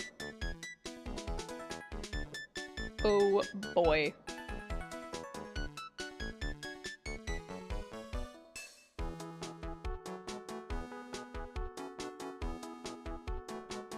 Here we go.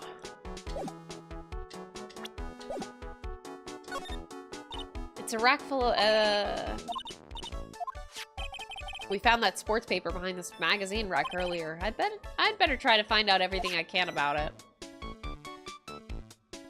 Slide to the left. This table's set nicely. It just needs a customer. Wait, this is a restaurant that only has 2 tables? What do you think this flower is, Nick? Let's see. Well, it doesn't look like a tulip, and it's not a sunflower, I don't think. Duh, even I could have told you that. Well, those are the only kinds of flowers I know. Dang nabbit, I'm a lawyer, not a botanist.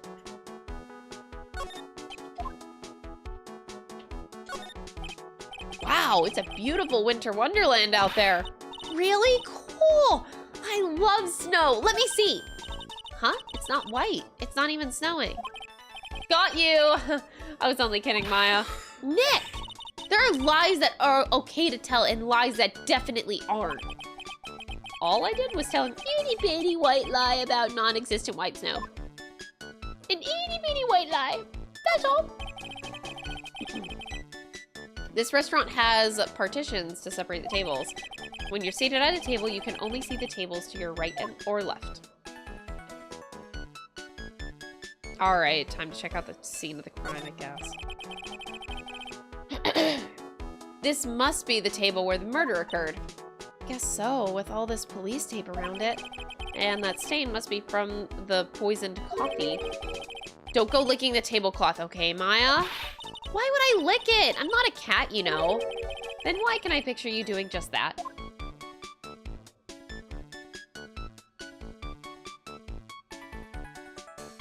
Really? Nothing else to look at? Okay. This is weird.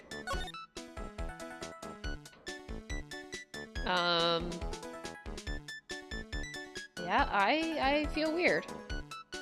Definitely feel weird.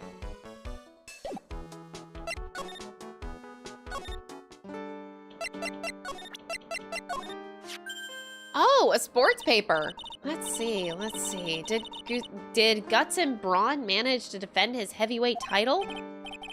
Sorry, Maggie. That paper is actually a month old. It's from the day of the murder. And Gusten got knocked out yesterday, I'm afraid.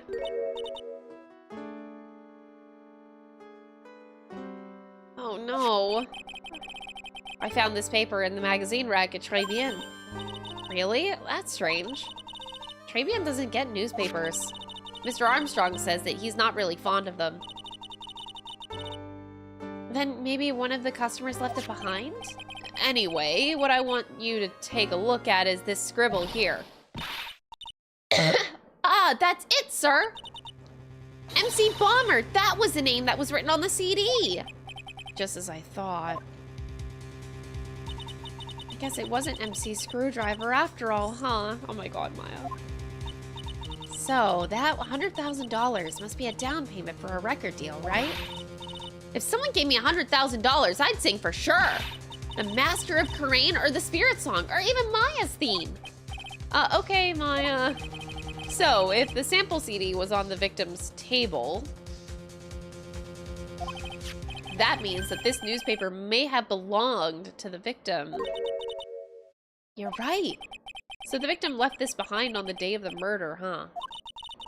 I think we better step up the investigation, don't you, Nick?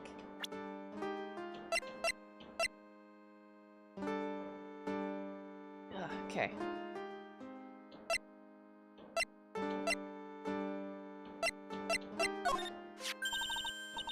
Oh, whoops, I forgot I already did all this. My bad, my bad, my bad.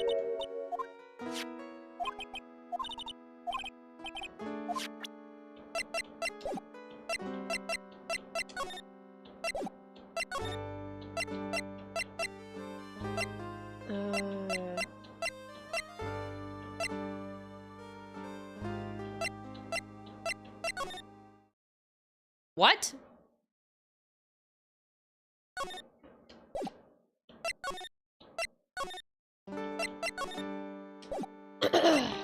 What?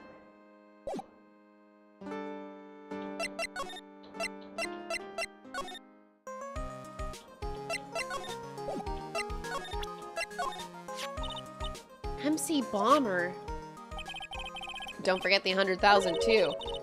There's something about that name, MC Bomber. Yeah, it's a pretty unusual name. Everyone's worried about bombs these days, I guess. I'm not sure that has any bearing on anything related to this case. Anyway, we should really look into this some more.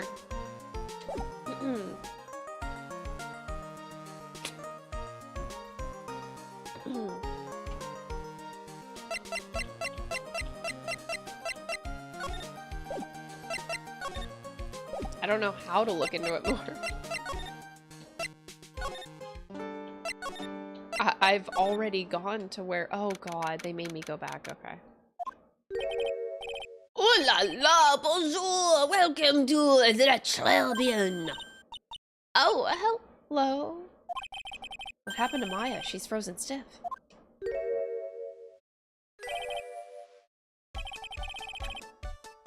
Oh god. Oh.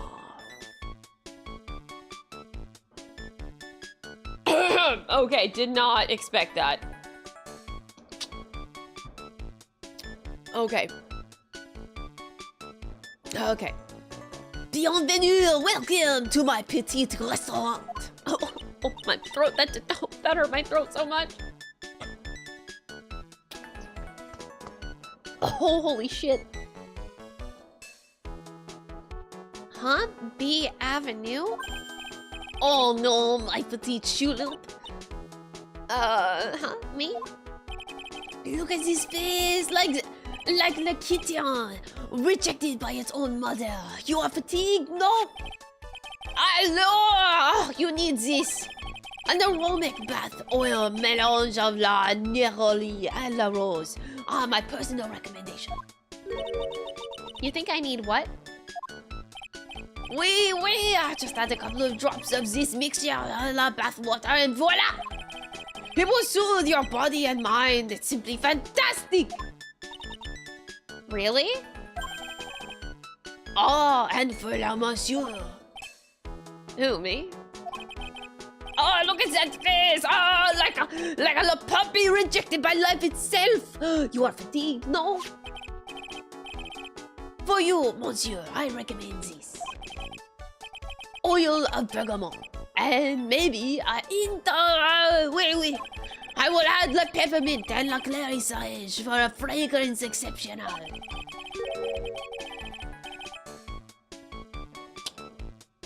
Such an invigorating recipe will bring out your delicious beauty, monsieur!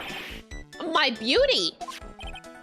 Alors, if you wish you will be seated, I will bring you a less special menu of the day. Actually, we're not here to eat. We're, lawyers. My monsieur, I know this already, monsieur. You are La Phoenix, right? No? Yes. You know me? Mais oui, I never forget a man who flirts with me, especially in court.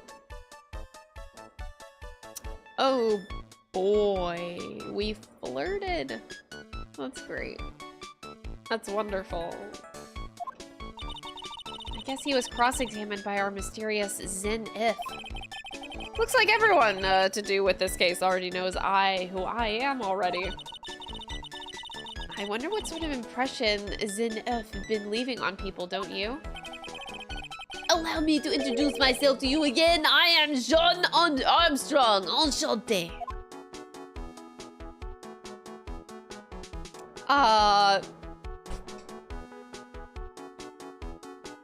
Okay.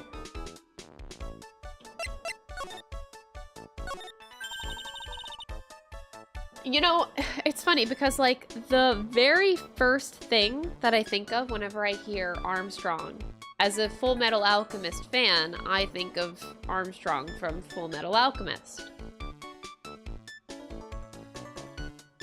This is so far than the image that was in my head. So far. So far. So, what does très bien mean? I know très, that means 3, right? Oh, no. Très bien is français. In English, you would say very good. Oh, very good. Oui, exactement. L'atmosphere is très bien and la cuisine is très bien. If the food's so good, why aren't there any customers in here? My cuisine is not for all, and some people say they do not appreciate la hot cuisine. I thought everyone liked hot cuisine. Since I have lost Maggie, I do not have enough hands. So you're running this place on your own now? Oh oui, for the moment. No one has answered my advertisement. Ah, pour moi. Please don't eyeball me while you say that. I am le chef. I am le manager. I am also a trained aromatherapist, and I am also dying slowly. Oh. Dom! Yeah.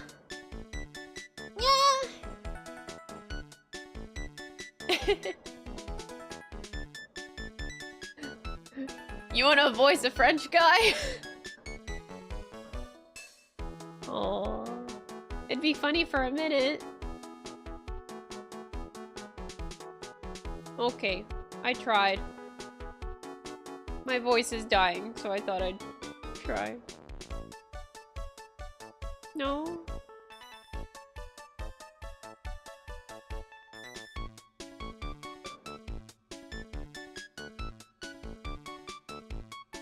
He gave me an excuse. I tried. A roaming what? A practitioner's aromatherapy, the art of soothing the soul with the delicate floral aromas. Delicate? The smell coming from that bottle earlier was anything but. God.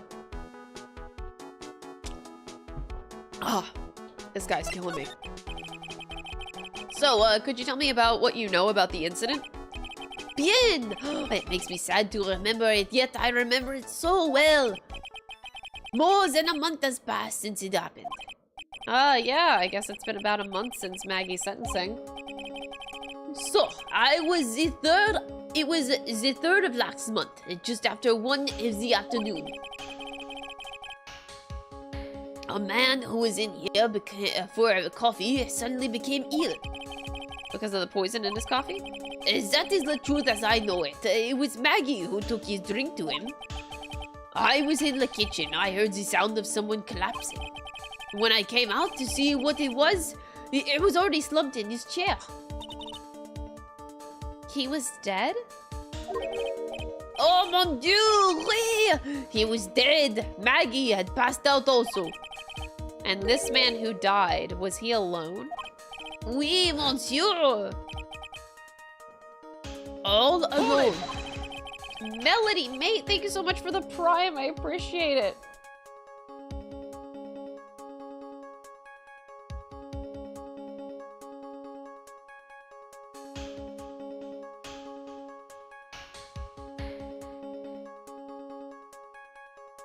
I know that Maggie said there was someone else, but... I see. La police, they asked me many times, are you sure there was no one else at the table, they asked. But I am not only one. The old man said the same thing. Old man? What old man? So who is this old man that you mentioned? At the time of the murder, there was another customer in here. What? Someone else saw it? Miles, as usual, he came alone that day. At the time of the murder, he was here. He saw it too. But he said the same thing, that there was no one else at the victim's table. But Maggie swears that there were two people. Miles, mademoiselle, the lawyer, he could not prove this known. About the lawyer, that was me, I suppose. Mais bien sûr! Wow, he's the first person who said it wasn't me. Don't kid yourself, Nick. Now, who's the one making stuff up? Wow, thanks, Maya. We found this sports paper in the magazine rack here. One of my customers must have left it behind. Do you have any idea which customer it was? It's the only ideas I have, mademoiselle. I save for my kitchen. Oh, okay. I am not a lawyer myself. I do not wish to speak out of turn. But your defense in court that day was a little, how you say, lacking, perhaps? Even a Frenchman who cannot speak any English could have done a better job. You were very cool, though. Oh, oui, so handsome. Why, thank you. Wow, I wonder just how bad the defense could have... Maya. Every time you opened your mouth, the whole courthouse stirred. Oh man, that is something I don't want to imagine. Please, monsieur, there is no need to show me that. You are Mon, Phoenix Wright, the worst defense attorney in town. I think I can imagine how he formed this completely wrong impression of me. The last time we met, did I show you this badge? Oui, you flashed it to everyone in the... Okay, this imposter knows me a little bit too well. Fuck.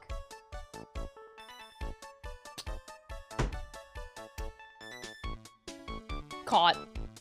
They know. They absolutely know. My life is over.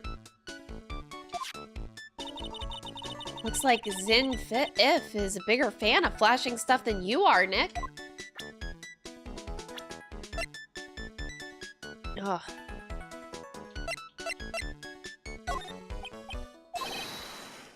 Félicitations! Mais, que c'est? Je no comprehend. Nick, don't just make something up. Wait, he actually said that right.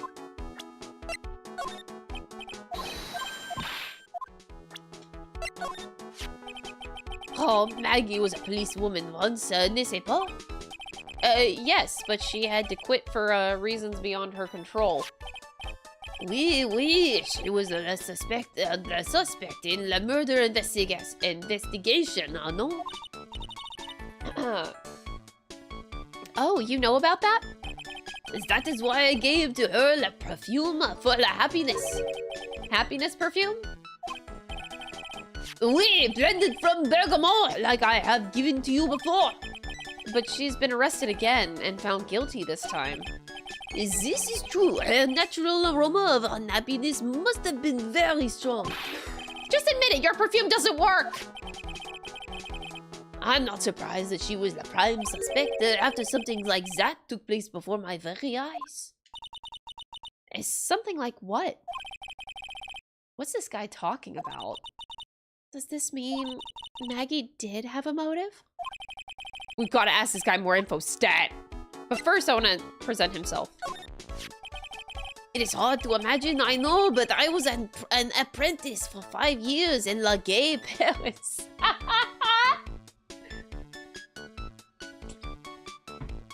La Gay Paris. Ah, yes, Gay Paris. Yes. Wow, in Paris? No, Maya. La Gay Paris. It was something the chef there said to me that made me decide to open my own restaurant. What was it? That awful man said to me, you must train for another 10 years. Oh, it was such a shock, so you were so unexpected. But you would have to be a fool to do this, no? Oh, of course. When Maggie took the coffee over to the victim, did anything happen? Oh, oui. I suppose you could say so. So what happened? No, it was nothing. Look, Maggie says that she didn't even know the guy. But she's still been indicted for murder. The prosecution must have come up with some kind of motive. Oh, oui, it is true. If there was anything at all between Maggie and the victim, it could be relevant. So please, tell us anything you know. Uh-oh. Oh! Uh-oh. No way. What are we gonna do, Nick? We'll just have to What the? What's wrong? The Magatama, it's gone! Huh? I had it in my pocket, but it's vanished into thin air! What? I could see the Psyche locks. Maybe that means the Magatama's nearby? Mr. Armstrong? Could I just confirm something with you again? The table where the victim was sitting. Was anyone else sitting there? That is the question you will have to ask him yourselves. Him? The old man spends all of his time dans le parc. Park. Oh, a park. What park's that? And behind the restaurant, it is called Vitamin Square. Thank you. Je vous en prie, my dear. Let's go check out this Vitamin Square right now, Nick. Oh boy, but my Magaton. Is it like on the ground? What? Bitch? Did you snipe it? What's happening? Okay, I guess I'm leaving. I don't trust this guy though now. I'm questioning my life.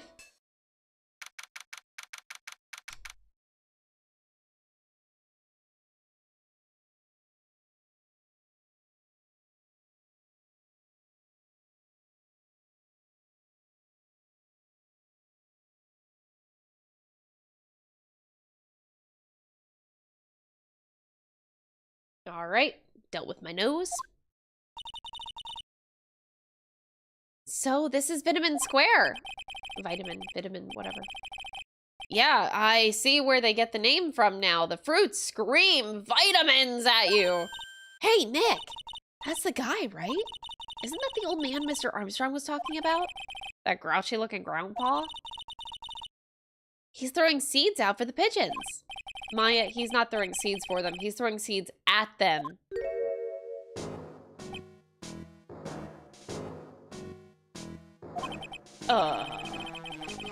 My grumpiness threat level has just been raised to red.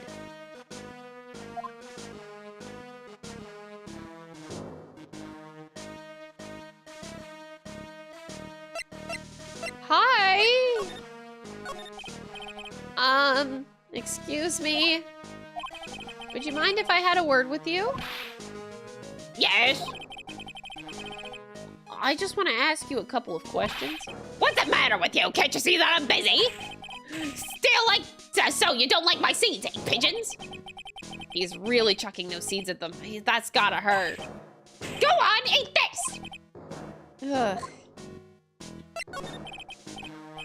Can I ask you about Maggie Bird? I don't know any Maggie Bird. Yes, you do. Maggie, the waitress at Très Bien. Ha! It's a disgrace, I tell you, an utter disgrace. A disgrace? An innocent young girl revealing herself like that. Revealing? You mean her uniform? The youth... I'm fine.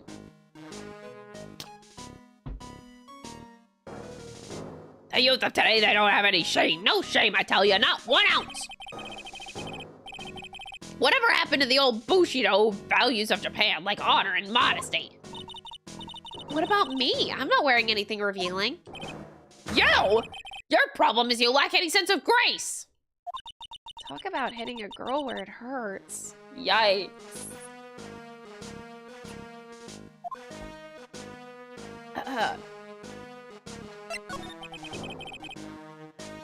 Do you go to Très Bien a lot? That miserable excuse for a restaurant. That garbage they serve in there is not food. Where's the sushi, the tempura, the rice? Très Bien is a French restaurant, sir. Where do you think we are, boy, in Paris? I want real food, not those snooty snacks. And what about those shameless girls? You mean the waitresses? Oh, Jesus Christ. You can tell all the way, yes, they're waitresses. They're practically naked. It's a disgrace, isn't it? Listen, it's not my restaurant. Ah, it's a miserable excuse for a restaurant, that place. Miserable! He certainly knows the place. He must be a regular. But if he hates it so much, why does he keep going? Are you a regular at the restaurant, sir? It's just, if you dislike it so much, why would you keep going there? Sir? There you are, you filthy pigeons. You want food? Ah, take that! He must be hiding something, right? If he is, I should be able to see a psyche lock or two. Oh, wait. I don't exactly have the Magatama right now. Remember, Nick, that Magatama is only on loan. You'd better find it or else. If Pearls ever gets wind of this, I'm gonna be in a world of pain.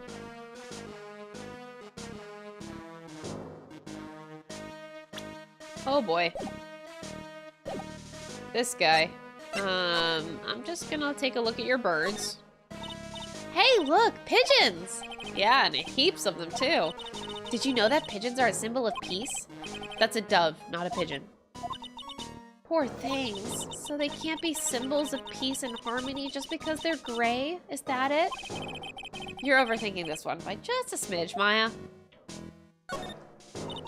This place is so fruity. That's not a bad thing. Besides, I love apples. They're among my favorites. And that apple slide is perfect for you. And what is so perfect about it? Oh, come on. Don't be a stick in the mud. Slide down it a few times. Go on. Woo! No way.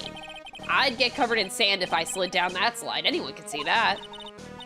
Yeah, you're right. Otherwise, I'd give it a try too.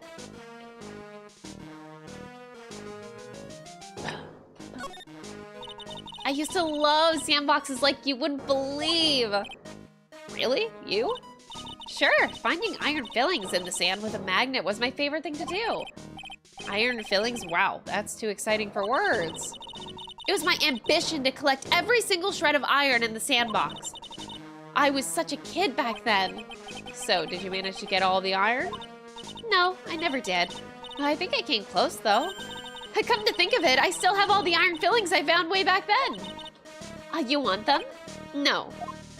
I don't, Maya. Good for you.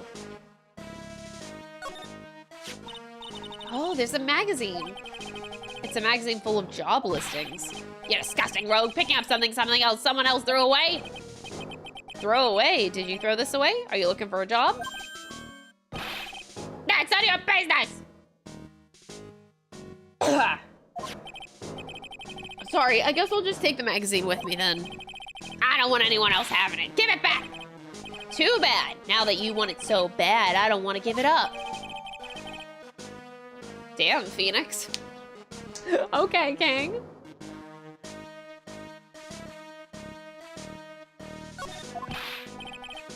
Wait, that's mine! Looking at this orange reminds me of what? That you're supposed to eat a lot of them to ward off colds in the winter. You can't have fun during the holidays if you're sick in bed, you know. I have a cold right now, and guess what? I'm still working. You don't have to tell me twice. Maybe it's because I didn't eat enough oranges. But here's my issue, chat. I don't like oranges.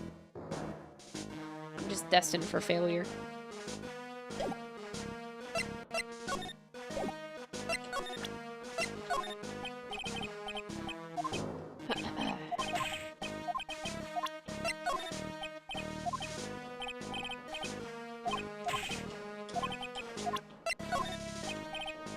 Not even the, okay. He really doesn't want to talk about anything. How about Maggie? No?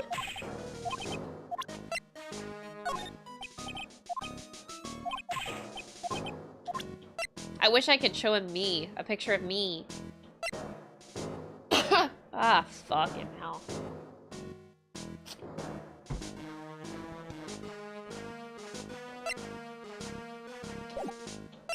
Alright, we're getting nothing out of this guy. Alright, bye.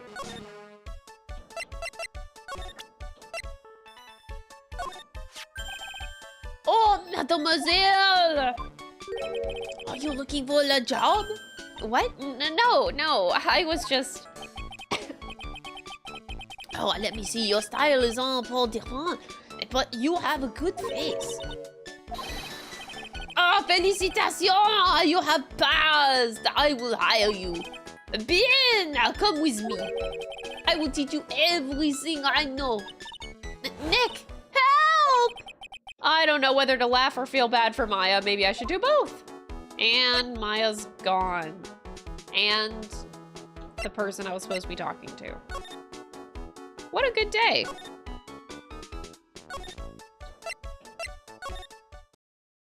Okay, bye Maya. Looks like they have Maggie in questioning. I guess I've asked her pretty much everything. I'll come back if there's anything else I need to ask her later. Alright, Gumshoe.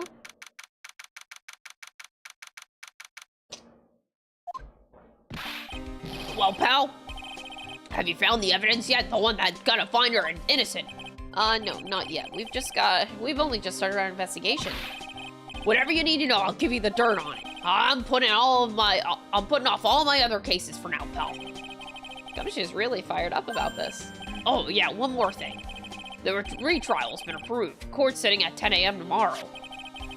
And Godot's gonna be the prosecutor. Where's Miles Edgeworth? Gumshoe. Oh, him. Now listen up, pal. If Maggie's found guilty again, Yeah? I'll make sure you get locked up for good. Got it? Okay, wow. So the guilty party was Maggie Bird, huh? Yeah. Back when she was on the police force, you were her mentor when she was a rookie, right? Yeah, I kept a close eye on her. I mean, not too close, you know. Hey, what's with the looks, pal? It wasn't anything like, look, sure, I was her boss when she was doing her training, but that was it. Nothing happened. Gumshoe. Gumshoe. Oh boy, okay. Gumshoe sure is sweating up a storm over nothing. So that's it. Our big old Gumshoe has a little old crush on Maggie. I don't like her or anything. Note to self, gossip with Maya about this later. Look, pal, don't tell anyone, okay? You've got to keep it a secret, got it? Sure. And would you mind not guessing what I'm thinking all the time? Hey, tell your face, pal. Not me. You have to be blind not to see what's on your mind. Wow. So, I was wondering, could you fill me in on the victim? Glenn Elg. Really? His name is the same, spelled backwards. Ugh, that's infuriating. He was a computer programmer. I see, a programmer. He was just a regular Joe working for a small-time computer firm.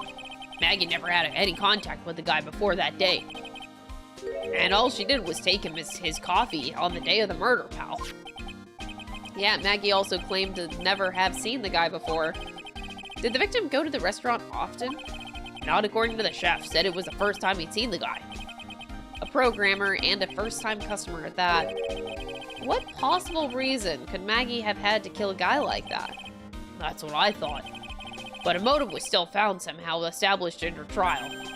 You're kidding! What was her supposed motive? Sorry, pal, I'm real busy. I haven't even got enough time to sift through these papers. Look into it yourself, okay? What could this motive have been? No one can tell me.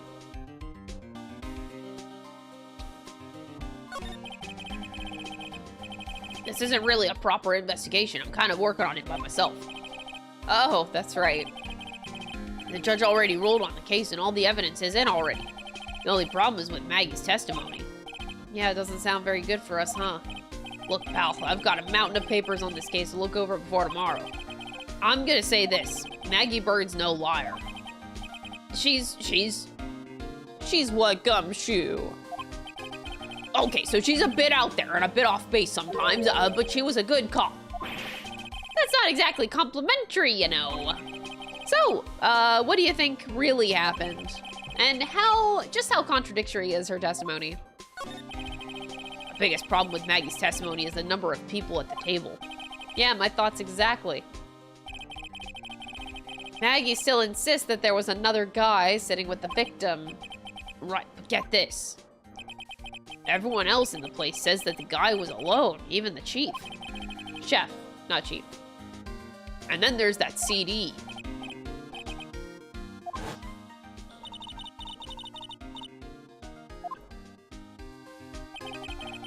Our guys turned that place upside down. There was no CD. What? Not on the table, not anywhere in the whole restaurant, pal. But didn't Maggie say that the victim was wearing an earpiece too? Yeah, but that was for the portable radio in the front pocket of his hoodie. A radio? He didn't have a CD player? You got it. His phone, he never explained that contradiction at all. Come to think of it, the owner didn't mention that CD either. I don't know why, but I get the feeling Mr. Armstrong's got something to hide. Wait, what's the detective saying? Wait. That must be one of the detectives. Hitting the gas is like hitting the fast forward button on your life. No, that's too obscure. You don't really get the you'll die before your time idea. I need something more direct, something a bit more lighthearted. Something like hitting the gas is your passport to paradise. You must be coming up with slogans for a safety campaign, I guess.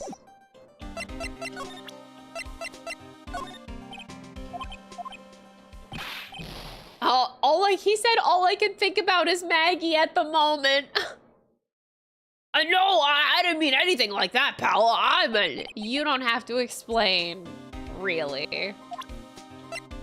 Oh, Gumshoe has a little crush.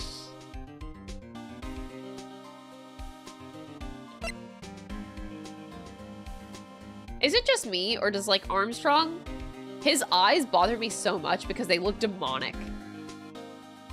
They literally look demonic. Like, he looks like he has no soul. And it genuinely terrifies me.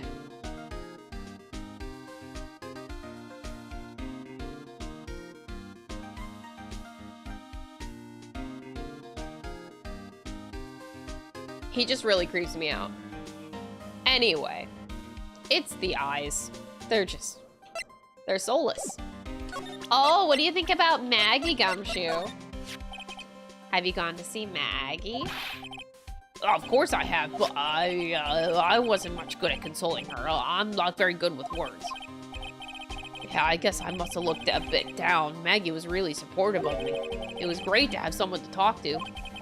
Did he go for her or for himself? I'm such a loser. Oh! No! Oh, now I feel bad.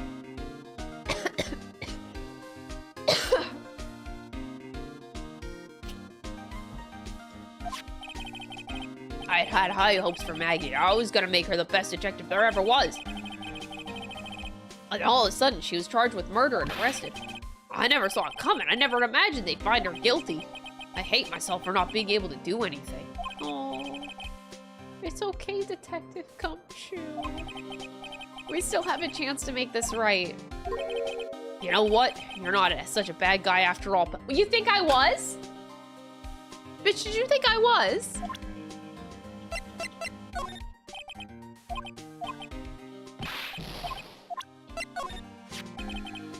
The chef of Très Bien, huh?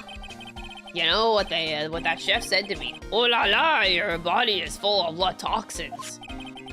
And then he gave me this bottle. What's in it? Oh, I don't know. The label says juniper. I'm under orders to put a few drops of it in my bath every day. Under orders? Yeah, you know, there's something about that lady. Guy. You can't stop thinking about him? Not like that, pal. Give me a break. He's not my type. I can't stop thinking that he's involved with this case somehow. Sounds like he knows a little bit something more about our charming chef.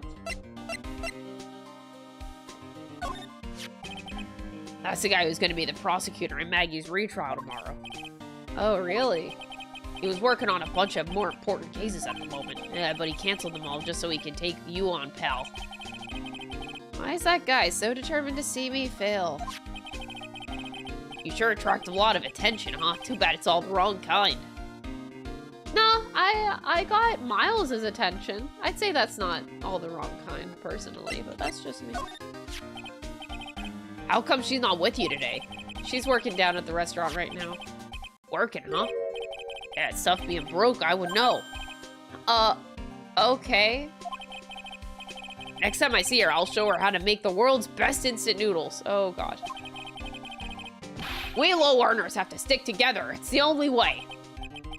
Why is he shaking my hand with such enthusiasm?